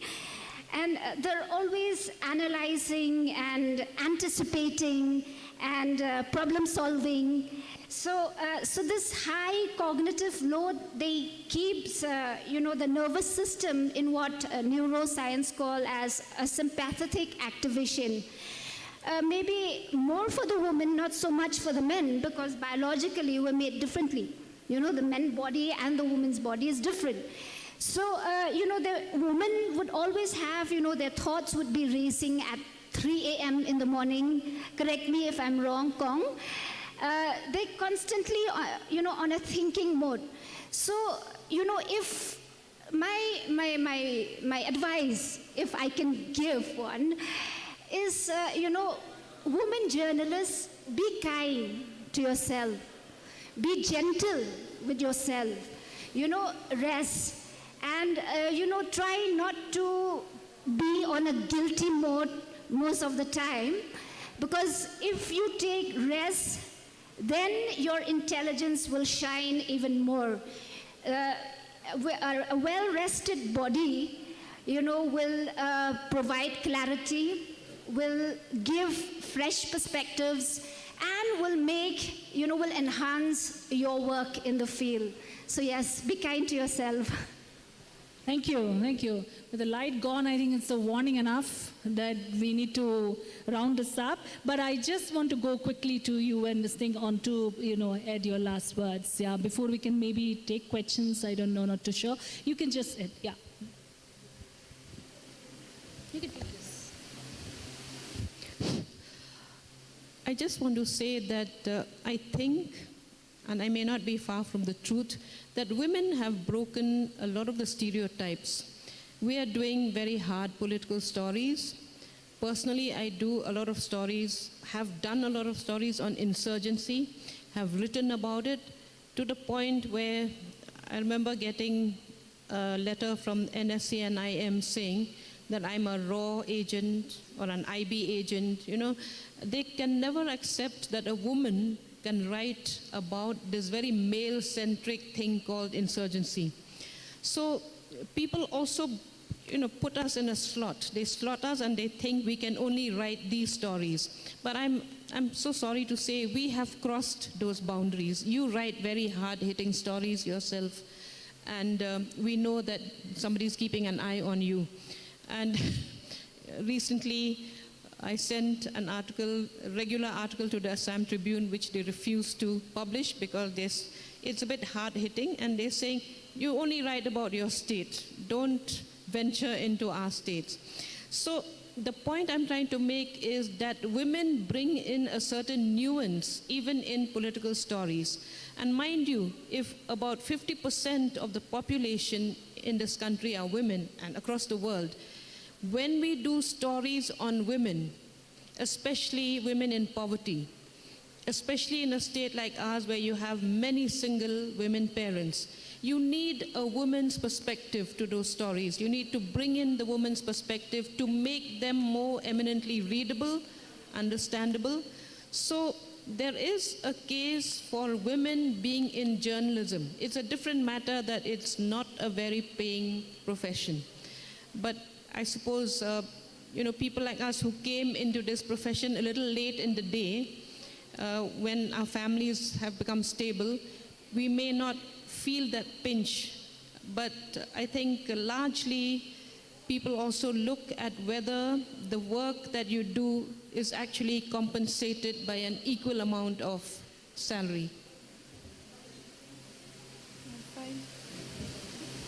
Okay. So, yeah, thank you so much for this. And because, see, this is a subject that is like, it should just, it's no easy answers. I only feel that with time, as you said, so many glass ceilings have been broken, and with more time, more things will change. But I don't want to scare away the younger women journalists here that, that's not the intention here. The intention is to tell you that what was it at one point in time, and how we all can come together to change this. A lot has changed, and a lot will also change. I'm very, very hopeful about that. And I don't think we have time to take questions because we have to go for another session. But if you have anything, and we have time to, in the end of the second session, you can just pose those questions, okay? So thank you very much. Thank you, panelists. Thank you to all the audience. Thank you so much. We express our profound gratitude to the moderator and panelists for their insightful discourse on equity in journalism. Thank you so much. And I would also request Ms. Sangeeta B. Pisharoti to kindly be seated, as you will also be the moderator for the next segment. And Ms. Patricia Mukim as well as part of the panel. We will now proceed to a pivotal and panel discussion on the role of the press in a democracy and citizen accountability. So I would like to request Mr. S.K. Sangma, DPRO North Garo Hills, to kindly come forward to the stage to facilitate our next panelist, Mr. Kishore Wangkham.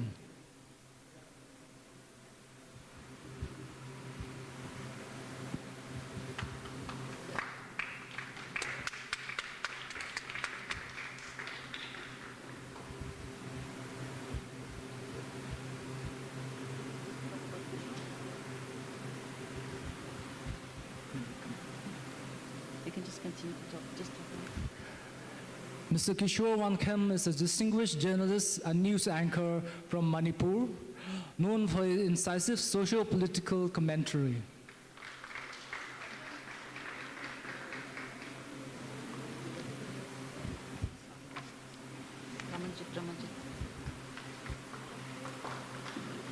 Thank you so much, sir. Our other panelists for this session will be Mr. Ramanjit Singh Chima, who unfortunately couldn't be here in person, but will be joining us remotely. Mr. Chima is from the South Asia Pacific Policy Director at Access Now and a key figure in India's internet free speech movement.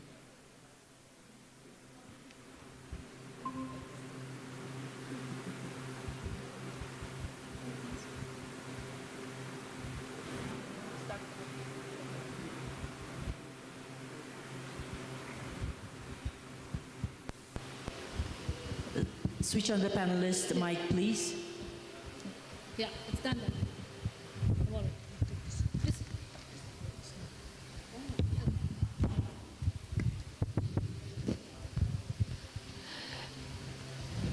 Thank you, and because there's not much time, so we'll just get down to this quickly, okay? And is Mr. Raman joined?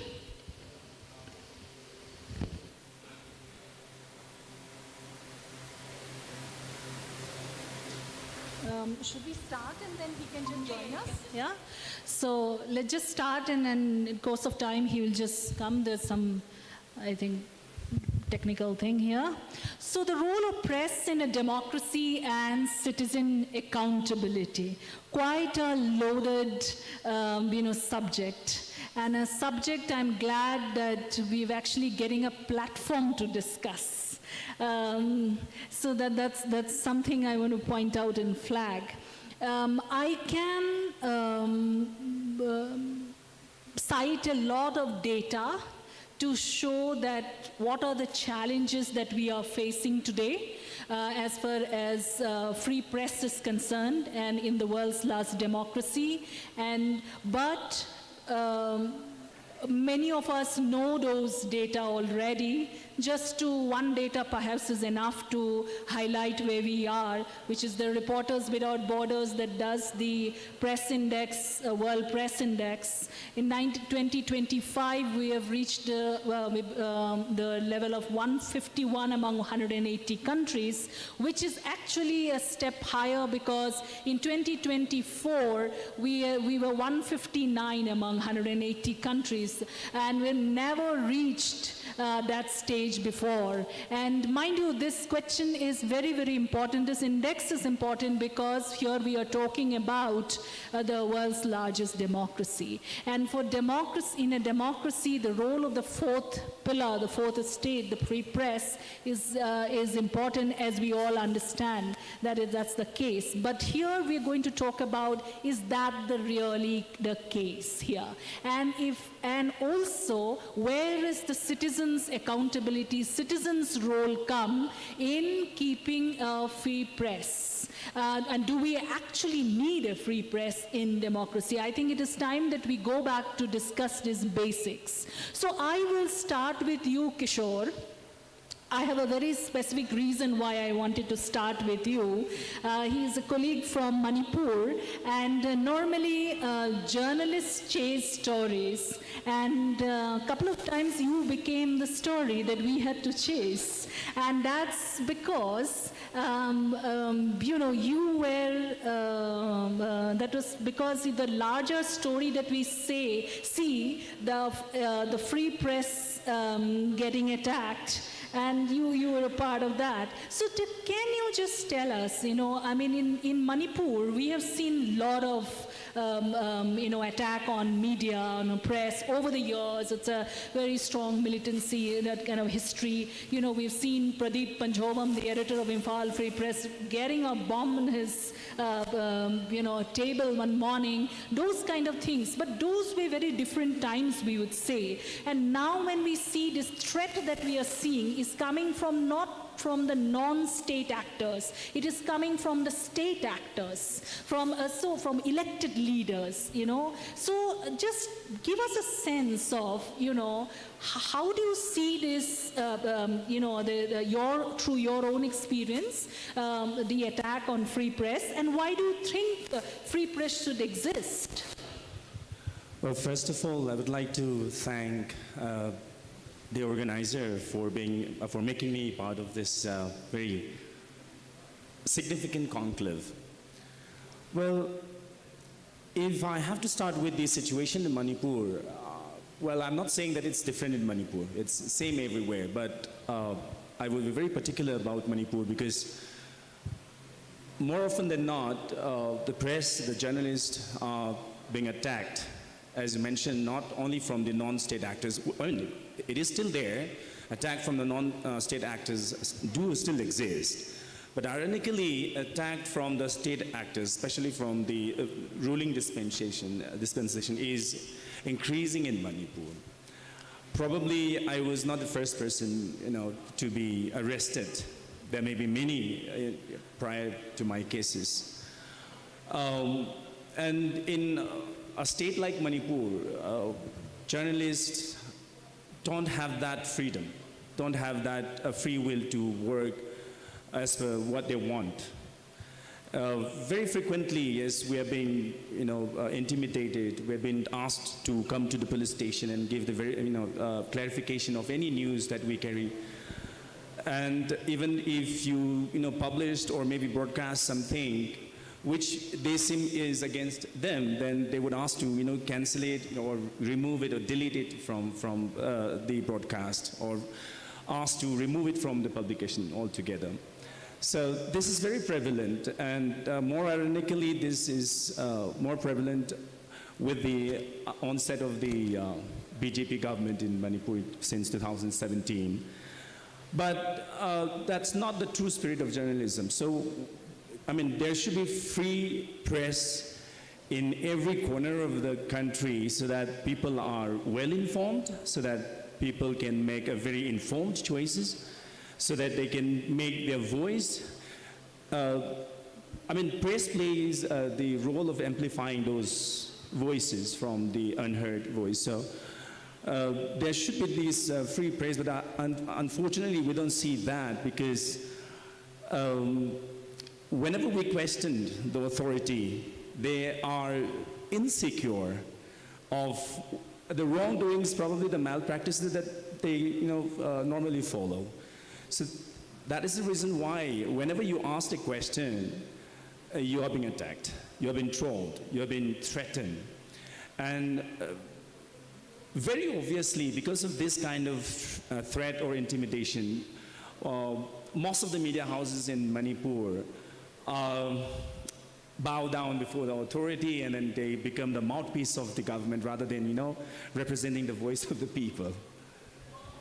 Okay, so yeah, we are having this discussion at the time where my former colleague in the Hindu, Mahesh Langa, he's been jailed, and then the Supreme Court is actually asking the government, what kind of a journalist is he? This journalist, Mahesh, if you even Google him also, you will get to know some of the most important stories that have come out of Gujarat, his home state, is actually done by Mahesh. So, and then today we are actually hearing the country's top court asking the government what kind of a journalist is he. So when his lawyer said that these are allegations just brought against him for questioning the government of the day on behalf of the public, that means for doing journalism, then the top court reply is that there are all kinds of people now who just take a mic and go around, behave like that, and call themselves a journalists. So I was just thinking about that when we, in one of the discussions, the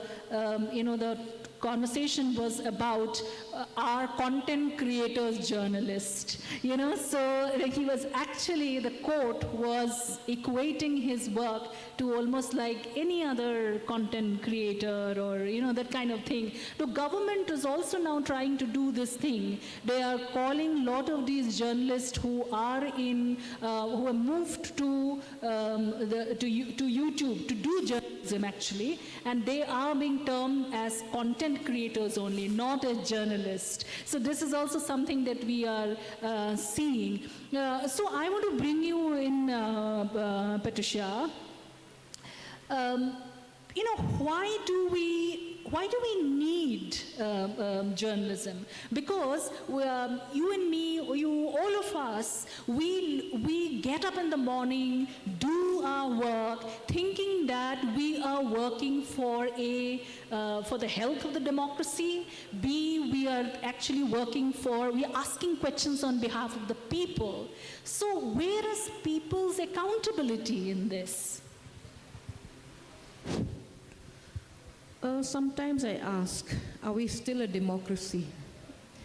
Are we still free to question government? We have a prime minister who hasn't given a press conference since 2014. So what kind of democracy are we talking about? I'm sorry to be saying this in an official function, but some truths have to be told. If you cannot ask questions to the head of the government, in this country, then the others are small fries, no?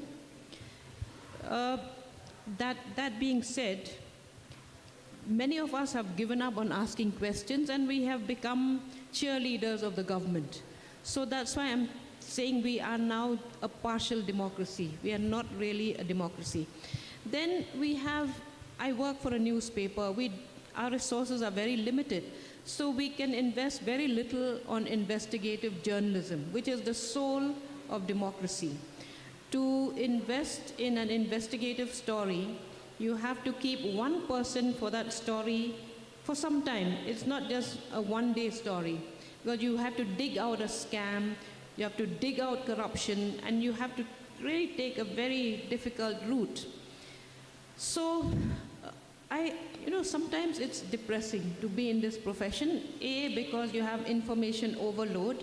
In the morning when you wake up, you're checking all the tweets to see if you have missed a story or to see if you have to follow some story. And then you have to check whether have to do a fact check whether you actually can waste your time in pursuing a certain story or whether it's a fake story. So we are in very difficult times. I have to say that. And the public, sometimes I ask, who is the public? This is a fiction, actually. The public is a very divided entity. They are not, as we assume them to be, united for a cause. Each one is leaning here, leaning there, getting a little money from this politician, from that politician. So why would they invest their time and effort in supporting journalists in our stories? They don't even care, really. Many of them, as somebody had said, don't read the newspapers these days. They go to YouTube channels and they love stories that make them laugh. They don't like those very deep-seated kind of investigative stories. They like stories where somebody is being made a fool of, somebody is being pulled up for something. Recently, we had a case of a person masquerading as a VIP, 25, 26-year-old guy with about a dozen commandos and a few air guns, sophisticated ones, and he was parked right in front of the secretariat. Now that is the kind of news that people like, because it violates the VIP culture. It tells you that here is somebody who is willing to stand up and also be called a VIP despite having no VIP status. So we are in a very, very challenging situation as far as democracy is concerned. And many times what we think in the media is that we push a story because we hope that civil society or some people who are concerned enough will pick up that story and make an issue out of it so that governments will take notice, but it doesn't happen. The public is, I think insensitive and divided and really not concerned. Maybe people who are very concerned are in the outback, they're in the rural areas, but they have to be mobilized, they have to be brought together, they have to be made to understand that a certain policy goes against their welfare. Because over here, as we see now, people don't even critique government policies.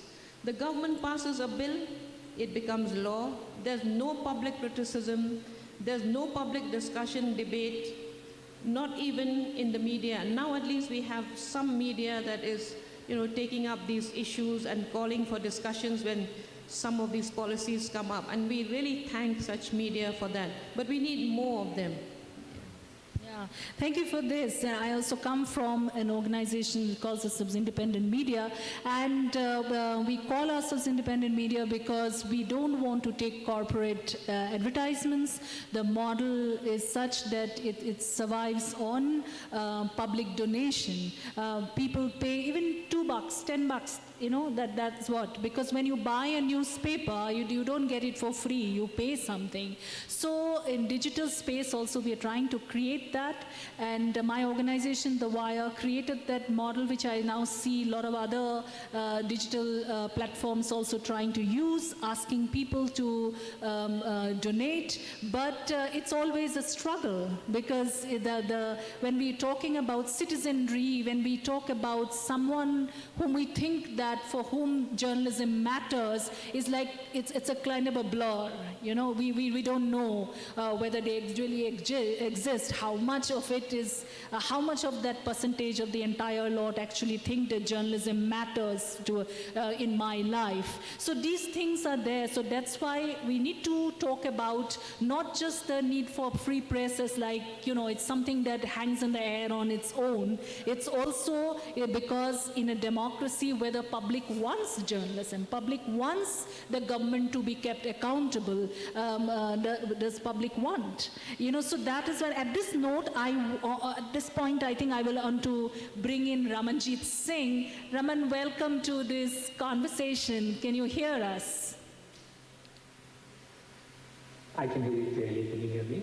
Thank you. Thank you so much. So you must have then heard what we have discussed so far. So I want your 2 bits into this. When we were talking about whether we need free press in a democracy, where do citizens, come in this entire picture? So because we believe that journalism exists because it is a kind of a mechanism for checks and balances to the government of the day on behalf of the citizens. So I want to hear you now. Okay, thank you so much for having me, and I really enjoyed the remarks by the panelists so far. I wanted to give you a little bit of a background of where I come from, because it goes a little bit, as you said, what's the important role that journalists play when it comes to doing accountability, transparency, and the functioning of our democracy, really. So, just to reintroduce myself, I'm Ramanjit Singh. I'm Senior International Council and Asia Pacific Policy Director with Access Now. We are an international human rights organization that focuses on digital security and digital rights. And we were actually born not too long ago, just around 2009, from recognition that technology and the internet helps empower people, helps enable their fundamental rights, including the right to free press and access to media and access to information, but also puts people at risk. The same technologies that people are using are incredibly liberating and powerful, but they also open you up to monitoring, surveillance, targeting, and at this early stage back in 2009, 2010, also a recognition that those could be weaponized by authoritarian actors or by others who wish to suppress people or who want to use the power of online media to actually create an advanced control. And I think really what you're saying sounds so important, and I want to put this in context. The role of the press for democracy is critical. To me, that's crucially important. And in fact, I think what we've seen over the last decade in particular, those who believe that the internet would, in a sense, say that, you don't need to worry about traditional media or journalist media. Everyone can be a journalist. Everyone can be a media actor.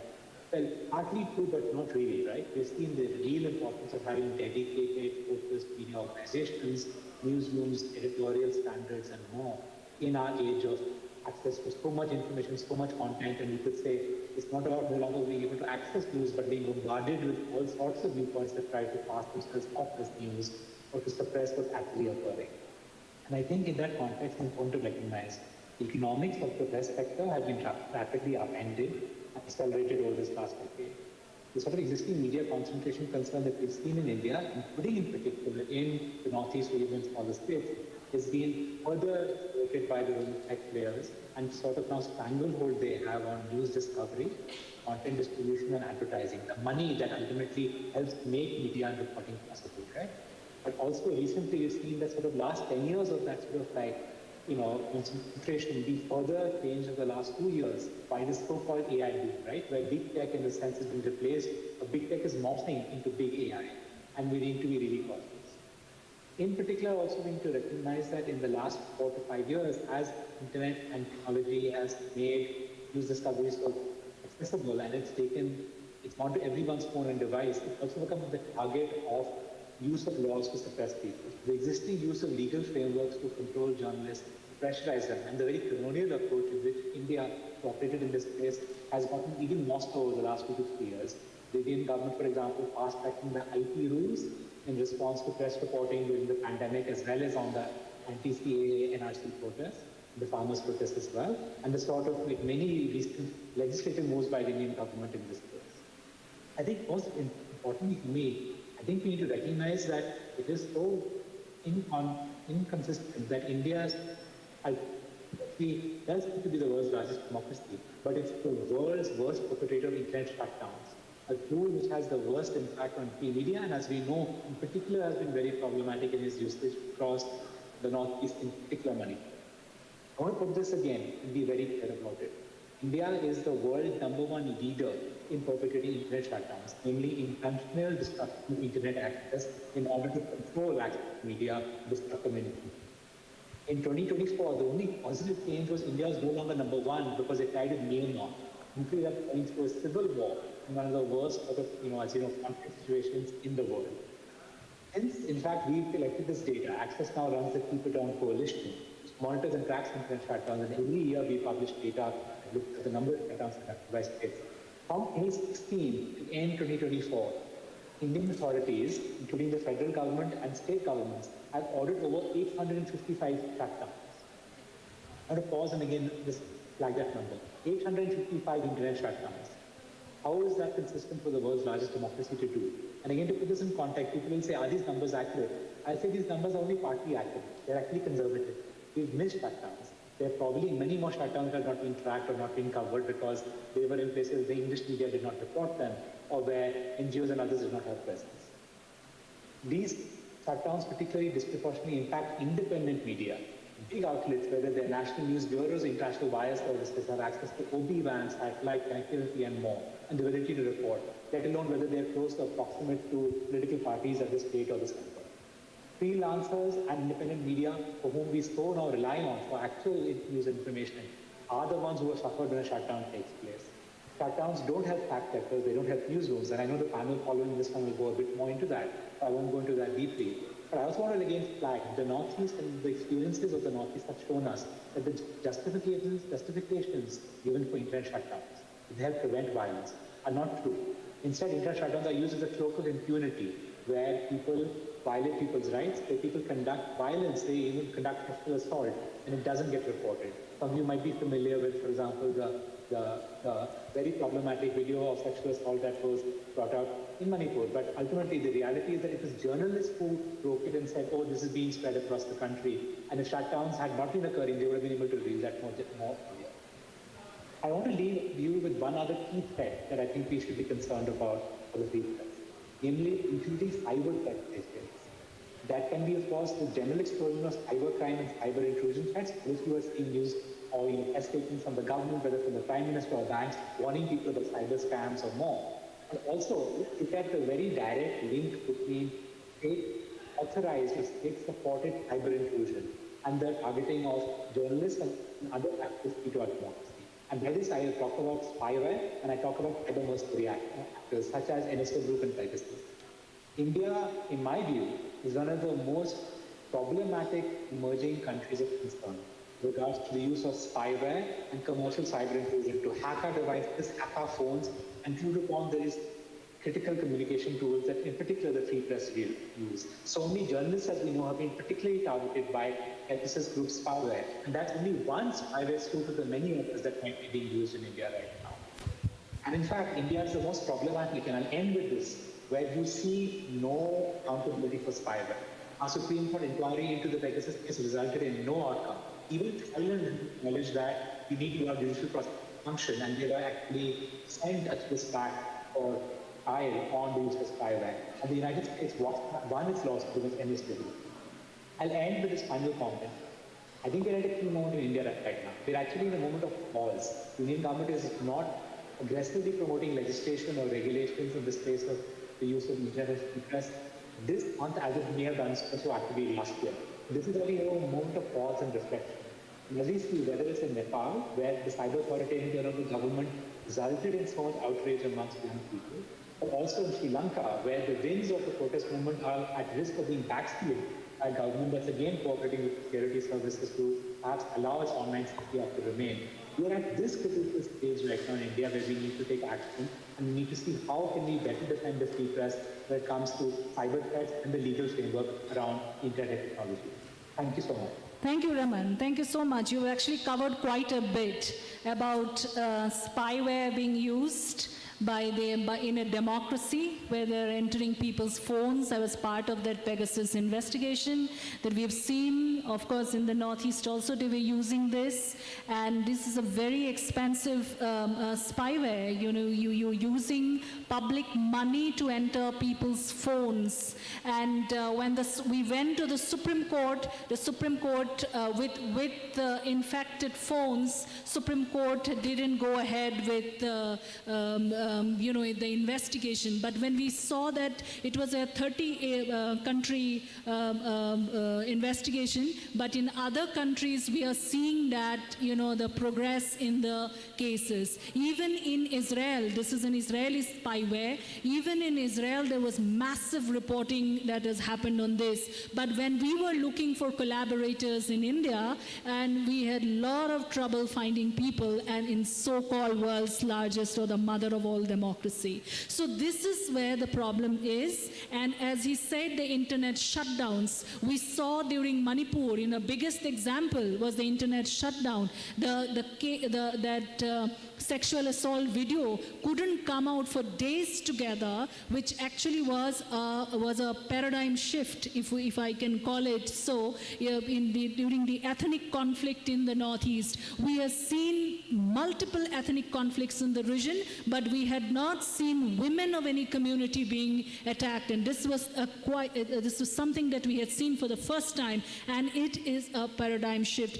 And that is linked to the internet blockade, when there was no internet to upload that. But in the meanwhile, we could see a lot of fake news, that were being uploaded on Manipur.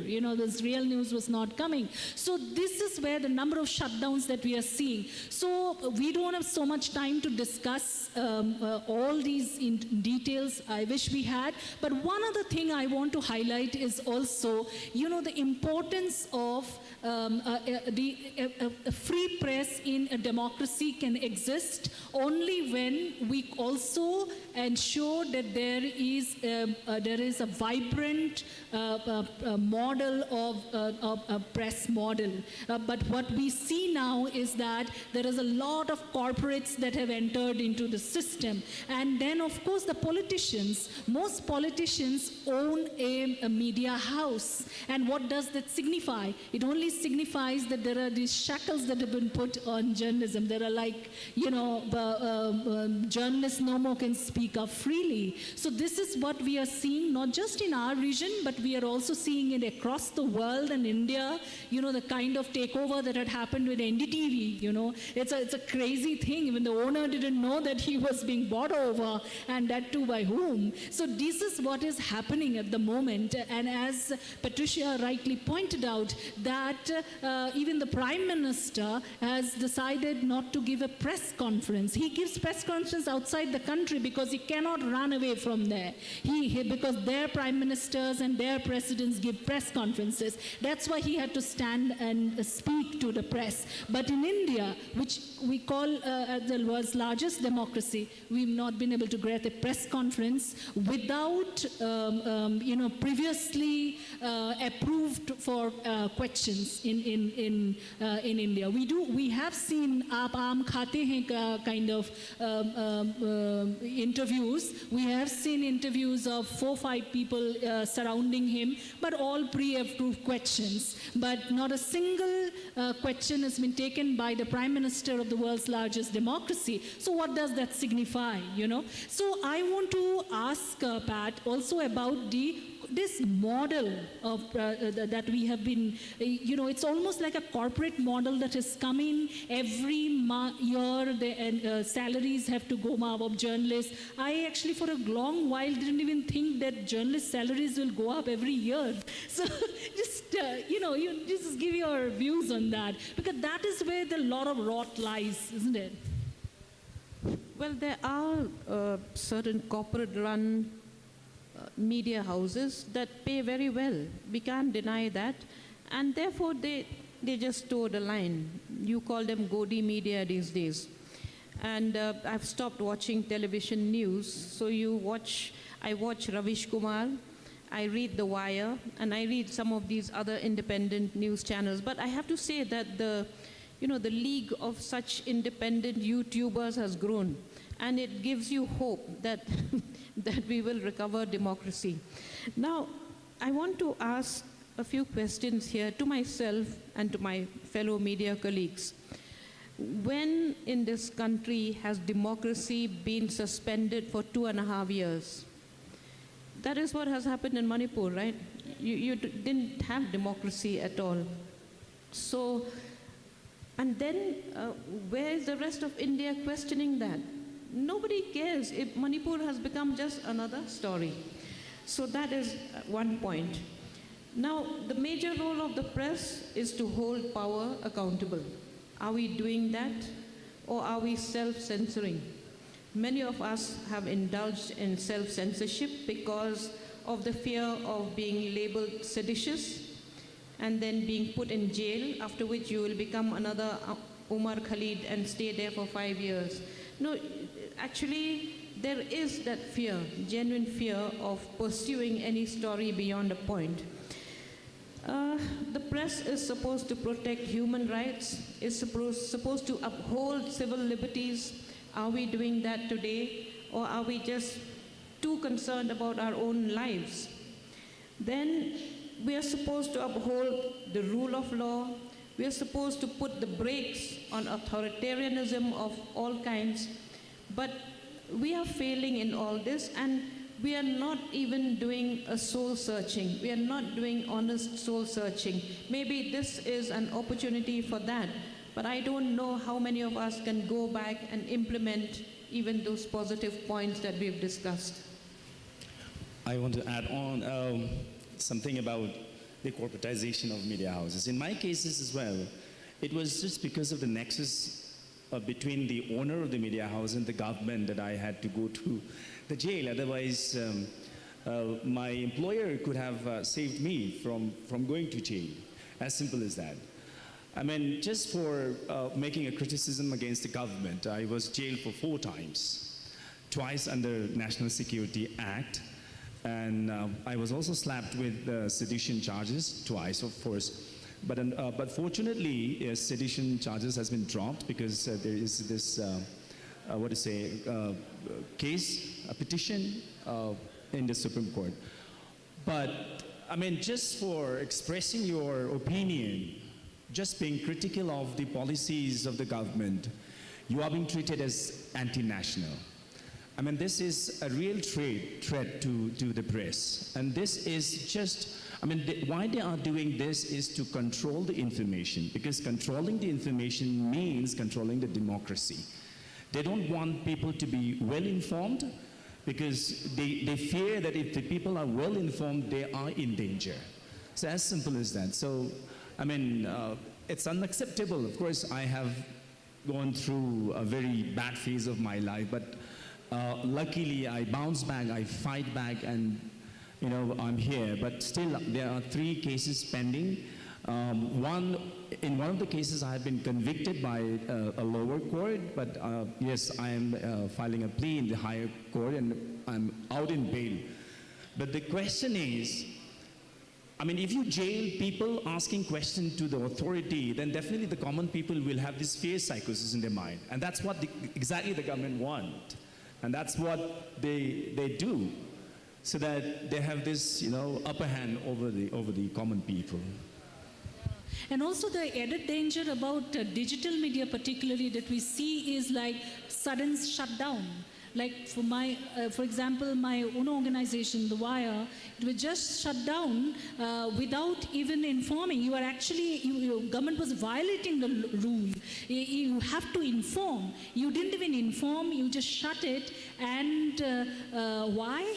It's because this was regarding the Sindoor, Operation Sindoor reporting. But what was the story? It's very significant because the story was we had curated a story quoting CNN, and so CNN had already said what it had to say. So we were bringing that information to the Indian viewers and the readers. So as you said, this information was crucial, but that was something that means that the government of the day was trying to shut. So you are absolutely correct when you were talking about information that is actually, the accurate information reaching is an issue for certain people, okay?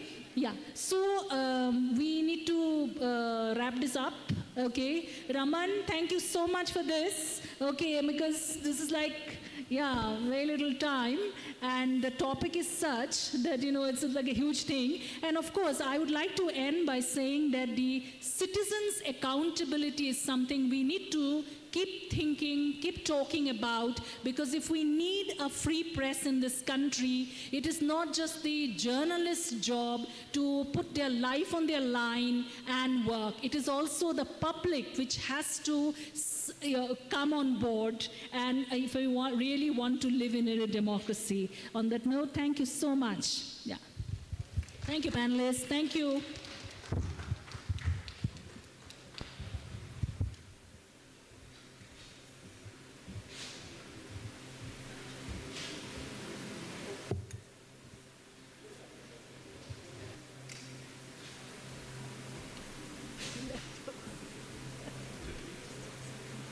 Hello.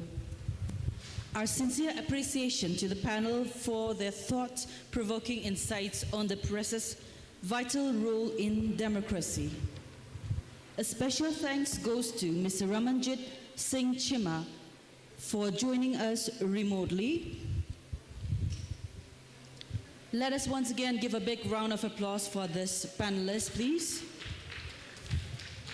Now, ladies and gentlemen, I would like to remind you that there's a health camp being set up in the Magnum room. So in case if anyone wants to go and do your NCD screening or for any other screenings, you can proceed to the Magnum room, which is on the left side of the lobby. They will be closing very soon. So we now transition to a critical discussion on the impact of fake news and disinformation. It is our privilege to honor the panelists for their significant contributions. Firstly, I would like to invite Mr. Amir Khan, our moderator, an award-winning two-time Emmy-nominated multimedia journalist. Mr. Amir Khan, please. On the panel, we have Ms. Oishani Bhattacharya, correspondent and researcher at Alt News, specializing in fact-checking and digital investigations. Next, we have Ms. Shruti Menon, a senior journalist with BBC Verify, renowned for her expertise in countering disinformation. Next, we have Mr. Indrajit Ghorpari, who will be joining us remotely. He is the founder of Yes, We Exist and a leading advocate against misinformation and hate speech. On behalf of the Government of Meghalaya, Department of Information and Public Relations, we are honored to present each one of them with a token of appreciation. To do the honors of felicitation, I would like to invite Sri B. Jarain, District Public Relations Officer of Riboy, Nongpo, to kindly do the honors.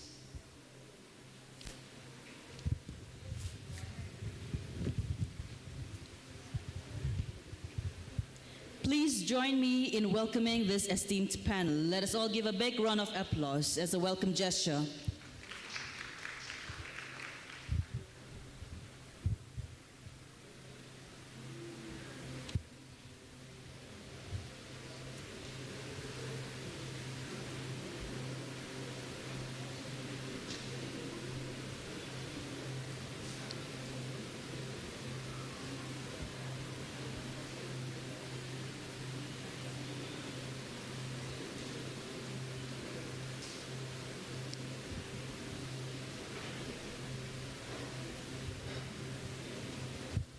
Next is a token of appreciation for Ms. Shruti Menon, please.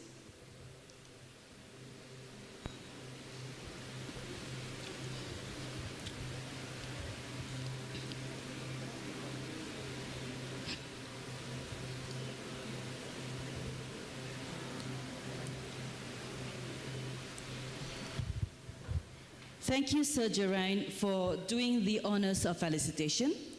We shall begin with the panel discussion.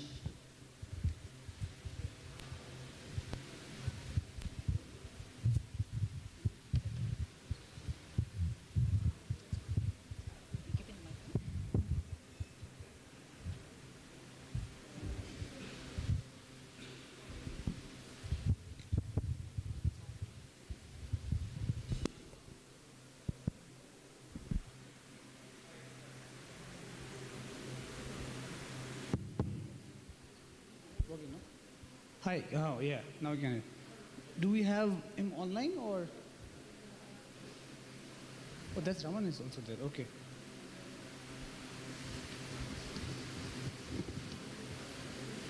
Hi, welcome back. I'm not sure if you're tired looking at me because this is my second session of the day, but I think we have a new audience here now. And I think this is one of the most important panels of the day. I mean, not most important, obviously, but the kind of news we live in every day here is quite challenging and important because fake news is sort of, everyday thing for all of us. And we have a wonderful panel here today. We are still missing with one person, I believe, but obviously we'll get on with this. We have like amazing people from journalist background and policy makers. And today we'll talk about how fake news, disinformation, and access to information, to some people have been sort of how people access information on social media and also in news cycles. Without sort of delay, are you going to wait for this, Jade, or should we just start? Huh? Okay. So obviously, I do understand. We had a amazing workshop earlier by Divya on misinformation and fake news, but we have a different audience now, as we believe. So I would like to open this floor for a very fundamental question on what is the fake news or misinformation, and how do you distinguish between the news and fake news, and how do you work on this on daily basis? As I know that you've been working on this for years now. So to our audience, in simple terms, how do you define fake news and disinformation? Any of you can take it first. And if you can, I can see, yeah. I can't see. So false information is basically the umbrella term, and under that we distinguish it. Am I on? Yeah, I think I'm Sorry. Yeah, so false information is basically the umbrella term, and under that we distinguish, there are two categories to it. One is misinformation and disinformation. And fake news is a more common term that is used, and as was mentioned during the workshop earlier in the day, that fake news is not really the most favorite term for fact checkers. As news is supposed to be factual, and anything that is devoid of facts is not news. But yeah, I'll just quickly differentiate. So misinformation and disinformation, the only thing that is differentiating them is the intent. Misinformation is a classic example of that would be the Chinese whispers game, where the message gets it gets distorted as along the way, like no one is trying to deliberately mislead anyone, while disinformation is when the intent is involved, that you're trying to pose a narrative to deliberately mislead someone, to it's half true.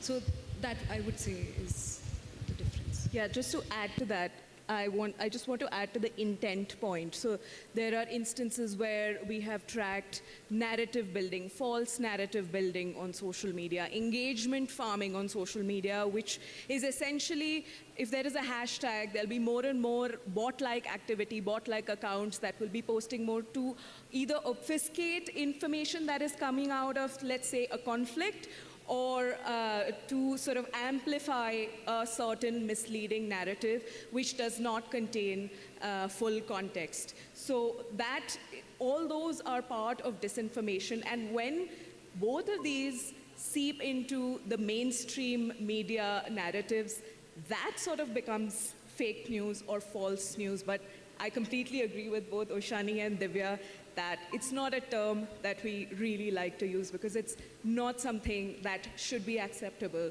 by the audience, because we do our job in public interest, and public interest is at the heart of journalism. So fake news has no place over there.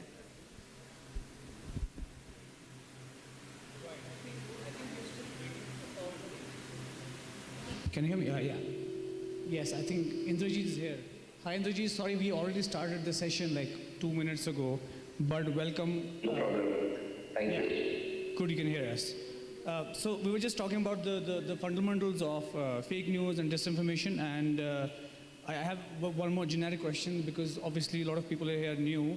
How does social media work in spreading fake news? Because obviously the number of users, the number of the kind of content we have on social media, let's forget about TV and traditional media.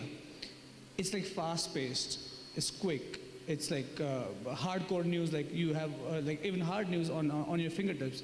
So how do you sort of work, let's say there's a breaking news on Nepal, like as we have a very latest example, how do you work on those lines, and how do you sort of get information out quick? Because how do you prevent spreading the fake news further away? You know what my point? So how do you sort of work to prevent it quickly? Because as someone who works at BBC Verify, I think your job becomes quite critical at the same time, Oshani, at Alt News, that you want to stop the spread of the fake news. So how do you sort of navigate that? So stopping the spread is, technically speaking, not really in our control, to be honest. But given that we're now in a global space where you don't need to go into a war zone, the war zone or a conflict zone or anything that is in the news, which is breaking news, comes to you through social media. So you start seeing a lot of videos related to a breaking news story. So let's say if you're talking about Nepal, BBC Verify is a fairly new brand. It was launched in 2023. And besides just fact-checking and tracking disinformation, misinformation online, we also use other open source tools like geolocating, satellite imagery, face recognition tools, people searching tools, which help us pin down what exactly happened in a particular video. Let's say if that's something that's going viral, it helps us pin down and tell the exact story without delving into he said, she said narratives.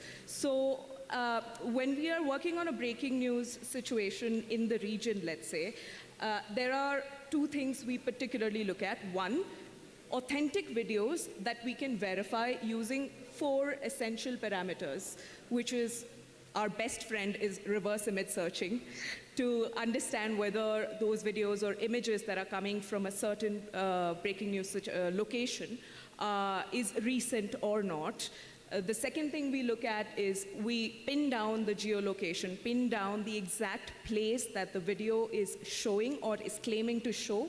So if you're talking about Nepal, and if we are seeing a video of protesters or violence during the protests in Nepal, we'll exactly try to pin down which road in front of which building that incident happened and when it happened, using reverse image search.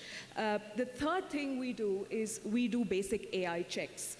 And as Divya was mentioning in her workshop, the first port of call is to look at, using your basic observational skills, if it's a video, you slow down the video, look at each and every frame to see if there are any distortions, if people have 7 fingers, if their eye line is like not in line. So there are various things that we try, various parameters that we use to understand whether a video is authentic or not. And then we use those videos to tell a story or paint a picture of what is going on. And this particular exercise is particularly important because it takes time for correspondents or on-the-ground reporters, especially in a breaking news situation, to get information out. So our first port of call is to gather everything during a big breaking news situation of what we see on social media, sift between what is real and what is not, and tell stories about videos that we have been able to verify and paint a picture of what has happened. The second thing that we look at is we see whether there are any disinformation narratives related to that particular incident. So if there are misleading or fake videos, morphed videos that are circulating about a certain breaking news or a certain piece of news, then we try to understand whether there is a narrative building or if there are a particular set of accounts that are trying to push a certain narrative, and then we try to pin down whether it's false or not. So those are the two main things that we use to tell stories during a breaking news situation. But yeah, I would leave it to Oshani to... I think before we get in there, I mean, you work at the global level, right, Shruti? Oshani has done incredible amount of work because of the fake news happening in India, at non-stop pace. And alt news has been on top of the game when it comes to fake news. I want to understand, how do you work in India, because every day you have fake news probably, and I think every day we see an article from on alt news saying that this is fake and this is true. So the kind of pressure you are in, I mean, we did discuss about mental health, we'll get on with later, but to understand it clearly, how do you sort of navigate in that space? Because in India, this is the most populous country in the world right now. So the kind of information you get every day, how do you navigate like that personally, and does it affect you? The most common and viral kind of misinformation that in the Indian context revolves around politics and religion. Right, and that kind of misinformation also goes viral faster because it is provocative in nature. It incites certain strong emotions within the viewer, such as anger or fear, which makes it further more dangerous and important to debunk. And these kind of narratives have real-life consequences. And in India, we see a special case where communal narratives are, of course, always used for political propaganda. And just to give an example, we see the constant vilification of the Muslim community in the country. This whole narrative of Hindu khatre mein hai, that Hindus are in danger, that has real life consequences. Like a recent case that comes to my mind is what happened last month in Maharashtra. This young man, Suleiman Rahim Khan, he was beaten to death by his friends, people he grew up with, and simply because he was speaking to a girl who happened to be Hindu. And while they were beating him up, they were like, Musalman hoke, how could you talk to a Hindu girl? So where does this stem from? This is like the constant programming of your brain that has been done. The fact that you have been misinformed, the fact that such narratives have been fed to you. So it is very dangerous. So yeah, alt news also, the majority of the claims that we debunk are communal in nature. And you asked that how do we sort of deal with it if it takes a toll? Of course it takes a toll. And as fact checkers, if there's a violent video, if something that we are verifying it, then we have to watch it multiple times over and over again just to find, those points which she mentioned that through which we can debunk it. So if it takes a toll, but that's the job. Add a point here about vicarious trauma, which is essentially what she was talking about. When you're on the ground, obviously there is a lot of, and if you're covering a conflict or a protest that has turned violent, you obviously see scenes that you have to sort of then, you sometimes end up internalizing, which you don't realize, which you have to work on later. And as fact checkers who work on the desk and who sift through these kind of videos and who have to keep watching those videos involving violence or someone getting beaten up again and again and again, slow it down, and it sort of gets to you. And at some point, you have to step away. Either ask for institutional support, because as fact checkers, we do get affected, we do get impacted by watching those videos, and we have to take more trauma-informed approaches to fact-checking these kind of videos when we're doing them. Like I said, institutional support, peer support. We have a peer support group at the BBC where we either step away from something violent that we are verifying, and we either ask someone else, if they are okay with it, we either ask someone else to help us out, or we just like step away from it completely. We switch off our social media if it's impacting us. So steps need to be taken, because vicarious trauma is a real thing. Thank you. Before I chip in there, because Indrajit joined us later and he didn't hear our introduction properly. Indrajit, can you hear us? Yes, I can. Okay. So Indrajit is the founder of LGBTQIA Rights Watchdog, Yes We Exist, and he has had a successful campaigns to hold Indian news and social media accountable for spreading misinformation and hate speech. His advocacy has resulted in guidelines for sensitive reportage on queer issues being released by NBDSA and set important precedents in the fight against fake news and harmful narratives. Indrajit, thank you so much for joining us. You obviously have led a lot of successful campaigns to hold Indian news organizations accountable, and for misinformation on LGBTQ issues. Can you share some specific examples of sort of campaign? Because we did talk about the journalism side of it, but how does campaigning work in this case?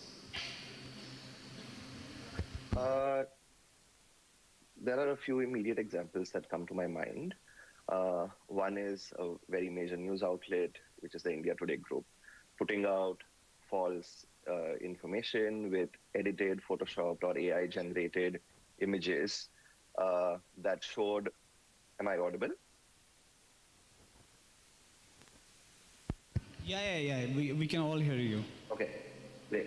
So this was around the time when the Supreme Court was hearing the case for like LGBTQ marriage rights, and we had a major media outlet in India putting out AI-generated images which were not representing the community accurately. And the purpose of these AI-generated images was to instill a fear amongst parents of queer people against the queer community itself, which was very alarming to us, because the same mainstream media was very much in support of queer rights during a similar hearing against like the Section 377 around 2018. We have realized one thing, that a part of our job is to run online campaigns to debunk such information or such reportage. But unlike BBC or Alt News, we don't have that kind of a reach, and therefore we had to discover other avenues to discourage and basically put a pause on such reporting, which is when I discovered NBDSA, which is News Broadcaster Standards Association. And this is a self-regulatory body, one of the few functioning self-regulatory bodies that monitors television media and digital media. So we filed a case with them. It is one challenge to explain a board of predominantly cisgender and heterosexual members of such bodies about why such information is harmful, what is the direct real world harm that is being caused. And that takes a lot of patience, breaking down the explanation so that, a commoner could understand, and actually demonstrating why this is harmful. We got success with this because, lucky for us, the chairperson of this self-regulatory body is retired Justice A.K. Sikri, who had authored the Nalsa versus Union of India case, which granted rights to transgender persons. So it helps when you have a queer-informed and queer-inclusive person leading such bodies. But often it's very difficult. When we've tried approaching the high courts directly, it is a complete gamble. If you get a judge who is in favor of or who understands queer issues, then you might expect to get a positive order. But if not, it's very difficult. In a very quick another example I want to cite, which was one of my first cases, was TV9 Marathi, who hosted a naturopath on their channel, who was promoting this absolutely harmful and dangerous narrative that homosexuality can be quote-unquote cured with naturopathy. And when I reached out to the Ministry of Information and Broadcasting, they dismissed it, saying that this is not misinformation. So again, it took the whole cycle of approaching various levels of court, getting a hearing in front of the ministry, and then kind of sort of getting a judgment in our favor. As much as possible, we try to run community-based online campaigns, but as we all know, media houses are very, very powerful. They don't care if a small section of the society is criticizing them or raising flags against their reportage, which is why we have to resort then to bodies which do have some authority to regulate content that comes on television. Right, Indrajit. I hope people heard most of it because it was a little fumbling. I want to get Raman here. Raman, can you hear us? I can hear you clearly. I think you sometimes may not be able to hear us because there's feedback there on the physical side. I can hear you clearly. Right, okay. So, you did mention about the Access Now, but you've been fighting for digital rights for a long time. And, how do you regulate government platforms with, without sort of compromising the free expression? Like, what was the right balance between free expression and the digital rights we have in here? Can you hear us? I can hear you clearly. I think the question you asked is a slightly broad one, but if we narrow it down in a couple of ways, right? What's the role of government in enabling regulation, particularly in the space of disinformation, malinformation, and the balance of free speech? The role of the government itself as an actor in this area, whether it's claiming to do fact-checking or whether it's dominant political parties, whether at the center or state, are spreading, disinformation themselves, and then more as well. And just stepping back, right? Like if the typology is disinformation, ultimately is information that is false. The person who's disseminating it knows that it's false.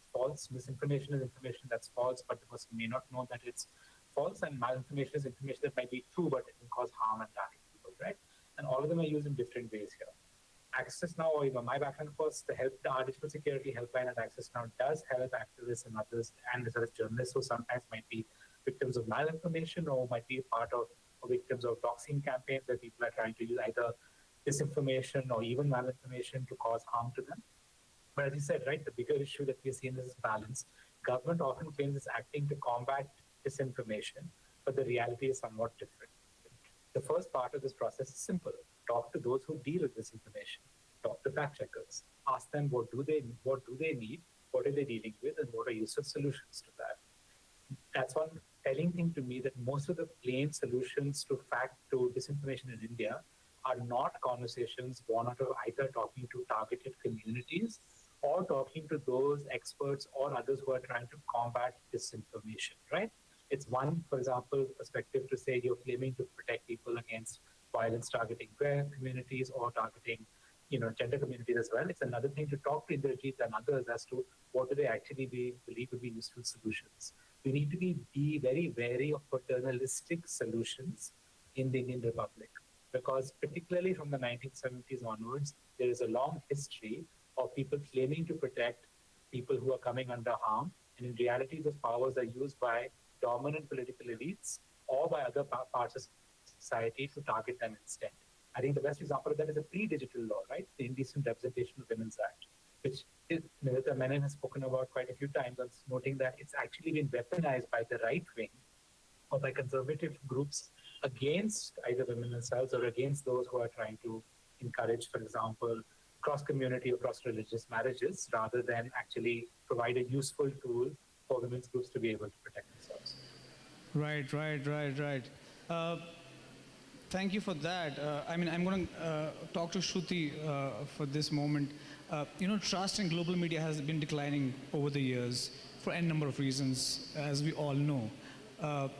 Do you think how BBC Verify was launched very recently, and do you think it is the reason why BBC and other organizations in the world thought that trust is not at the same level as it used to be earlier because of the non-stop news cycle we have, or how people are using mobile phones as citizen journalism, what you call it? But Do you think this is a process of sort of getting that trust back from the people and sort of gain it back, and then obviously the bigger the media house, the more responsible you are, right? So yeah, I mean, what do you think of that? Yeah, absolutely. So building trust with your audiences is a key reason why we exist. And how we build that trust is by being transparent. We show our workings, we write about our workings, about what exactly we did to fact check a certain piece of information or verify a certain video, how we did it, what tools we used, and how we arrived at that information, so that the audience can also understand how we're not bringing those facts out of thin air, but this is exactly how we did it. And if as audiences they have the capacity to do the same, they would find the same conclusions. So transparency is key, and we're using that part of our journalism to establish trust with the audiences. And also, at some point, we also have to think about balance, because a lot of the times, a certain video or a certain narrative that we're trying to fact check will be promoted, will only tell you one side of the story. So we need to see, or we need to also actively look out if there is another side to the story, and if there is something fact checkable there. Are there any gray areas on both sides? Is it really a he said, she said narrative, something that cannot be pinned down and fact checked fully? Then we will not end up telling the story. We have to have exact, very accurate facts before we put it out to the audiences.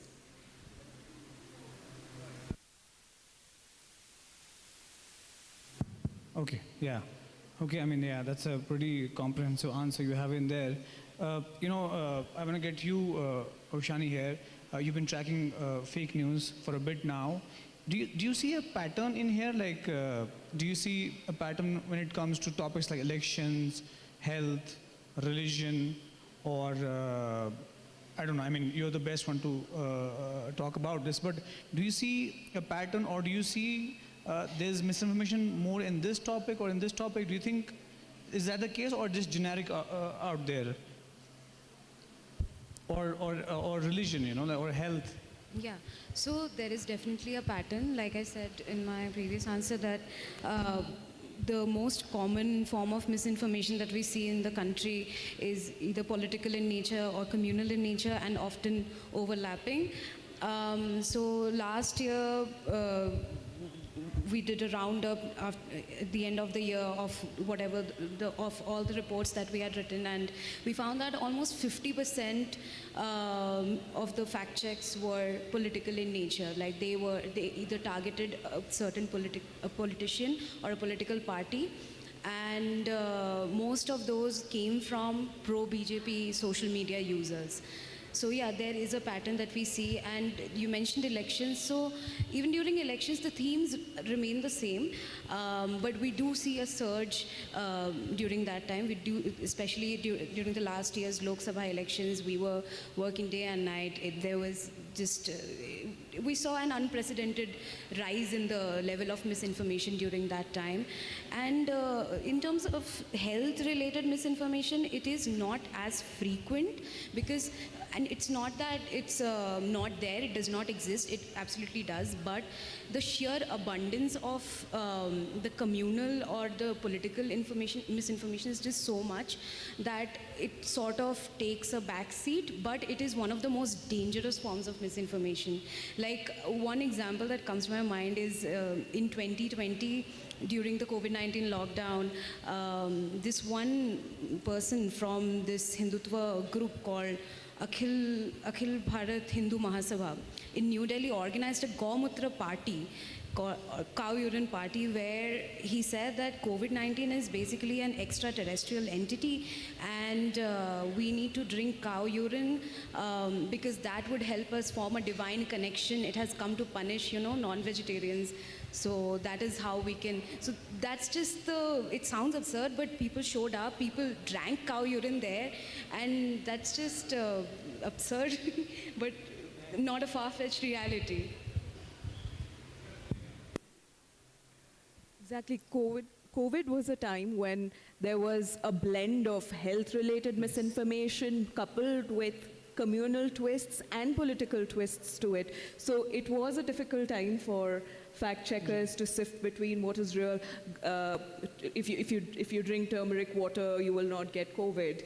If you infuse it with garlic, your immunity will get boosted. So all sorts of misinformation was circulating, and there were, in fact, some quacks, as I call them, who call themselves health practitioners, who were promoting these kind of narratives on social media, and a lot of people took to them. And not just India, even globally, there were global leaders who were saying, if you drink bleach, you will fight COVID, you will not get COVID. So it was rampant all across the globe, including India. I think you mentioned COVID is the prime example of fake news, disinformation, and have you... I just want to add one more thing, that while that was another example, but the most dangerous case, which where health misinformation and communal misinformation sort of overlapped during COVID-19, was after the Tablighi Jamaat meet that happened in New Delhi, and then we saw a surge of misinformation or hate towards the Muslim community, that the Muslim community was the one that was spreading COVID. Some guard was attacked, who has been working in a building for many years. He was attacked that you are the one who is spreading. So we can talk this for hours and hours, but we have some issues at time. We're already running late. But I want to get Indrajit in here quickly, because you've been fighting for LGBTQ rights for a long time, and when misinformation about LGBTQ rights spread across the country, what are the real world implications for the people? I want to quickly talk about the previous point, because my work is not limited only to queer issues. 90% of the cases that I file are about misinformation against the Muslim community that TV News is engaged in promoting. And two very common examples, one in which I received some kind of success, was about spreading the narrative around love jihad, very closely tied in with the recent case in Maharashtra, where we saw that a very young boy was killed by his own friends. And we see that, or I've observed that a lot of news channels often term any Hindu-Muslim relationship as love jihad. This is the same narrative, it is political and communal in nature. So in one of the many cases that I had filed with NBDSA, they passed a ruling saying that you cannot term any relationship as love jihad unless there is established and proven intent of forceful conversion. So just to inform the audience that, again, while I run an NGO, a collective for queer advocacy, queer rights advocacy, when it comes to attacking or breaking down disinformation, the work has to focus mainly against anti-Muslim narratives that television media spreads day and night. To answer your second question about what is the real world impact on queer people especially, one of the most dangerous fake news that has been spread pre-COVID and during COVID was about this group of trans women who have entered our village and who are child kidnappers. Several trans women were killed, mob lynched, in southern states around this time. And while this was only spread through WhatsApp messages and YouTube channels through independent creators, how the larger news media or print and digital media play a role in this is what I want to elaborate. We see that, and I don't know how you would classify this information where you are just parroting what the government or the police is informing you. So we've seen recently that be it in Assam or Hyderabad or Chennai, the police will nab trans women who are begging outside a railway station or a temple or at the signals. They'll catch hold of them, they'll perform an illegal genital inspection of these trans women. And those trans women who haven't undergone gender-affirming surgery, which is a large number of trans women, because undergoing gender affirmation surgery is an expensive deal. It requires at least 5 lakh rupees for you to have to go to a decent hospital and get it. So many trans women have not undergone gender affirming surgery, and police will nab them, conduct an illegal search of their body, and then make a false claim to in their press statement saying that we've got so and so number of fake trans women. These are men who are pretending to be transgender. And this has been repeated over and over again across states by various media houses who will not verify these claims made by the police at all, and they'll keep spreading it and amplifying it. And such news spreads like wildfire in smaller communities. They have local vigilante groups similar to the Gaurakshaks that we see in Haryana, Punjab, and Delhi area, where local vigilantes will then start looking with suspicion at trans people who they don't know, and it then results in violence when they encounter such a person, often targeting one of the most marginalized people who do not have that kind of capital or power to protect them. Right, I know we can, like I said, we can talk again for a long time, but I've been told that we only have 5 minutes left. But just to quickly, I know they all know how to sort of check what is fake and what is real news, but a very basic question, which I should have started like the topic with, how do you debunk the news? Give us the process, like very, very basic, so that like our audience understands how to sort of see what is fake and what is real, and how do you look, I know reverse image search, but what is the basic fundamental rules you use for debunking the news? Like I said, our best friend is a reverse image search, but if there is something that you are receiving as a WhatsApp forward or something that has popped up on your social media, always question, can this be real? And just try and do a basic Google search. Have other news outlets reported it? Have other credible news outlets reported it? And just try and do a reverse image search if it is an image-related story, or just do a keyword search on Google. That's the most basic thing.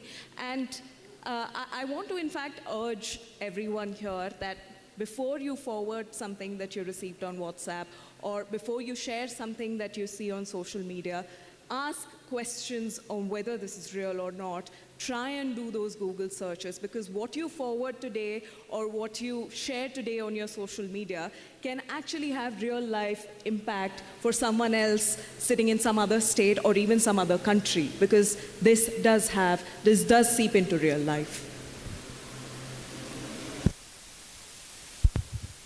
Just one thing that it starts with, that as she said, don't take anything at face value. Like it starts with, we have to become critical thinkers. We have to be curious. Like you cannot just believe every single WhatsApp forward that comes to you.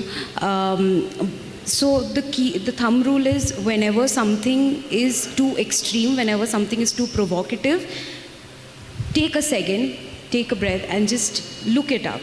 Look it up if there are credible sources which have reported on it. Yeah.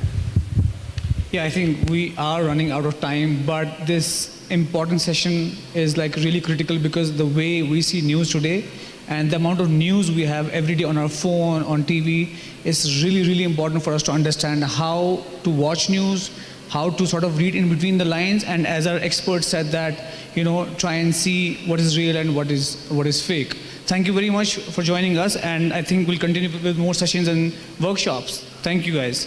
Thank you to all the panelists, Indrajit and Raman. I wish we had more time, but maybe next time. Thank you guys. Thank you. Hello, check. We express our deep gratitude to Mr. Amir Khan, the moderator, and our panelists, Ms. Oishani Bhattacharya and Ms. Shruti, for their clarity and expertise in addressing this pressing issue. Special thanks goes to Mr. Indrajit Ghopade, who have joined us remotely for this session.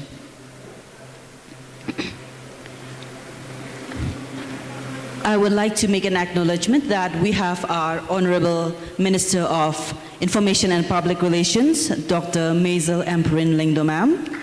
Let's give a big round of applause for our Information and Public Relations Minister. And we also have our Commissioner and Secretary, Sir Vijay Kumar Mantri, here along with us. So ladies and gentlemen, for CM's security check, etc., we will be taking a short 10 minutes break so that the security can do the needful. The panel discussion, the 8th panel discussion, will continue after a short 10 minutes break. And I request everyone to kindly clear the front row for the Honorable Chief Minister and the other dignitaries. Thank you. Thank you.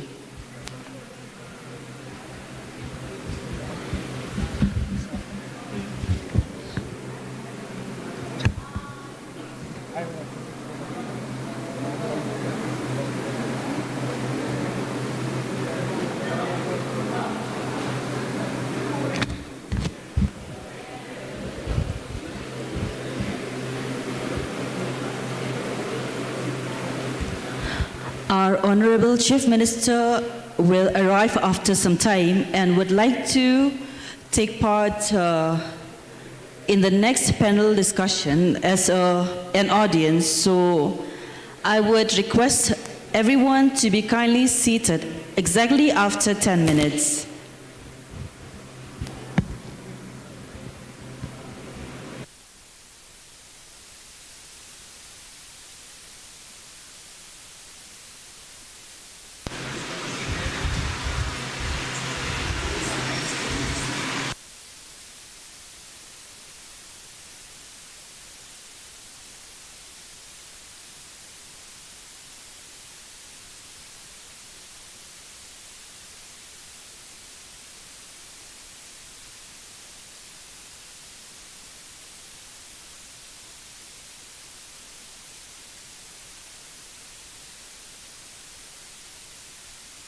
Hello, check.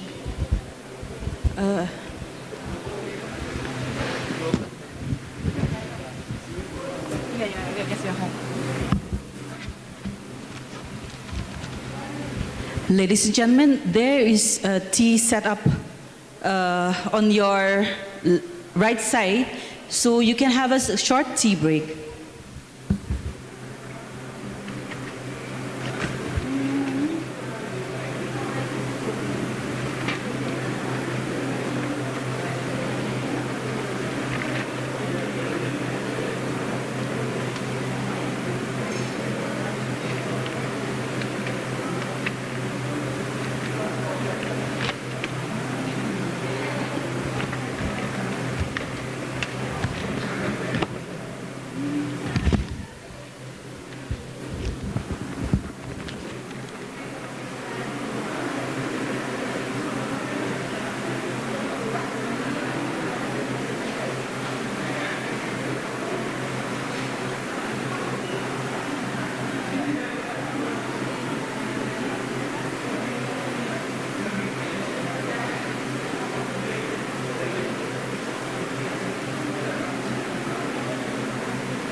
नहीं नहीं यहाँ पे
Check.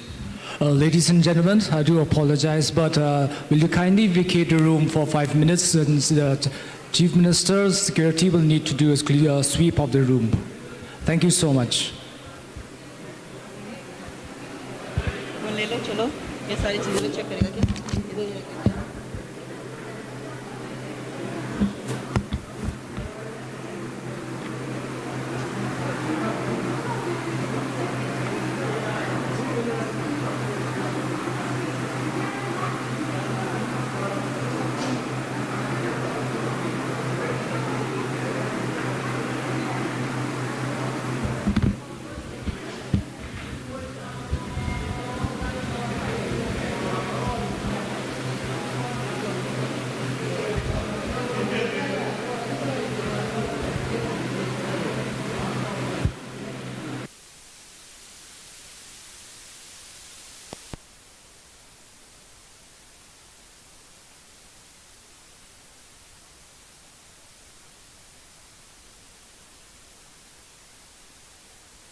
Ladies and gentlemen, we request you to kindly please take your seat again, so as a security check has been done. We will begin again with the final session of the evening.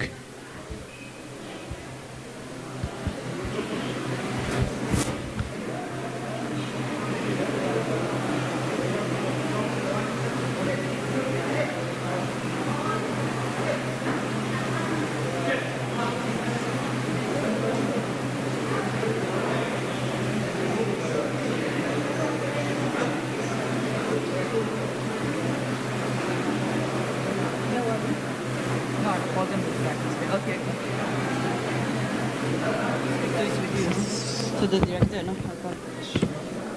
Yeah.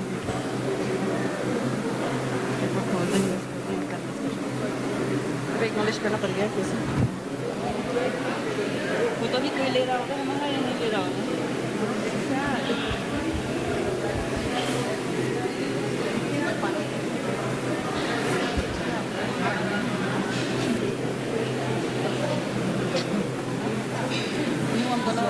But this is mine. You have extra for you. Mine is. I'll take it.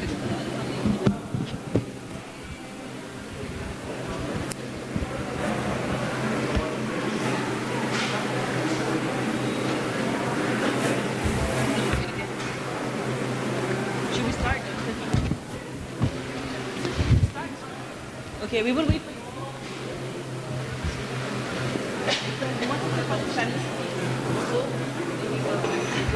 Hello, check.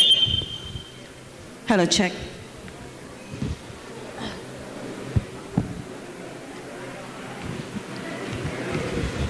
Ladies and gentlemen who are seated outside, I would kindly like to request you to come in and take your seats, please. I guess we still have some empty seats.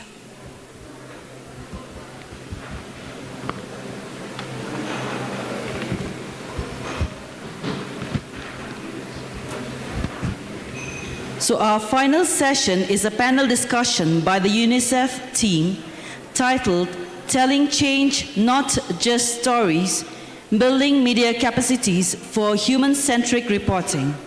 It is our honor to welcome today's moderator, Mrs. Madhulika Jonathan, UNICEF India's Chief and Field Officer for Assam and Northeastern India. Kindly give a big round of applause for Madam Madhulika Jonathan.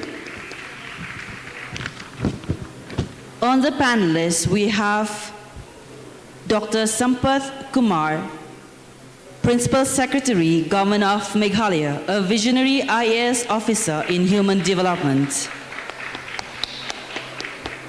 Next, we have Dr. Ramnath Balala, Director of Health Systems at Blockchain for Impact, specializing in healthcare access. Next, we have Ms. Fulgida Dakar, an award-winning ASHA frontline worker from Meghalaya.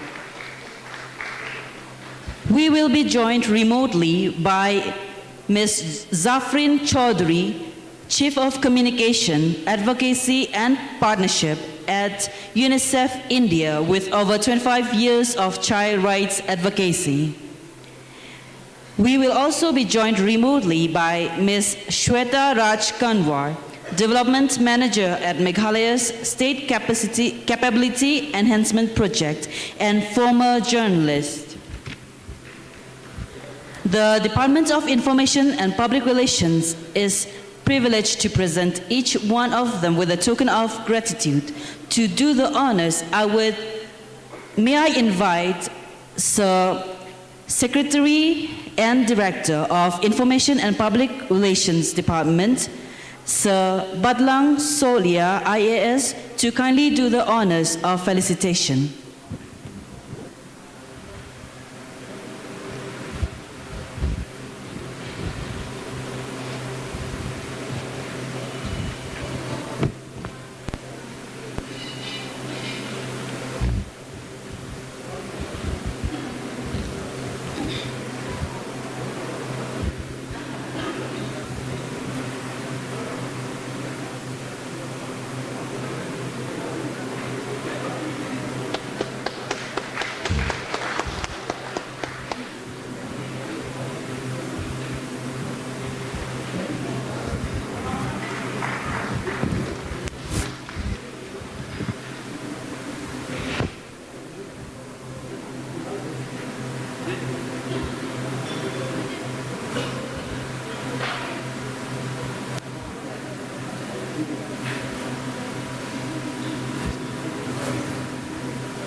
Thank you, Sir Solia, for doing the honors.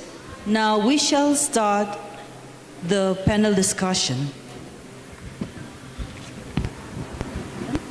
We have 40 minutes. Okay, thank you. So good evening and welcome to our session on telling change, not stories. And this is a session which really brings together what we've been hearing all day. We've been listening to different, panels which really talk about the power of media to bring attention to issues, which is very important for development and change. And this panel then brings together what it means for media, the capacity and the change that media can bring for human-centric and inclusive reporting. How can media then move away just from reporting numbers? And I am a student of public health, and when in public health, we are very fond of numbers. We are very fond of percentages and ratios and rates. And often we do not tell the story of the human, the child, the person behind it. And this session really brings to attention children, people, and putting them at the center of the development story. And then bringing that attention to the maternal newborn childhood scenario for Meghalaya. Now, Meghalaya has done well. And as UNICEF, we've been working very closely with the department, and we're privileged to work with our partners and with frontline workers. And what this does really is it talks about improvements. It talks about improved institutional birth rates, improvement from a 51% to a 58%. It talks about improved access to immunization. And we worked very closely on the ground in 7 districts. The number of maternal deaths has halved. So the story of Meghalaya is evolving and looking very bright. Yet what we are here to also look at and work with is what's missing. What are the areas that we want to do more, what we want to do better on? So the infant mortality rate, infant mortality as in children under 1, is still at 34, which is higher, it is better, but higher than the national average. The number of maternal deaths has reduced, but still at 131. And still a large number of deliveries happen at home. And we know that home births are not very safe, and our ASHA worker here will really talk about it. And what are the challenges that we are going to listen to? And I'll just speak about 1 or 2 of them, and I'll hand over to our frontline champion. So one area that we really struggle with as UNICEF, working closely with partners and government, is remote areas, hard-to-reach areas. We were in a conversation with our Honorable Minister when she was leading the health team, and she spoke about, places where the ASHA worker, the A&M, have to walk 2 hours to reach a habitation. Traditional beliefs. We have influential faith-based leaders, and sometimes traditional beliefs become barriers to access to care, and in some places limited infrastructure. So with that introduction, let me welcome also Zafreen and Shweta, who are online, and we're going to miss you in person, Zafreen. Thank you for joining. And Shweta, because I know you got stuck at the airport, if I'm told right, and so you are running a bit late and couldn't reach here in person. But at this time, I'm going to dive in to a lived experience, and I'm going to invite Fulgida Dakar, who has been an ASHA worker for 17 years.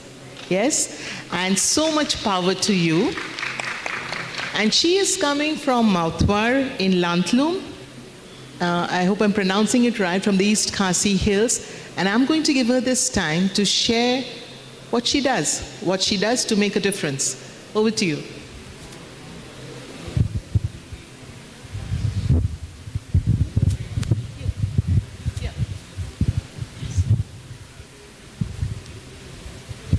Hello everyone. in my journey of 17 years of service as ASHA, it's going to be 18 years. So I have gone through many achievements, many difficulties, and many challenges in front of me. But even though I never give up, because in my heart, I want people to be safe. I want to promote the health in my locality, because so many are living in our rural areas, are bad influencer, so in so many cases. So I just want to share you one of my experience, which is very close to me. Just last year on 6 November, what happened? On 2024, I went around as a home visitor. So I went just to collect, to collect data or household survey to the newcomers.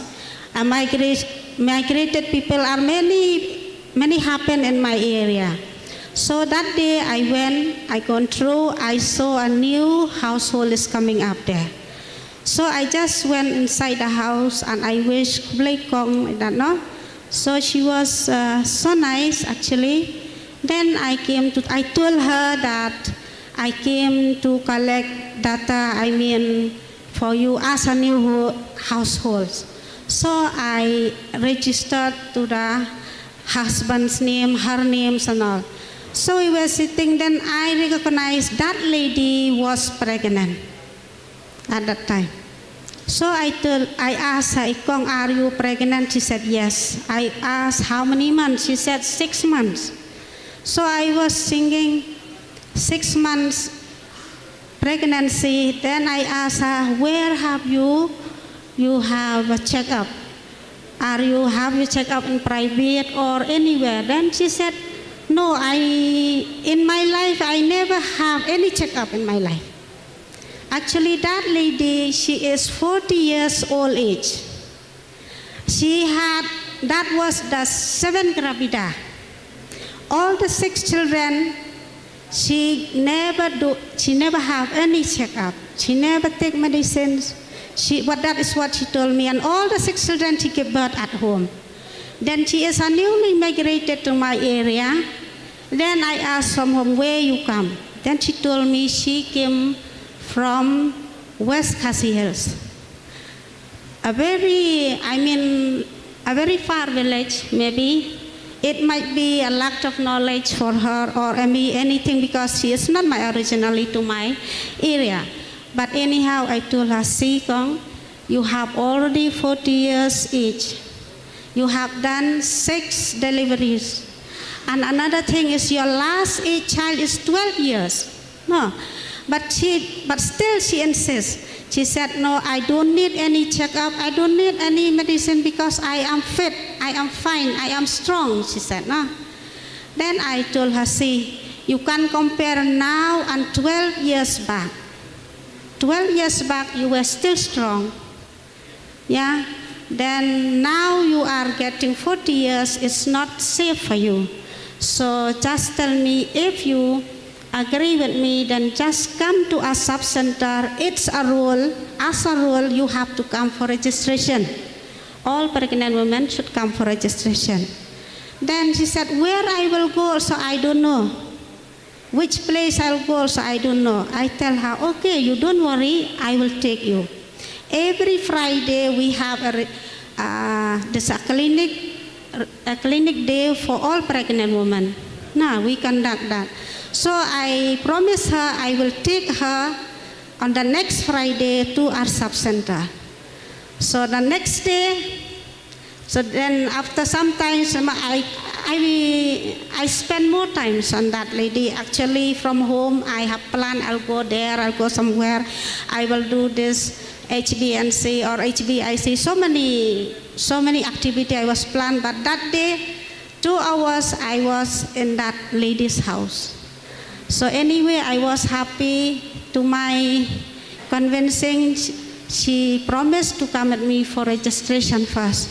So on the next day, I passed through again that house. Then I say hello to her. I stand a little while speaking with her. In my mind, no, I was thinking I will give a dedication to this woman. At anyhow, any cost, I will take this woman to the institutional delivery. That was my aim. Because in her area, she is living in a rent house.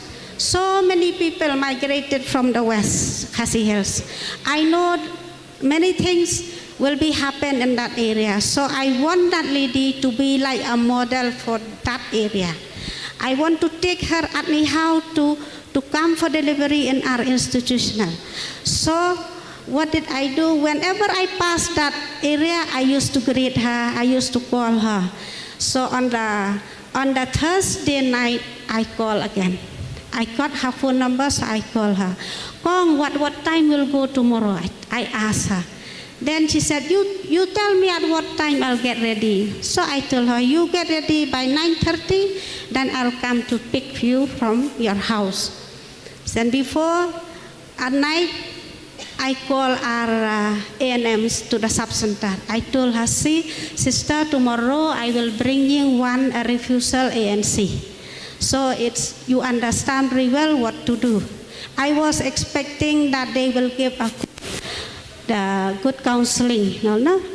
So on that Friday morning, I went to her house. She already waited for me, brightly faced, smiling. So I was so happy. I felt that time that, oh, I have conquered this woman. That was my feeling at that time. So we went to the health center. When we went to the health center, she finished registration. She had all the necessity like tetanus and all. So the sister took her inside. They gave good counseling and all. They make her understand how risk it is for her. At 40 years, each woman to give birth, it's a risk. So after that, we went again together to the house. We were talking along the way. We walked from sub-center to my area. It will take somehow 15-20 minutes now, but anyway, we walked slowly. We were talking, chatting. So when she came back, she looked so happy. So whenever I pass that area, I make a frequently visits personally. So what was that? I was thinking at anyhow, I will make this lady to come for checkup every month. That was my mind. So on the next month, I went again that side. I went to mobilize her to come to the VHND. I told her, last month you went to sub-center, so this month you come to VHND in our own area. She was asking, where you will have? I said, in the community hall. I do not know. I said, don't worry, I will wait you in that shop. No? There is a point shop that will have to turn to our community hall. So I was waiting for her. Then when she came, then I took her to the RBHND. Now and then she was familiar, she was friendly, and all. Now it's changed everything. What we do to the people, it makes them change their mind. So from time to time, whenever we have any programs regarding the health, like awareness program or any health program, I used to take a special invitation for her. So one day I was thinking, I have this VAC fund, let me organize as CMSMS schemes. Awareness. We organized the CMSMS schemes and JSS schemes. It's a safe motherhood scheme, right? Yes. Safe, yeah. Then we asked from the sub-center resource person to tell. So I collect all the pregnant women that time. And those, the mothers also, they came. So what we did that day, with the VAC fund, we bought something like this one. We bought that Horlicks, small Horlicks, and then eggs and all. Now we presented the pregnant women how happy they were. So from that time, I was thinking how I will make this woman, because if she said yes also, I don't believe.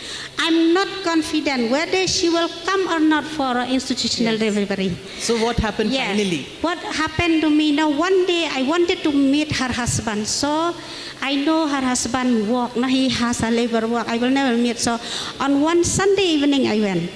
It's a Sunday evening, so I went, I met him. When I met him, I said, Mbak Sangma, what shall we do? Kong will delivery in the institutional. He said, yes, it's okay, but Kong always Delivers give birth at at home, no? So I told him, see, Kong is already 40 years old, and I think also her last childbirth is 12 years back. So it's not safe for her. So he said, yes, Kong, it's okay, but I'm afraid who will attend her, because nobody, only her, he, and her wife. So I said, you don't worry, I will attend. I will give attendance her. So just think that you make sure that whenever start the labor pain, you must inform me. That is the only I told him. He said, okay, we'll get. So from the time she get a 9-month pregnancy, I never rest. If I don't come myself personal, so I will make a call. So what happened? So were you able to deliver her in the hospital? Yeah. Yes, what well, that's happened wonderful. to her on the 6th of November 24, 6 November 24, early in the morning, I get a phone call. As soon as I saw your her call, I get up, I jump from the bed. I don't even wash my face, so I ran to her house because it takes somehow 10-15 minutes from my house to her house. So I jump and run there. When I reached there, I found she started labor pain. So there was a car in her neighbors. That car owner, so he said, promise, don't worry, Kong, I will take Kong in my car to the health center. I said, okay. Then I took her to sub-center. We reached there by 5:30. Just 6:30 she gave birth.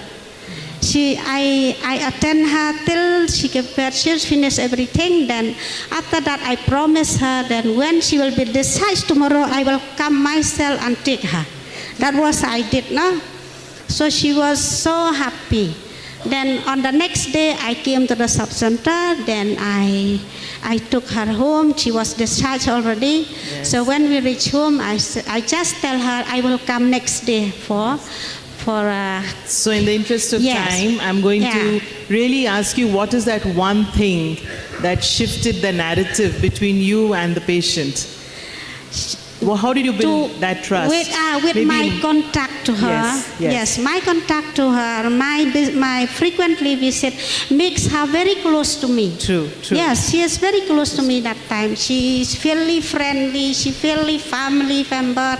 I told her I am so alone. I am no family member. I become your family member, so don't worry. So the next day I came to visit her. Then at the next day I told her, see, Kong, your 6 children before you did not complete the immunization, but now you must do complete session. Thank you so much. I said, okay. So Thank what you so did much. she I'm say? going to give time to others as well. But this is a beautiful, beautiful story of building trust. I think this is something that really, when we are talking about human-centric storytelling, I think Fulgida's story really leads the way, because it takes away from just, the way Fulgida articulates that, saying she already had 6 children, there were many barriers, her husband felt that it was not necessary, but she overcome a lot of barriers to bring her to the hospital and to be so persuasive, to be very persistent. And I love the phrase which really resonates with all the themes, including I see Sangeeta sitting right here in front, never give up. She said, I will never give up. And I want to really take that theme forward and segue straight to Zafreen, who is our Chief of Comms in India Country Office, Delhi. Zafreen, do you hear us? Yes. Perfect. So Zafreen, now you've heard Fulgida's beautiful story of building trust with a community. I won't say just a woman, because it takes, she is part of a family and a community. So can you give us examples of such human-centric stories which have nudged policies, inspired action, and to take from there, how can we then hold media accountable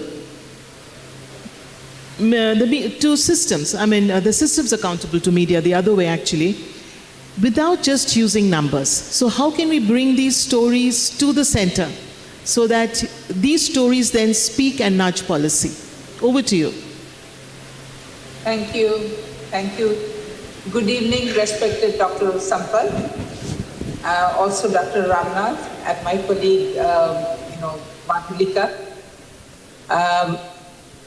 Ms. Fulgida, your story is an example of the human-centered storytelling that we are discussing today. I mean, talking about ASHA worker or the ASHA workers in Meghalaya will not, fully capture the heartening story that, at the beginning we heard about the promising story of Meghalaya's, progress. And it gets really, the journey gets tougher in the last mile when you want to reach the last mile, the last human, the last child. And therefore, it is such an important thing, such an important approach to tell the stories not as a journalist, as a narrator, not placing myself at the center, but really authentically bring their voices, their stories, like, what Fulgida said,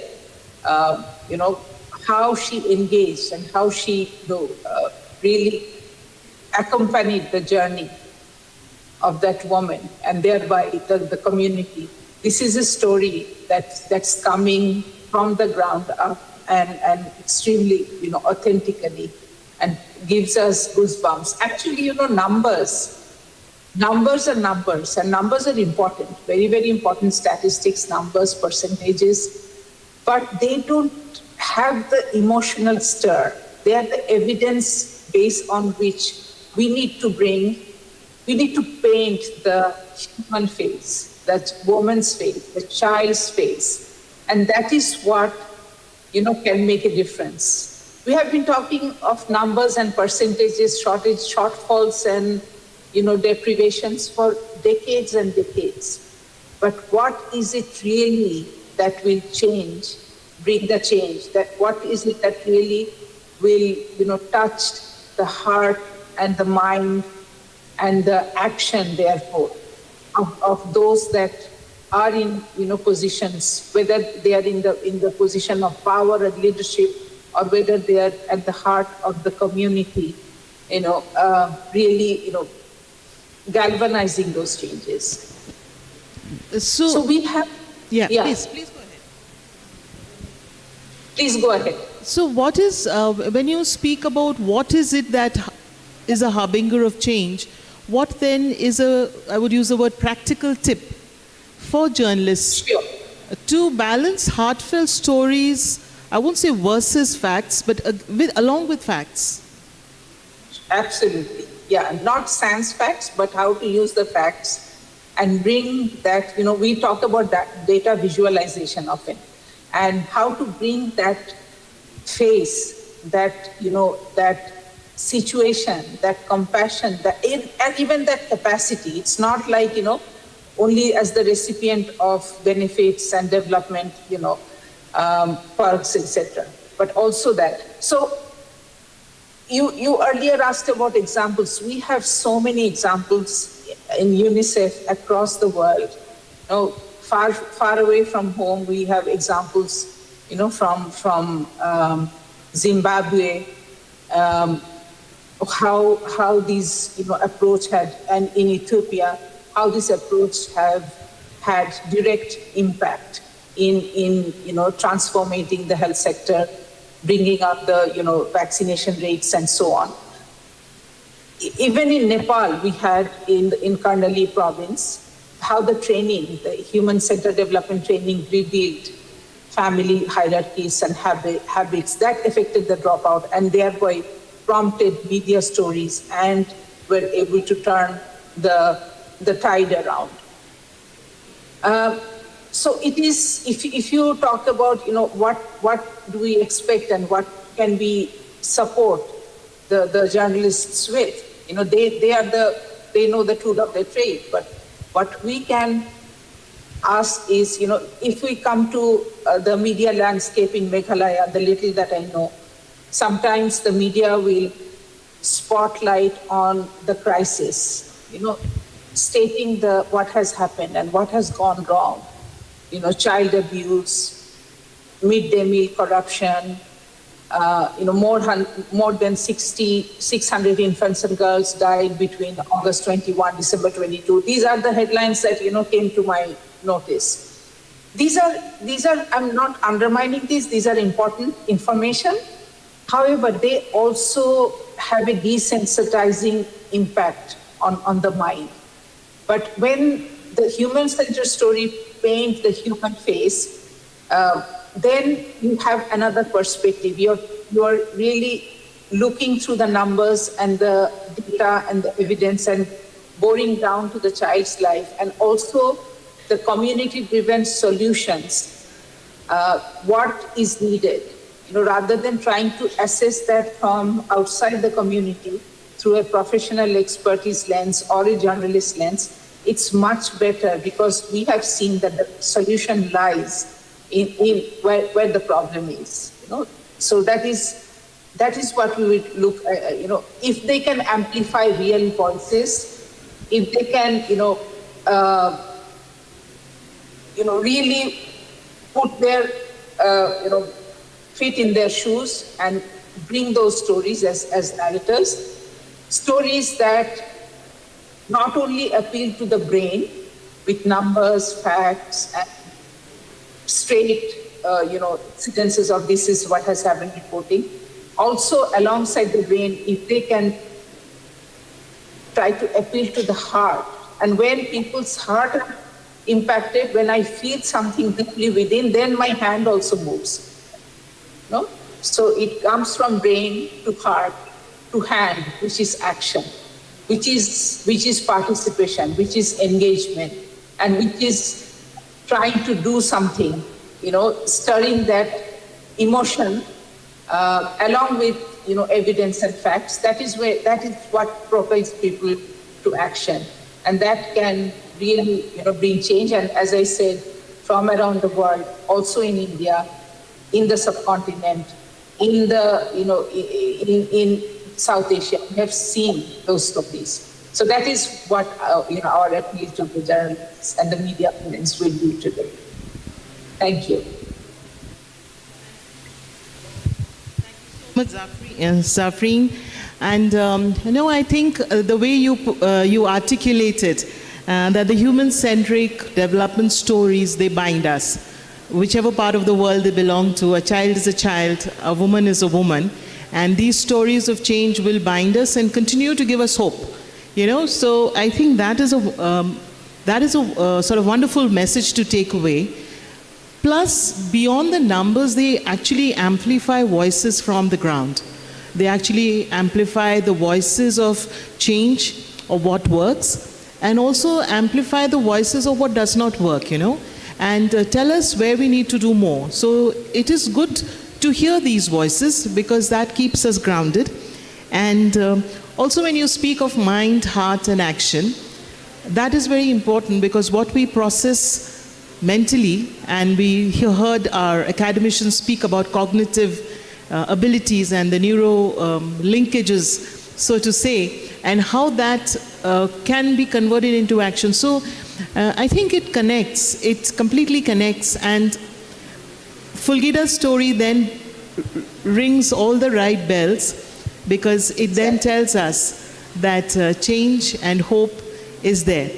So let me segue straight to Dr. Ramnath Bhalala. And Dr. Ramnath, you've been working in Meghalaya and you've been working in many states.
it requires that intrinsic motivation, So what is needed is that I request the media. In fact, I have a lot of,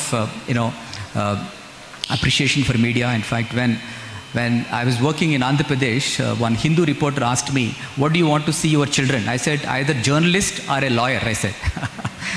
Though they're not going there direction, but I said, because they can change the world. So it's a very, very, important, profession that the media actually can provide. And I also say, I just wanted to say one more thing with our own experience in Meghalaya. I worked in my field stints in Garo Hills. Garo Hills is again very remote, very, in fact, Shillong, like you need to go to another 7 hours to reach Tura, and, it's very tough. So I saw, like, in my work, I find media was very helpful. In fact, there used to be one journalist, his name is Mr. Cosmos Sangma. And, I used to take him to the field visits along with me. And he used to report interesting things. And we used to bring policy changes. It's like a win-win kind of a situation. Like, it's you bring, he goes and he says, like, this is something, we found, okay. So we could able to bring changes. So so I would say is that, there's one more important point I would like to tell all of you. Media should not see itself all the time only criticizing the government. It's not, because why I say this one, I call this, what is government? Government is people. It is actually, it's the vision of the people. People have elected the government.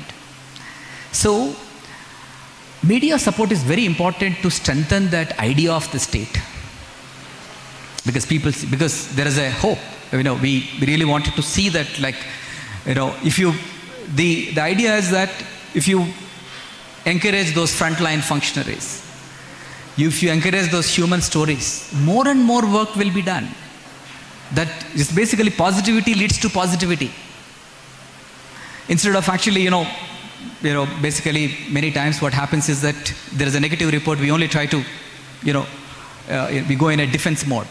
Instead of that, we actually more positivity can be created. So I call it like, this is a MCG. MCG means media facilitated citizen-centric governance. So this is a triple helix framework that we can really think of.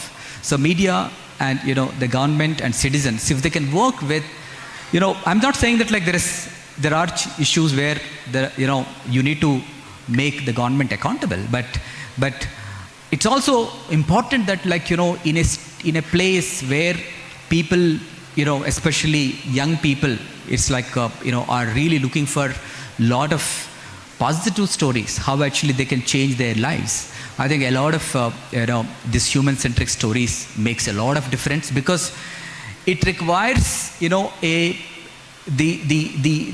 challenges what we are talking about today, this human development, it requires a lot of participation. It's not just like only the government, it also requires a lot of participation from the communities, participation from, a lot of effort is required. And also the expectations on the government is also very, very high. So in that, premise, I definitely see that, like, there is a need for the, the media and also, like, of course, everybody to really see this positive stories, human-centric stories, to see that, like, how actually we are, impacting the lives of the people. So with this few words, I think I thought I would like to say thanks to everybody. Yeah, thank you. Thank you so much, Dr. Sampath.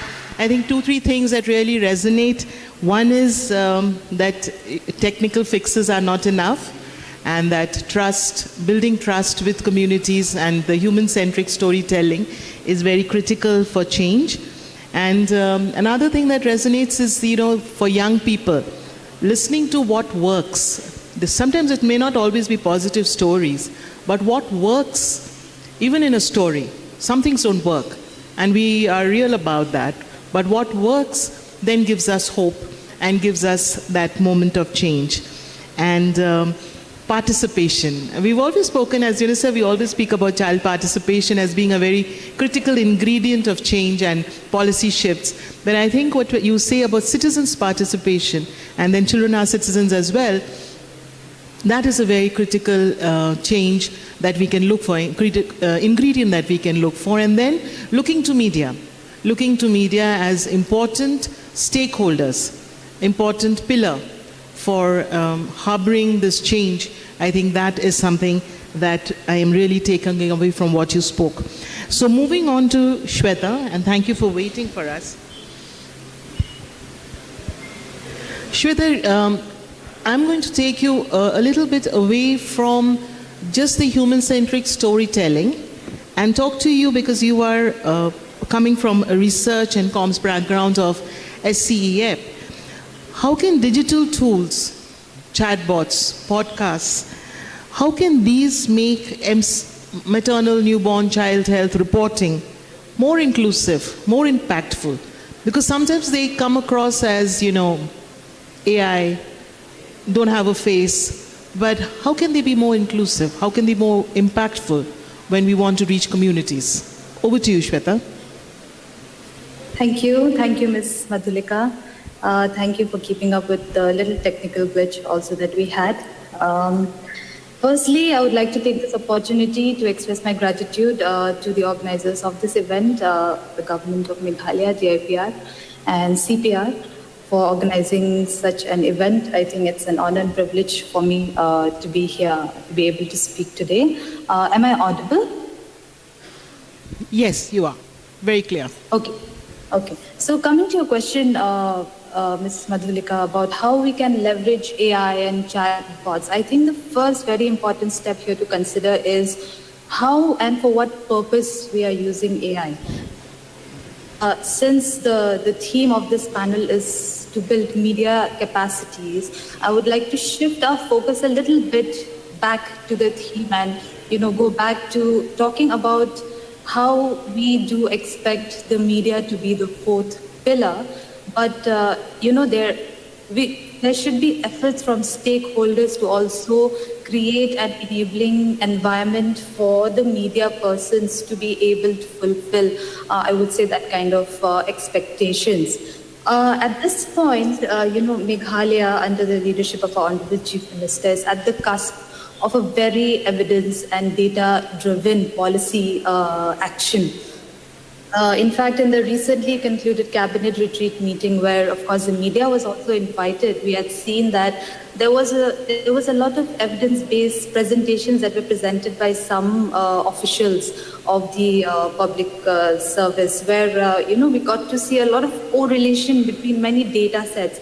Now, these data sets are coming from existing sources like the NFHS, the NITI data, the data on multidimensional poverty. Now, what I would urge is that the media, there should be more programs and capacity buildings and workshops for our media personnel. Sometimes all they need is a reorientation, looking back at what is already available in public domain. Sometimes, media is so caught up with incidence-based reporting, and we can't even, I don't think that is something that we can blame them, because even incidence-based reporting is very important for the media and the profession to sustain. In fact, I was listening to Ms. Tongam Reena this morning in the panel discussion, where she had rightly mentioned that media as a sustainable means and the only means of occupation is very difficult, especially for women. I feel that there needs to be steps that should be taken, not only making media as a sustainable means of course, occupation, but more about building the capacities, creating an enabling environment here, leveraging the existing tools. Sometimes media gets caught up in incidence-based reporting, and therefore the transformative reporting is therefore a little, becomes out of the radar. So maybe a workshop that could bring in all the existing resources, and then how AI can be used to leverage on these existing evidence-based resources. In fact, if you just look at the NFHS 5 data, which is the latest NFHS, of course NFHS 6 also releasing shortly, you would see a lot of indicators for Meghalaya which could be easy leads for a lot of stories from the community level. In fact, it was so inspiring to hear Gongpurgida's story this morning, just a while ago, where she spoke about how her passion was able to bring about a behavior change. And this is what we are looking at. We are looking at behavior change. And media can play a very, very crucial role in behavior change, I feel. Just shadowing a frontline worker, on with what kind of passion she works to convince our communities, and how the community organizations, in fact, Meghalaya has very strong community institutions, and how from these community institutions we have ASHA workers and Anganwadi frontliners, how they work tirelessly, to convince and bring about this behavior change. These are stories that just 1,000-page policy reports cannot, show us. Just a 1,000-word article or a short 1-minute documentary can definitely capture that Absolutely. kind of impact. Absolutely. Shweta, just to take from the point that you talk about, I would say AI for good, what challenges do you envision? Maybe very briefly, challenges that you envision in deploying of digital tools? Because we did hear a session on fake news and other misuse and misinformation, but what are challenges that you see in this kind of initiatives? Of course, when you talk about AI, efforts are ongoing to already ensure that the AI tools do not crawl the fake news, and the verification is already done at source, but that is going to take some time. And therefore, too much dependency and reliance on AI at this point, I would really refrain, and I would urge people to refrain from relying too much. Always, it is important. That's why to fact check whatever data is available on AI with these sources, because in fact in ChatGPT or even in other AI sources, suppose if we ask them to give any kind of data, let's say tell me the population of a particular village, and they give you a data, instead of just copy pasting that, it's always good to ask the AI what is the source of your data, and then go back to that report and then verify it. I think that little bit of effort we will have to make, otherwise it's not going to be credible. Yes. No, thank you so much. So I don't know if we have time, but maybe we can take 1 or 2 questions. We don't have time. Maybe 1 question, because we have this very powerful panel. It would be sad to let the panel go without a question. No?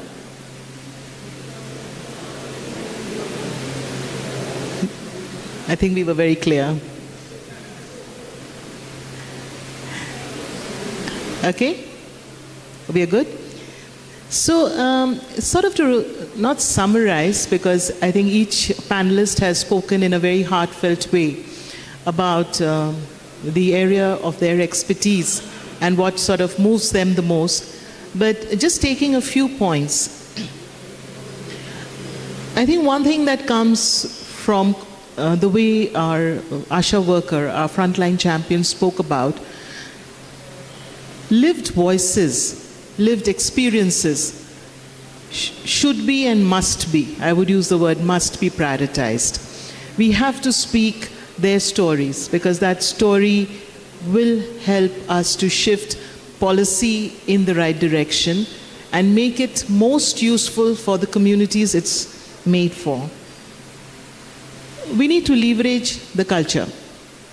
We cannot put aside the special flavor of Meghalaya and let it be lost in data, in numbers.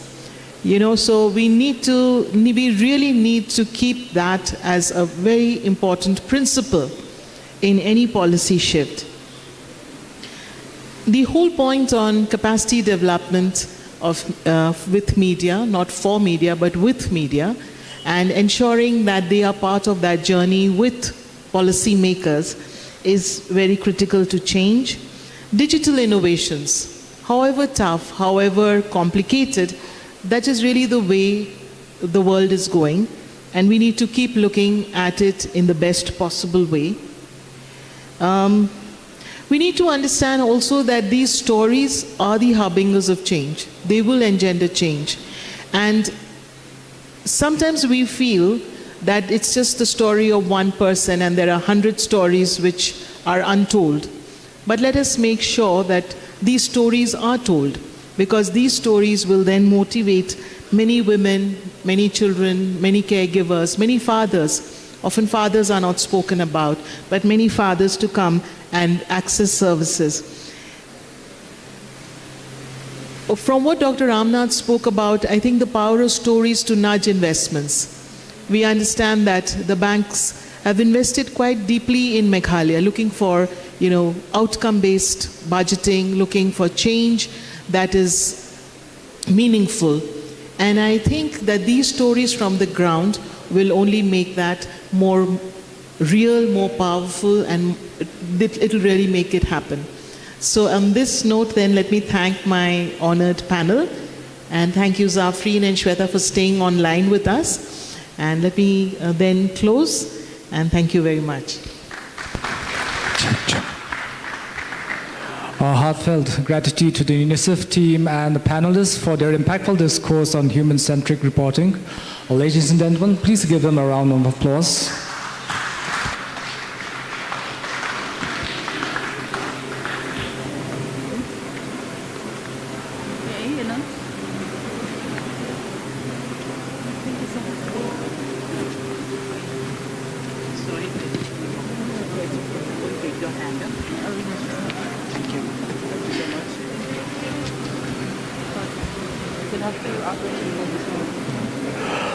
Ladies and gentlemen, we have concluded an enriching and impactful day of deliberation at the second Meghalaya Media Meet 2025. It is now my privilege to announce that the closing ceremony will commence shortly, and we are deeply honored to have the Honorable Chief Minister of Meghalaya, Shri Conrad K. Sangma, and the Honorable Minister of Information and Public Relations, Dr. Maisel Amprin Lingdo, gracing the occasion with their esteemed presence.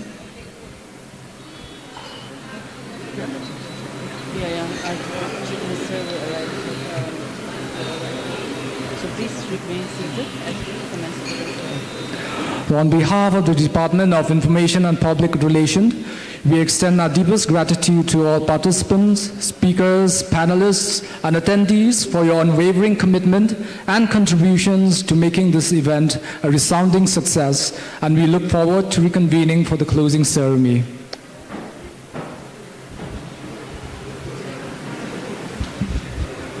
Ladies and gentlemen, our honorable chief guest, our honorable chief minister, Shri Conrad K. Sangma, will arrive here shortly, so I request everyone to kindly remain seated.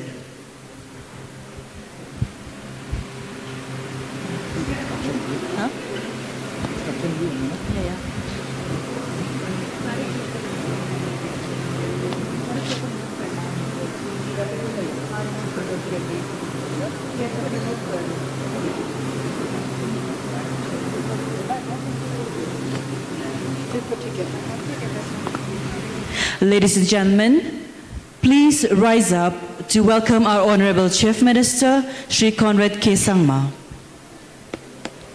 Let's give him a big round of applause as a gesture of welcome.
he comes, then we can.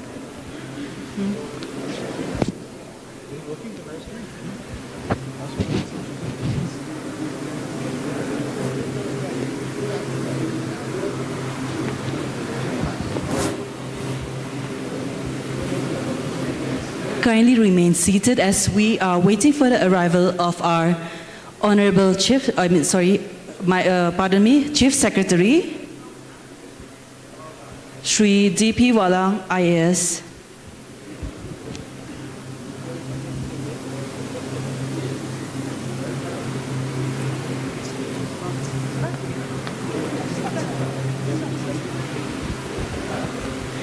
Good evening, ladies and gentlemen, esteemed dignitaries, respected journalists, media personalities, and distinguished guests.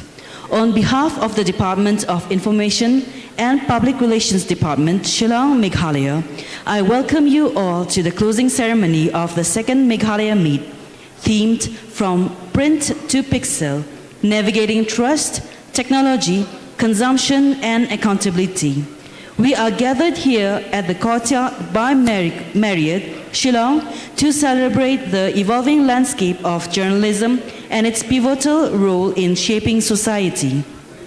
This event has been truly special, bringing together media personalities and journalists who have traveled from different corners of the country to participate in this vibrant exchange of ideas. Earlier, we have witnessed thought-provoking workshops and panel discussions that have enriched our understanding of trust, technology, consumption, and accountability in the media. Tonight, we culminate this journey with reflection and celebration.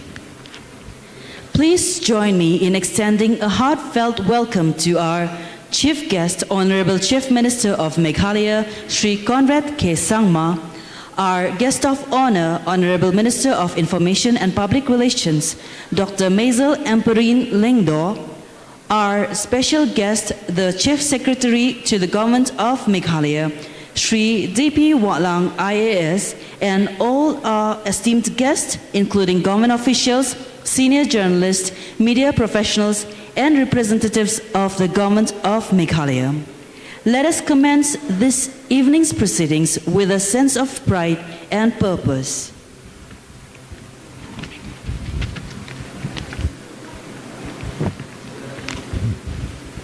Ladies and gentlemen, to set the tone for this momentous occasion, may I now have the honor to invite Shri Vijay Kumar Mantri, IAS, Commissioner and Secretary, Information and Public Relations Department to the Government of Meghalaya, to kindly deliver the welcome address and opening remarks.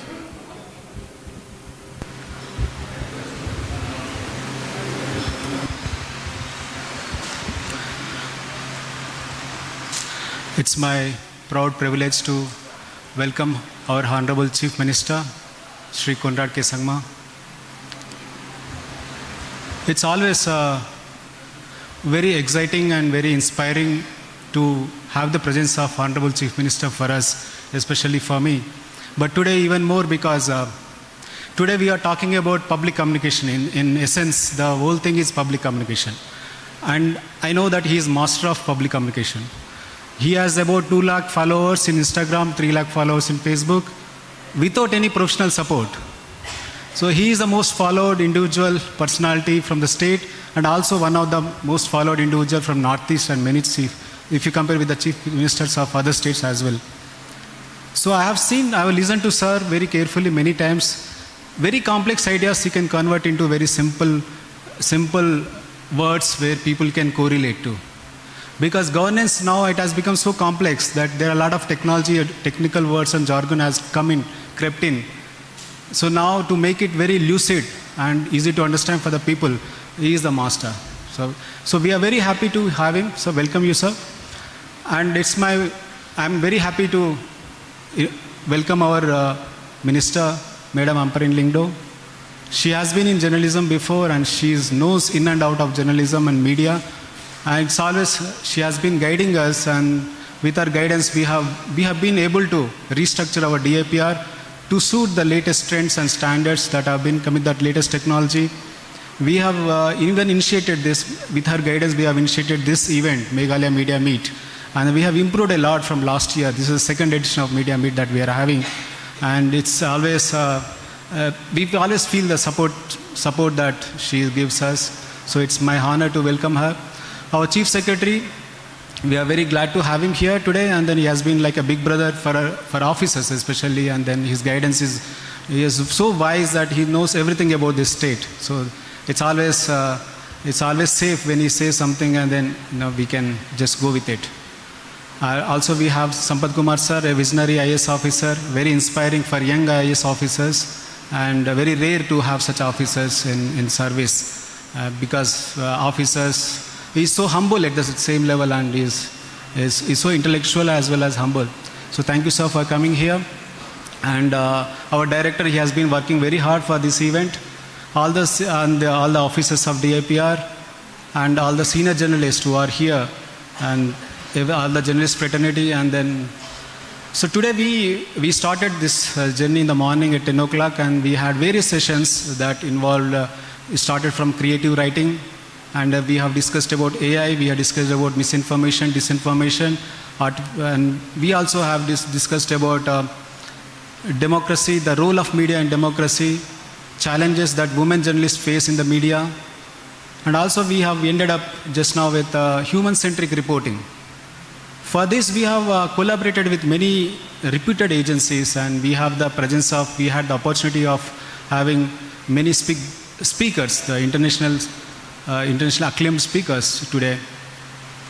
We collaborated with Wikimedia Foundation, we collaborated with UNICEF, and also we collaborated with Boom, where fact-checking, it's a very famous and popular in the fact-checking.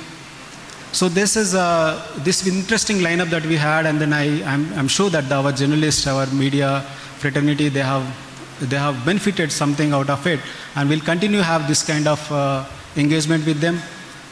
Also today, I want to say that this is a very challenging task that we are dealing with. The misinformation, disinformation, AI has crept in. The public communication, the whole thing is staggered now. Those days it was very streamlined. Only the media reports and everyone listens. That's it. So later the broadcast TV has come. Then now social media, everybody can report.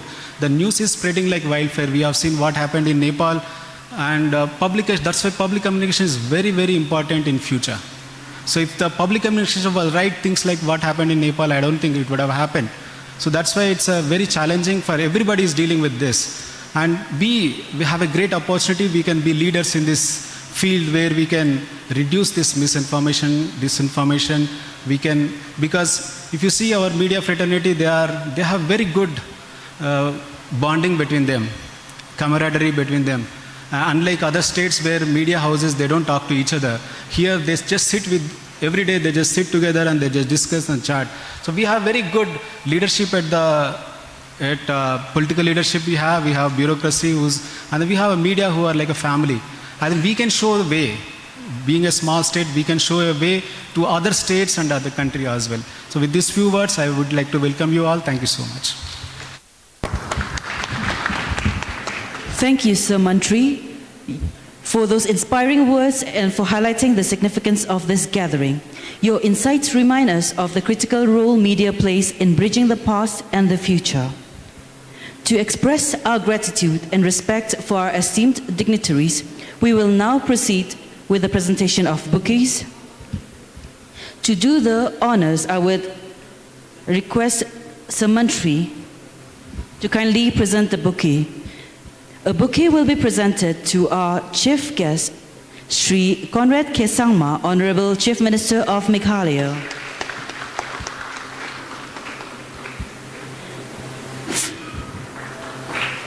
Followed by our guest of honor, Dr. Maisel Amperine Lengdo, Honorable Minister of Information and Public Relations.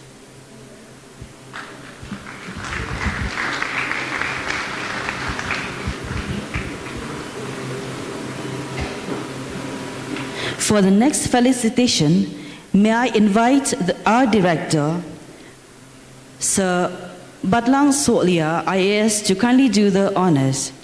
Our next presentation goes to our special guest, the Chief Secretary, Government of Meghalaya, Sri D.P. Watlang, IAS.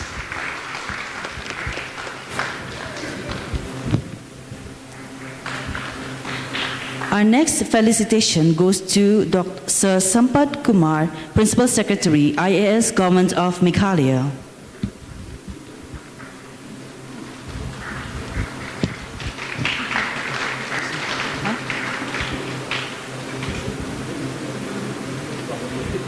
Thank you, sir, for doing the honors. Let us move to the next segment of the evening.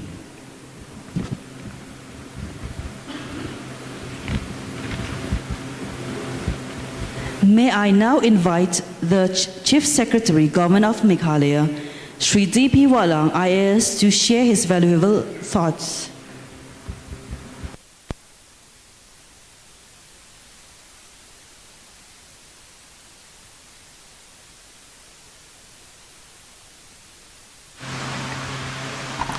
Thank you.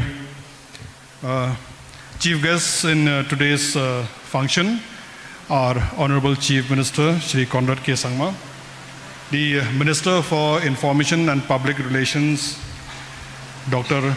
Ampreen Lingdaw, our Principal Secretary, Mr. Sampat Kumar, Commission Secretary of IPR, Vijay Mantri, the Director of IPR, Badlang Solia, all the distinguished members of the press fraternity who are here, ladies, gentlemen, and dear friends. First and foremost, thank you to the Directorate of Information and Public Relations for inviting me to this function as a special guest. It's the second media meet being organized by the department, and I'm very glad to be part of this function this evening. It gives me immense pleasure to be here today among those who carry the vital responsibility of shaping public consciousness.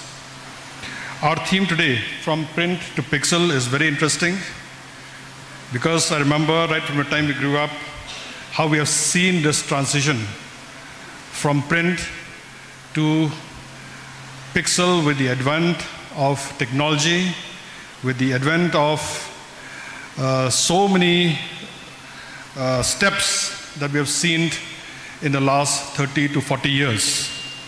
In fact, everything that has happened this period of transition captures the essence of an evolving era where journalism continues to reinvent itself.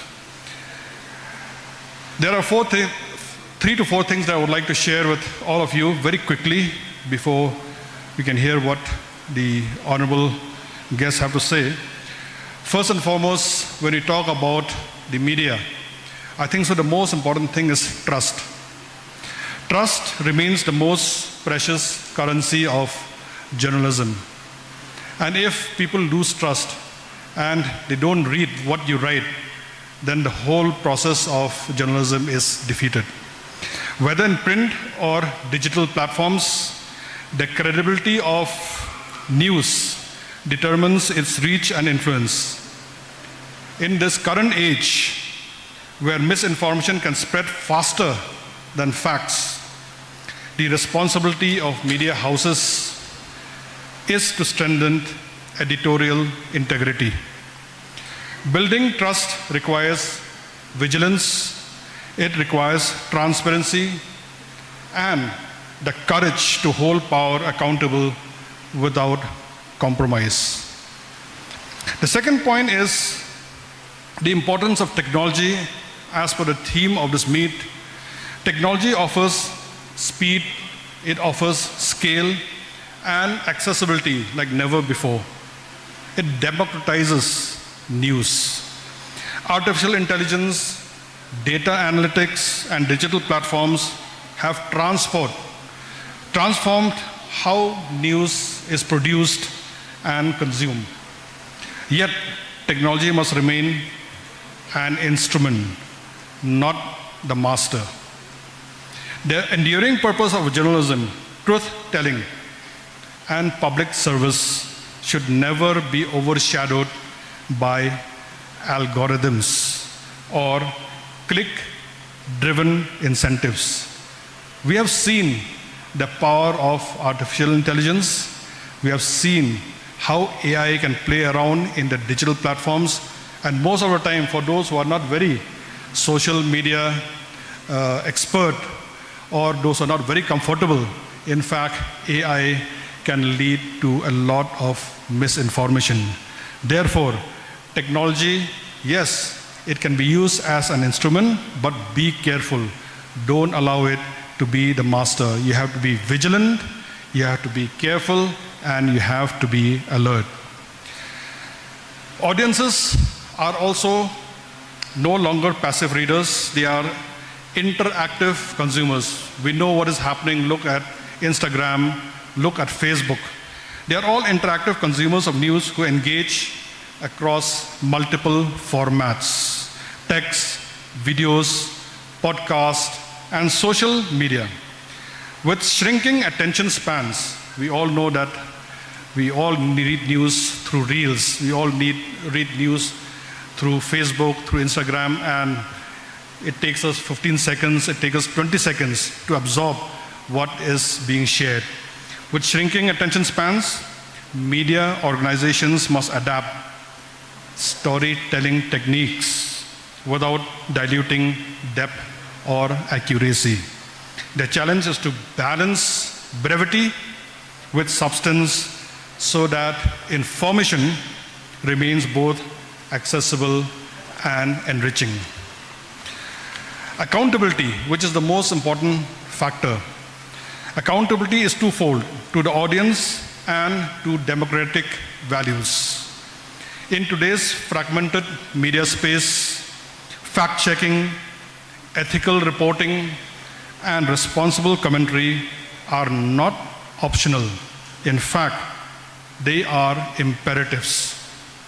Establishing self-regulation mechanisms, transparent corrections, and open dialogue with audiences are ways to preserve media's moral authority. Last but not the least, collaboration is very, very important. The challenges of this digital age cannot be met in silos. Collaboration between traditional print, collaboration between emerging digital platforms, technology companies, and fact-checking institutions can create a healthier information system. Working together, we can counter fake news, promote digital literacy, and ensure that a plural and diverse media continues to serve as the conscience of society. Many of us over here are pre-Gen X, many are Gen X, Gen Y, but the latest, as you have seen what is happening in the subcontinent, we cannot ignore the Gen Z. I don't think so. They read the newspaper, the print newspaper nowadays. The Gen Z, it's all through digital platforms, whether it's IG, whether it's Facebook, whether it's X, but they are the people that we need to cater to, and this transition should be done properly and should be taken care of.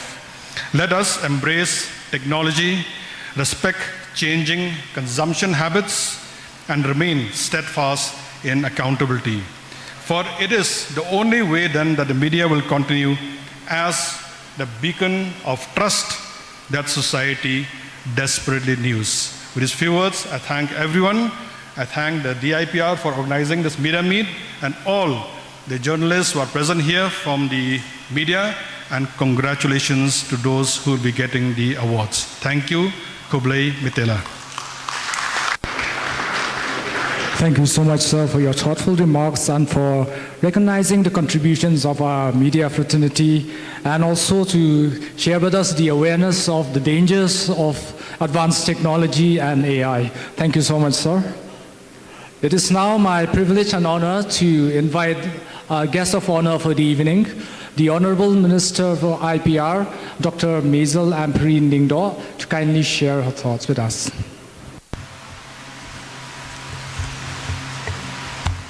A very good evening to one and all. Respected Chief Minister, Sir, Conrad K. Sangma, our Chief Secretary, Ba Walang, our Principal Secretary of Health and other departments, Mr. Sampath Kumar, Sir, our IPR CNS, Sir Vijay, Director of IPR, Ba Solia, senior journalists, friends, it is indeed a big privilege for me to once again have this opportunity to be a part of the second Meghalaya Media Meet. I want to begin by conveying my heartfelt greetings to every editor, journalist, photographer, broadcaster, and media professional present here today. I want to express my heartfelt gratitude to the Department of IPR, Government of Meghalaya, for organizing this very necessary conclave from print to pixel, navigating trust, technology, consumption, and accountability. This theme perfectly captures the evolution of media from traditional print to the digital pixel era, emphasizing the critical need for trust, ethical use of technology, responsible consumption, and accountability of journalism.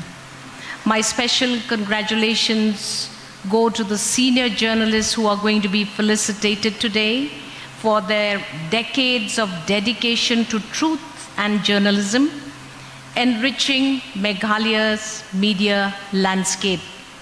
The media, as a fourth pillar of democracy, holds a pivotal role in holding power accountable, amplifying grassroots voices, and fostering transparency. In Meghalaya, our rich cultural heritage and diverse communities, the media bridges governance and the citizens. It promotes development, preserves tradition, and elevates our state's narrative on global platforms, particularly in sectors like tourism and sustainable development. Local and vernacular media, including newspaper and community radio, ensure inclusive communication, reaching even our remotest villages while safeguarding our linguistic heritage. This media meet has sparkled vital conversations through workshops and panels addressing the evolving media landscape. Sessions by the Misinformation Combat Alliance and the Boom Live equipped us with tools to combat fake news, while Spot AI workshops offered insight into tackling deepfakes and AI-generated content. Discussions on multimedia, storytelling, women journalists challenges, the press role in democracy highlighted the need for equity, accountability, and human-centric reporting. These deliberations underscore the critical balance of leveraging technology while upholding trust, accuracy, and ethical journalism in the digital age. The government of Meghalaya, under the leadership of our Honorable Chief Minister Conrad K. Sangma, is committing to fostering a free, fair, and responsible press. Through the IPR, we are strengthening media literacy, combating misinformation with initiatives like our fact-finding unit, and enhancing journalists' capacity through training and resources.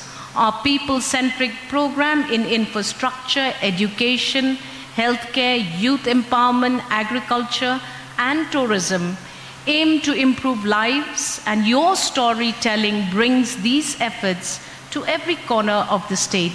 We also welcome constructive criticism as it helps us reflect and improve. But we urge balanced reporting that acknowledges both challenges and progress to build public trust and hope. Looking ahead, we envision deeper collaboration with the media through initiatives supporting journalists' welfare, digital infrastructure, and skill-building programs. Together we share a common goal, an informed, empowered, and vibrant Meghalaya. Let us commit to navigating the shift from print to pixel with integrity, innovative technology, responsible consumption, and steadfast accountability, ensuring journalism remains a force for good in strengthening our democratic fabric. Thank you, Kublai Mitela. Jai Hind. Thank you, Madam, for your inspiring vision and for appreciating the collective efforts of our media community. Your words reinforce the shared responsibility we all hold in shaping a vibrant and ethical media landscape. Journalism is not just a profession. It is a calling, a relentless pursuit of truth, a mirror to society, and a catalyst for change. One of the highlights of this evening is to honor the stalwarts of journalism who have dedicated their lives to truth and storytelling. The journalists we are about to honor today have not only shaped the narrative of our region, but have also inspired generations with their courage, vision, and dedication. Their pens have scripted history, their lenses have captured moments, and their voices have echoed the aspirations of our people. We will now proceed with the felicitation of senior journalists, recognizing their invaluable contributions to the field. May I request our Honorable Chief Minister, Sri Conrad K. Sangma, Dr. Maisel Amprin Lingdo, Honorable Minister of Information and Public Relations, the Chief Secretary, Sri D.P. Watlang, IAS, and Sir Sampath Kumar, Principal Secretary, to kindly do the honors of felicitation. Let us now introduce the distinguished senior journalists being honored today, each a beacon of truth, integrity, and excellence in the field of media. Before introducing them, I am asked to announce a surprise by our Honorable Chief Minister. That is, Honorable Chief Minister is presenting rupees 1 lakh to each of the senior journalists being felicitated today. Let's give a big round of applause. It is pertinent to mention here that Honorable Chief Minister, sir, presented rupees 1 lakh to 9 selected senior journalists last year during the first Meghalaya Media Meet. Our first recipient is a visionary who redefined journalism in Northeast India, Dr. Kamal Kumar Jhunjhunwala, an editor of Eastern Panorama. As the founder of Eastern Panorama, the first ever English monthly news magazine of the Northeast launched in 1992, Dr. Jhunjhunwala has chronicled the triumphs and trials of our region for 33 uninterrupted years. A scholar, author of 6 acclaimed books, and director of 102 documentary films for Doordarshan, his contributions extend beyond journalism to social initiatives through the Eastern Panorama Foundation, from being invited by former Prime Minister Dr. Manmohan Singh to serving as National Vice President of Indian Federation of Small and Medium Newspapers. Dr. Jhunjhunwala's legacy is truly monumental.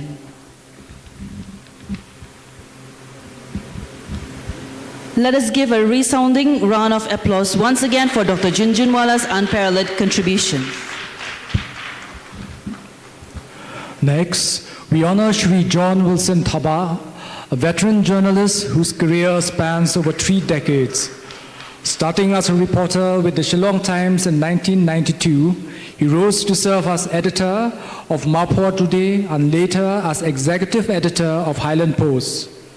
His commitment to professional excellence is evident in his extensive training with prestigious institutions like the Thomson Foundation in UK, the Indian Institute of Mass Communication, New Delhi, and the Bureau of Parliamentary Studies and Training, Lok Sabha Secretariat. Shri Thaba's work also include impactful contributions to All India Radio Shillong, where he presented current affairs program. His dedication to covering the Northeast socio-political landscape has made him a respected voice in the region. Shri Thaba's work has been a beacon of credible journalism in Meghalaya. Ladies and gentlemen, please give him a big round of applause. We now honor Sri Demaya Lang Siangshai, an editor of Malfor, who is a stalwart of Khasi journalism. Starting as a translator at U Nong Sain Hima in 1993, he joined Malpur in 1994 and has served as its editor since 1995.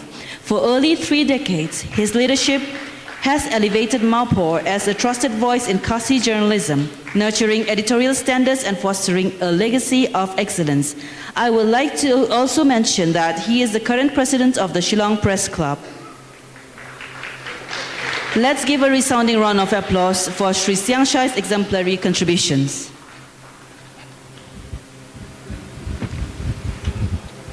Our next recipient, we will honor Sri Barnes Marbanyang, an assistant editor of Malpur, a dedicated journalist who began his journey in 1994 with Baru, a Khasi weekly, and soon joined Malpur, where he rose from reporter to assistant editor.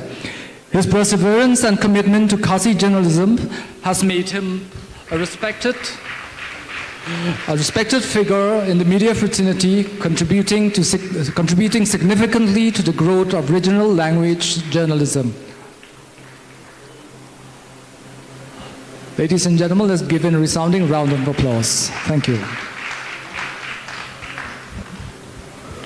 Next, we celebrate Sri Rajib Chaudhry, a managing editor, South Asia Views, a veteran journalist and a media trainer whose career began at the tender age of 17 in 1987, driven by a passion to uncover the untold stories of Meghalaya.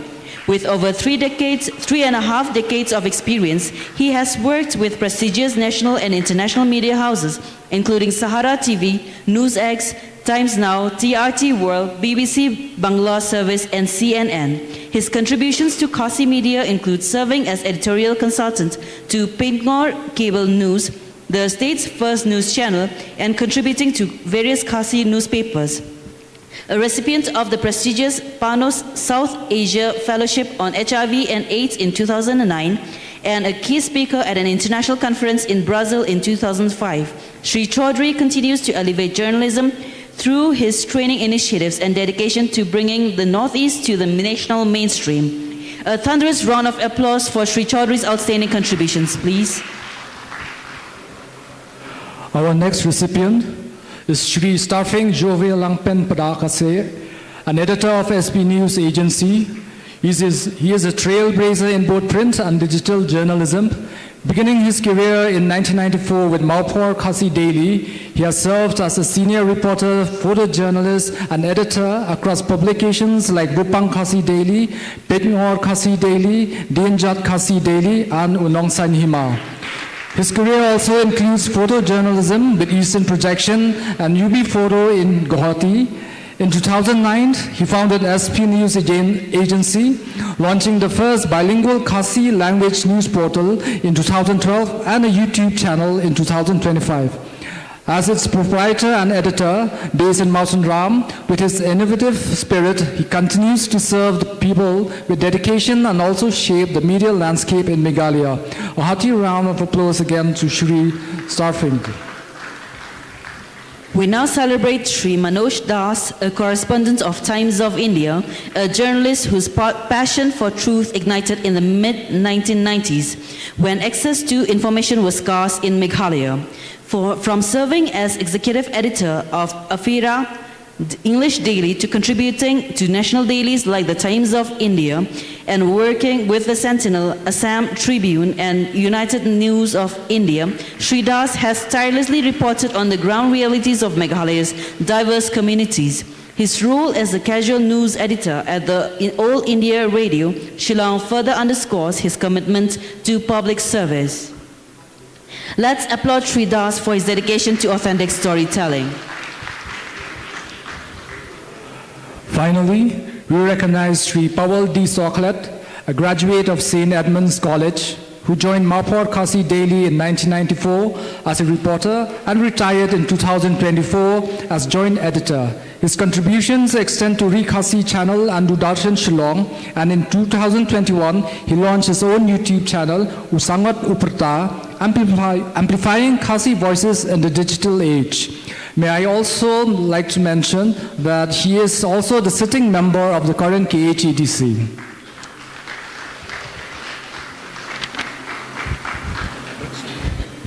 A warm round of applause for Sri Soklat's inspiring journey, please.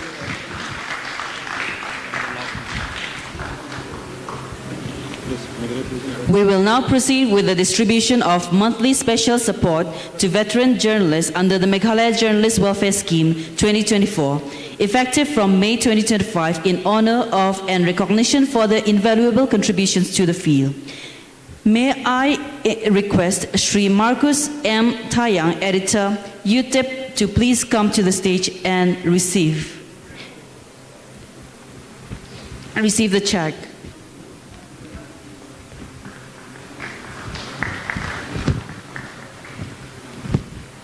Next, may I invite Srimati Patricia Mukim, editor, the Shillong Times, to please come to the stage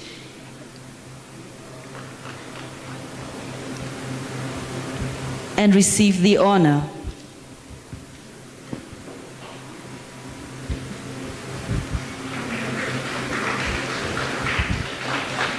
May I now invite Sri Philip Marway, editor, Youth Today, to please come to the stage and receive the honor.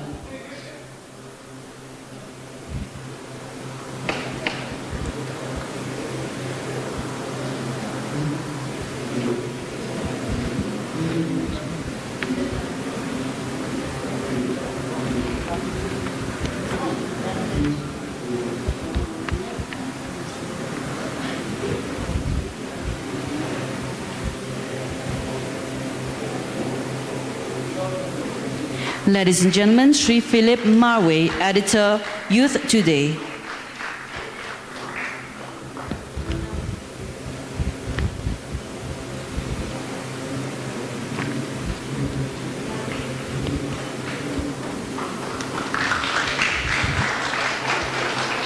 Next, may I invite Sri Francis Kongwat, independent journalist, to please come and receive the honor.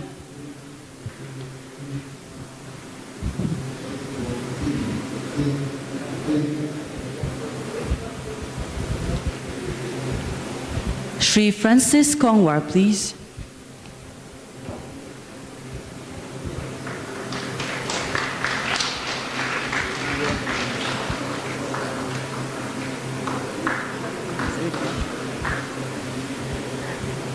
Now may I invite Sri Rafael Wadri, producer, Media Plus, to kindly come and receive the honor.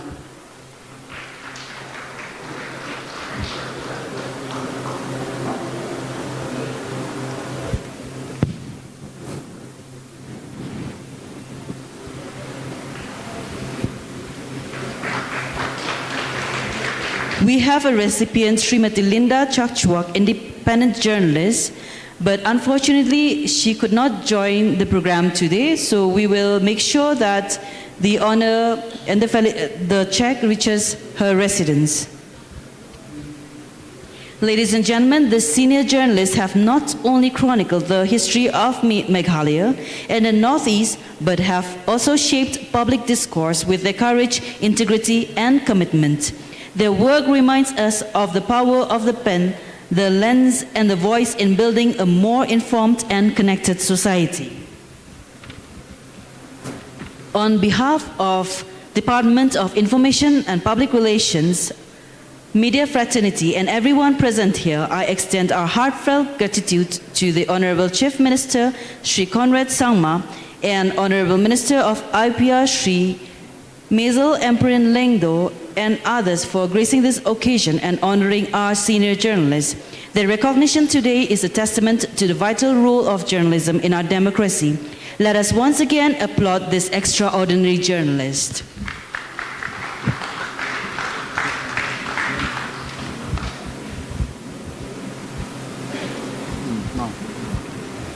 Ladies and gentlemen, we have also been requested that the Honorable Chief Minister of Meghalaya would like to present something to all the panelists who took part today in the event. So I will kindly call the panelists one by one to kindly come forward, starting, of course, with Sir Sampat Kumar, Principal Secretary to the Government of Meghalaya. You're calling the names, no? Everyone's names are there? Huh? You can stop. Chief Secretary, Principal Secretary. You said Chief Secretary. Principal. So you can start. Principal Secretary. Last one. No, keep announcing the names. Yeah. Mr. Amir Khan, Dr. Ramnath Balala, Ms. Fulgita Dakhar, Mrs. Madhulika Jonathan,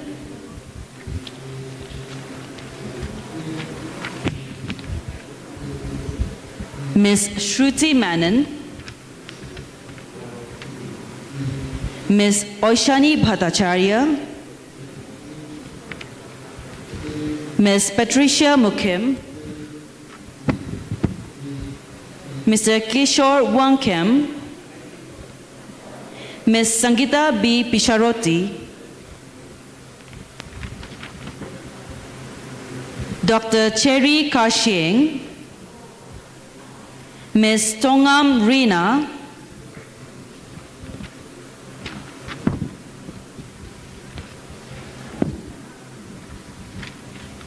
Mr. Saddeep Gill,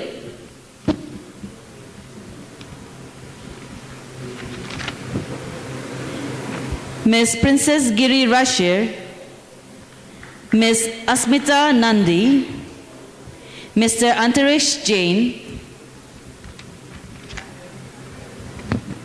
Ms. Divya Chandra, Ms. Bianca Tara Faith Nonkanri.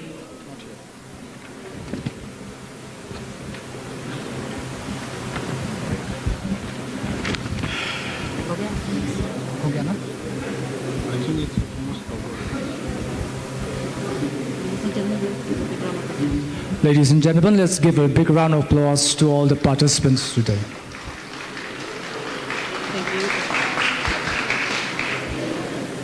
Thank you, sir, Honorable Chief Minister and Madam Ampuranendo for doing the honors.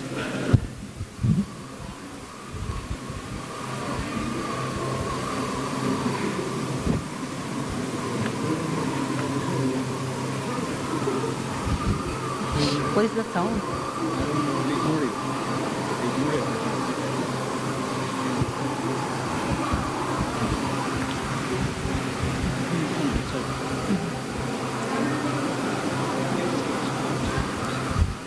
Most of these journalists and media personalities have traveled from across the country to participate in this event.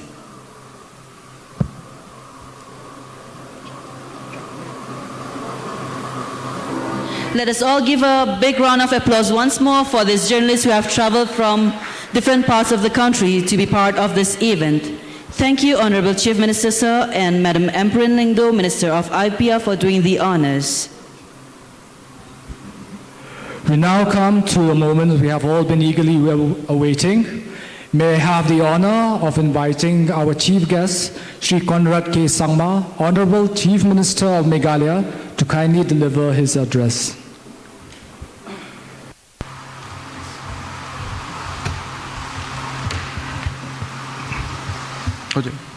It's okay. My colleague in the cabinet, our Honorable Minister for DIPR, Kong Ampurin Lingdo, our Chief Secretary, DP Walang, our Commissioner Secretary, Mr. Mantri, our Principal Secretary, Mr. Sampat, our Director, all the other officials who are present here in this program today, all the journalists and members of the press fraternity, all our friends who have come from different parts of the country, ladies and gentlemen.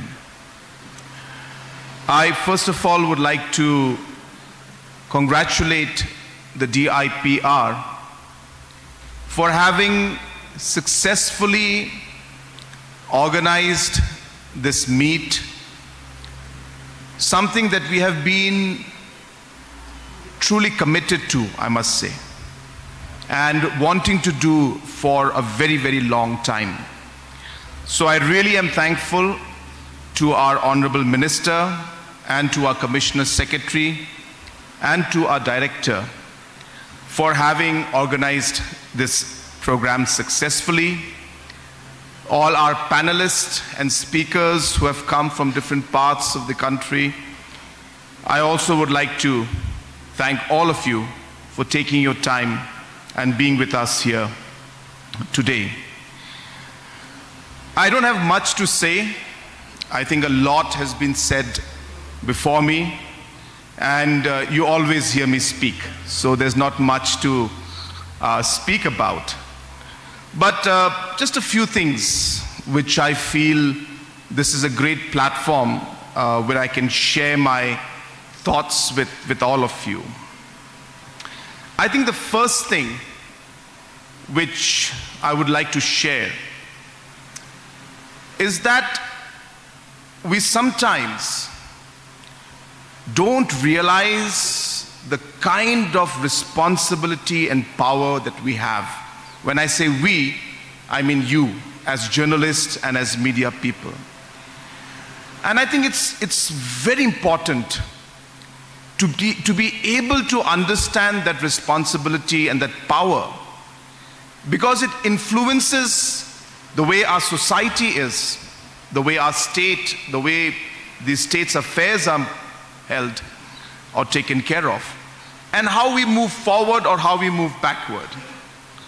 And therefore, I do start by reiterating the significance and the great importance of always realizing the responsibility that each and every one of you carries on your shoulder as a press person, as a journalist, as a person who is even a citizen journalist, and many, many areas of journalism and news reporting that today are, I should say, the definition is getting blurred, and there are too many categories, but the categories are also quite not defined very properly.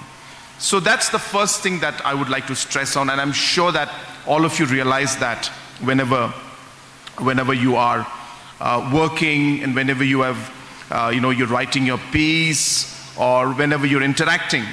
So that is the first and the most important part that I need to always remind you of, that you come with a lot of responsibility on your shoulder.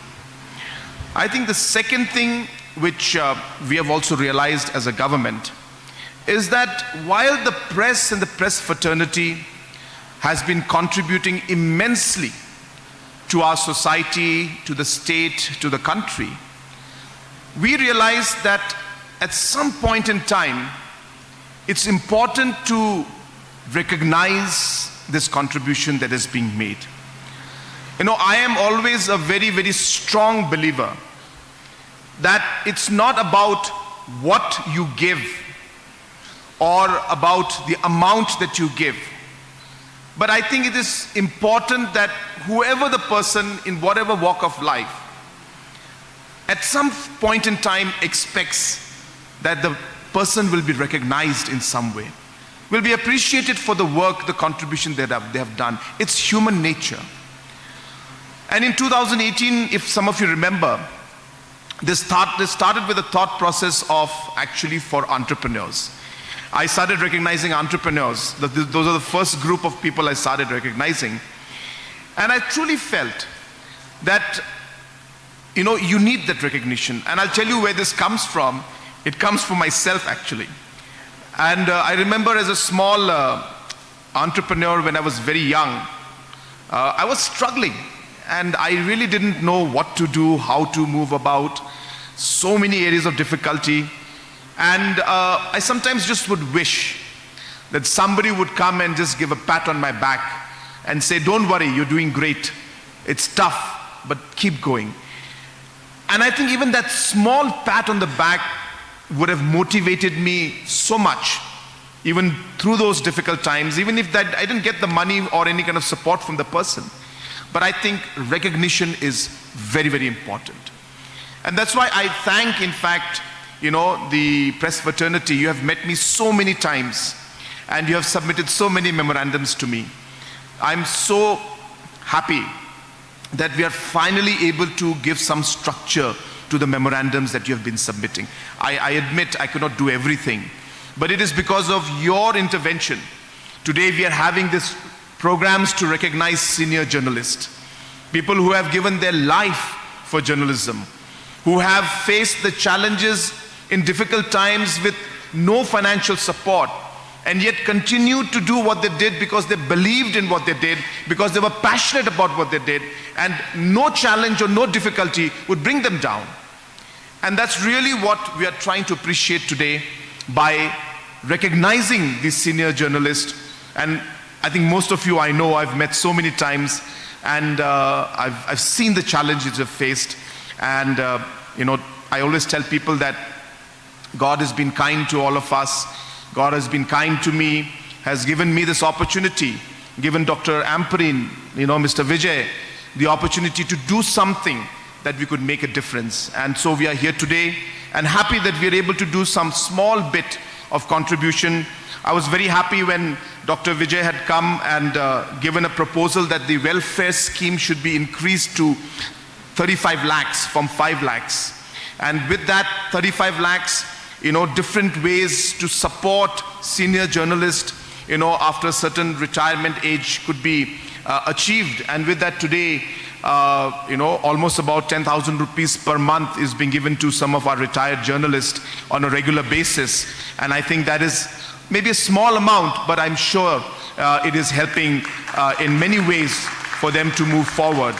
It's the least, as I said, that we can do in that line. Recognizing our senior journalists who have given their 30 years to journalism. Again, a small amount of 1 lakh, but I guess it's more about the recognition that we are trying to give out here. And I want to make it very clear, that I don't expect you to be soft on me because of that. So don't think that, I will expect that you do stop criticizing me today. Please don't. Please don't. You have a duty and a responsibility to do. And you're not here to please me or please the society or any individual person. You're here to serve the state and the people as a whole. You have a certain responsibility at your level, which you do.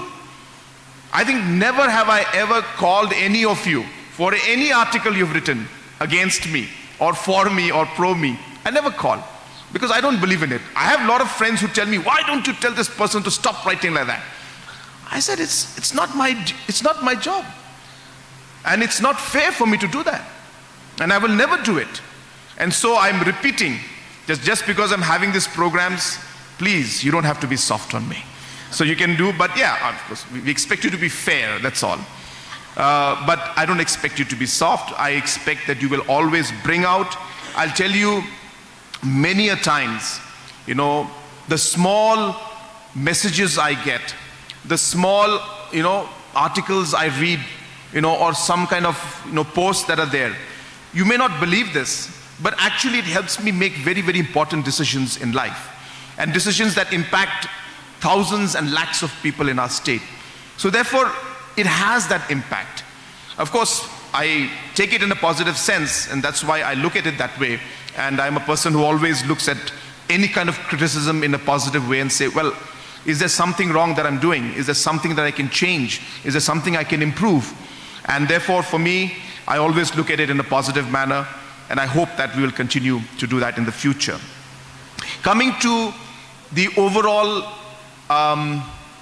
sector, the press, the media sector as a whole, I really would like to see, this is something I am addressing to our Honorable Minister and to our Commissioner Secretary and our Director, is that I have been noticing that the different classifications and structuring of our media houses and the sector as a whole, this entire structure and lines are actually disappearing.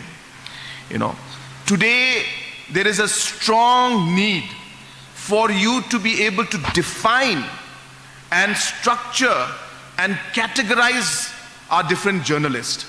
Now, is a person who's a citizen journalist, is he or she the same as a journalist who has been, registered by the DIPR or by, the different agencies that you have? Is a person who blogs and a person who puts up, different YouTube channels, and as a personal YouTube channel, is she also a journalist? And should they be also registered? Because today they're getting news from us and they put up news in their own channel, but they don't have the responsibility that a press person, has to have. I know it's a very gray area, but I personally feel that we can start somewhere, by creating some kind of a mechanism for a registration process or a system where different people are, I shouldn't say monitored is a very bad word to use, but at least are listed and we know who's who, because every day somebody comes up. So I think people who are connected with news, I would request if you could work out a framework where we start to have some kind of a registration system for everybody who's linked with news, so that some kind of accountability and structuring can take place. I know it's not easy. Many people will not agree to it, but I feel you should start somewhere, because I think we need to start it, because if you don't, then I think things will be at a point where we really would not know between, it's already there, but we would not know difference between a WhatsApp message and an article written in some very, very prestigious newspaper, and the lines will disappear and everything will become the same.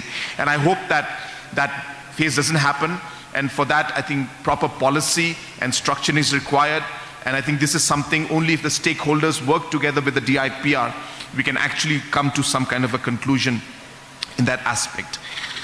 Second, which I am in real favor of, and I've been talking about this to our DIPR team, is that I'm very keen to see that our journalism and our press fraternity members should have some kind of a training or human resource development program. You see, journalism is a serious work. Again, I go back to what I said in the beginning. It's a huge responsibility. And therefore, how you will take that responsibility further requires you to be updated all the time. It requires you to be trained by the best people, trained in understanding that what word you used could have what kind of impact, how you want to use the word, what kind of a timing you want to bring it out in, do you want to bring out this article or not? There's so many factors that are there in journalism which even I guess I'm not competent enough to share or even talk about. But it is a huge responsibility, and I feel that our journalists and our press people who are very good at their own level, have learned things at their own level, on their own, with their own experience, with their own work that they're doing. I think we need to figure out how we could upgrade. Can we take our journalists in batches of 10, 15 to some prestigious university, college that teaches this, have a 10-day, 15-day, 20-day program? Can we have meets? If there is a press meet going on, like we have today out here, we call journalists from outside. Why can't we send our journalists when they're having press meets to other parts of the country or even the world? I think this exposure is very important, and I am always a very firm, again, strong believer that we must upgrade every time as individuals, also in terms of our skill. So I would like to see that apart from the policy of structuring our different our journalists and our press fraternity members, I would like to see a training module, training program, something that is again structured, not an ad hoc basis, but something that is more structured should come up. That's something that I would like to see. I would also, third thing, would like to stress on is that while we do the training, I feel that we should do a lot of training on technology also. So what CS was mentioning, that we need to train our journalists on technology, on the use of basic technology, on the use of software, on the use of AI. I think it is important that I'll tell you, if we can do this, we will be the pioneers, I would say, and I would not be wrong in saying this, in at least the Northeast region, if not in the whole country, to take this forward. And I think this would be a great way to really separate us from the rest and show that how we are really, looking at improving the overall, aspect of media, journalism, and press. And I think this is something that I would really like to see. So therefore, technology is something that I would like to see incorporated, and would like to see that our journalists and our press fraternity members would be trained in different aspects of social media as well as in terms of technology. And also I would like to share that I hope you know that government is promoting entrepreneurship. What you do is a form of entrepreneurship. You see, it's a business in one sense also, obviously, because you need the money, the revenue to run. Now, we have a program called CM Elevate, and I have been funding many businesses through CM Elevate, whether it's a fitness center, whether it's a music center, whether it's vehicles, whether it's a gym, whether it's a swimming pool, whether people want to open up different tourist lodge. We have been funding, almost 3,000 people have benefited from CM Elevate. I would like to see that our press fraternity also should benefit from the CM Elevate program. So therefore, I would be happy. I'm not saying I can do everything for you, but I would open up the CM Elevate portal even for our journalist fraternity, our press fraternity, so that you can take advantage of this.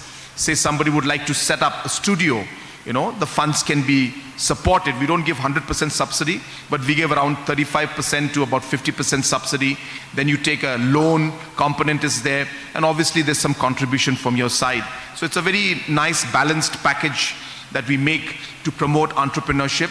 Then the same model or the same scheme could be replicated in the press also. So I would like to request Commissioner Secretary, if you could speak to the Prime team and the planning department to ensure that we are able to include journalism and press and media and studios. I really would like to see more and more studios come in. I would like to see more support for printing presses. We have a lot of need for printing press, and so many things are happening, all over the place. So all these things can be looked into. So I'm not saying we can do it for everyone. So don't say, oh, I didn't get it and all that. So we cannot do everything for everyone. But I think as a sector, we would like to see that we are able to support even our press fraternity in the future in much more bigger sense. So once again, I really would like to congratulate our senior journalists who have today been recognized, and the little support that we could give from our side to you. It is nothing. But I think, as I repeat myself, it is just a pat on the back, and to tell you that we are really happy to see what you have done for the state as well as for the media and the press as a whole. And your contributions have been immense, and it is only fair that the government should recognize each and every one of you. So I would request, let's give another round of applause to our senior journalists who deserve this simple recognition, and I hope that this will motivate them further to continue the work and not just simply, rest, but continue the work that they've been doing. At the same time, I would once again thank our different resource people who have come from other parts of the country to be here. And I was told that there were some workshops that were organized. I would like to see more of these workshops being organized. This is a great thing. This is how we ensure that we learn from each other and how we motivate each other. So I'm really happy that you've done this. And I would like to see that, even though we may not have a media meet every time, but once in 6 months, once in 3 months, you can have a training model, as I said, and have this all the time. So thank you all for coming here and taking your time out. And once again, I thank all the senior participants who are here who have made this program a great success, and thank the Minister and the DIPR for the wonderful work that they're doing. I hope that this particular relationship, I won't call it partnership because it really means then something else. So this relationship that we have will positively go forward, where we see that how we can work together for the overall larger interest and address concerns of our press fraternity, and also look at how we can grow and improve the overall sector as we move along. So once again, wishing you all the very best and thanking you all for coming to this program. May God bless each and every one of you, and may God bless our state of Meghalaya. Thank you very much. Thank you, Honorable Chief Minister, sir, for your visionary address and for acknowledging the diverse voices that have enriched this media meet. And thank you also, sir, for acknowledging the collective efforts of our media community. Your words inspires us to strive for excellence and integrity in all that we do. Thank you once again, sir. As we draw this memorable evening to a close, may I now invite Shri B.S. Solia, IAS Secretary and Director of Information and Public Relations, to kindly deliver the vote of thanks.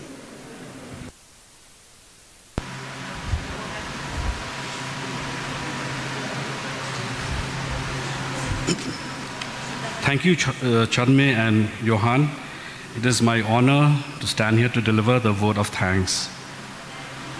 It is with immense gratitude and pride that I stand before you to deliver a vote of thanks.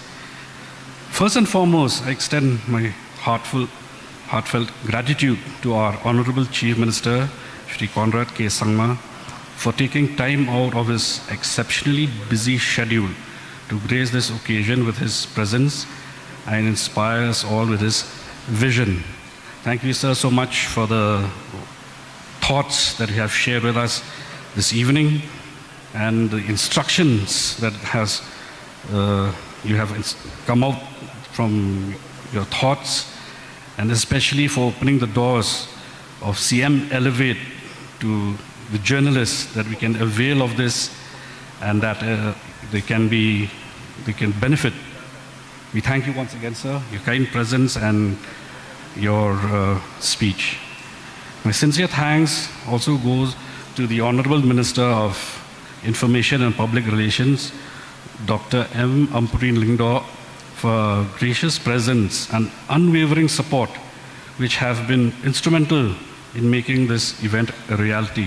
Thank you, Madam. We are privileged to have our respected Chief Secretary, Shri D.P. Walang, IAS, gracing us at this closing ceremony, inspiring us with his address. Thank you so much, sir. We are also thankful for the participation of our Principal Secretary, the Government of Meghalaya, Department of Health, etc., Dr. Sampat Kumar, IAS, whose expertise and as a panelist today has enhanced discussions and contributed significantly to the success of this gathering. A special note of appreciation and gratitude goes to our Commissioner and Secretary of IPR, Shri Vijay Kumar Mantri, IAS, whose initiative, guidance, and relentless support have made this event a success.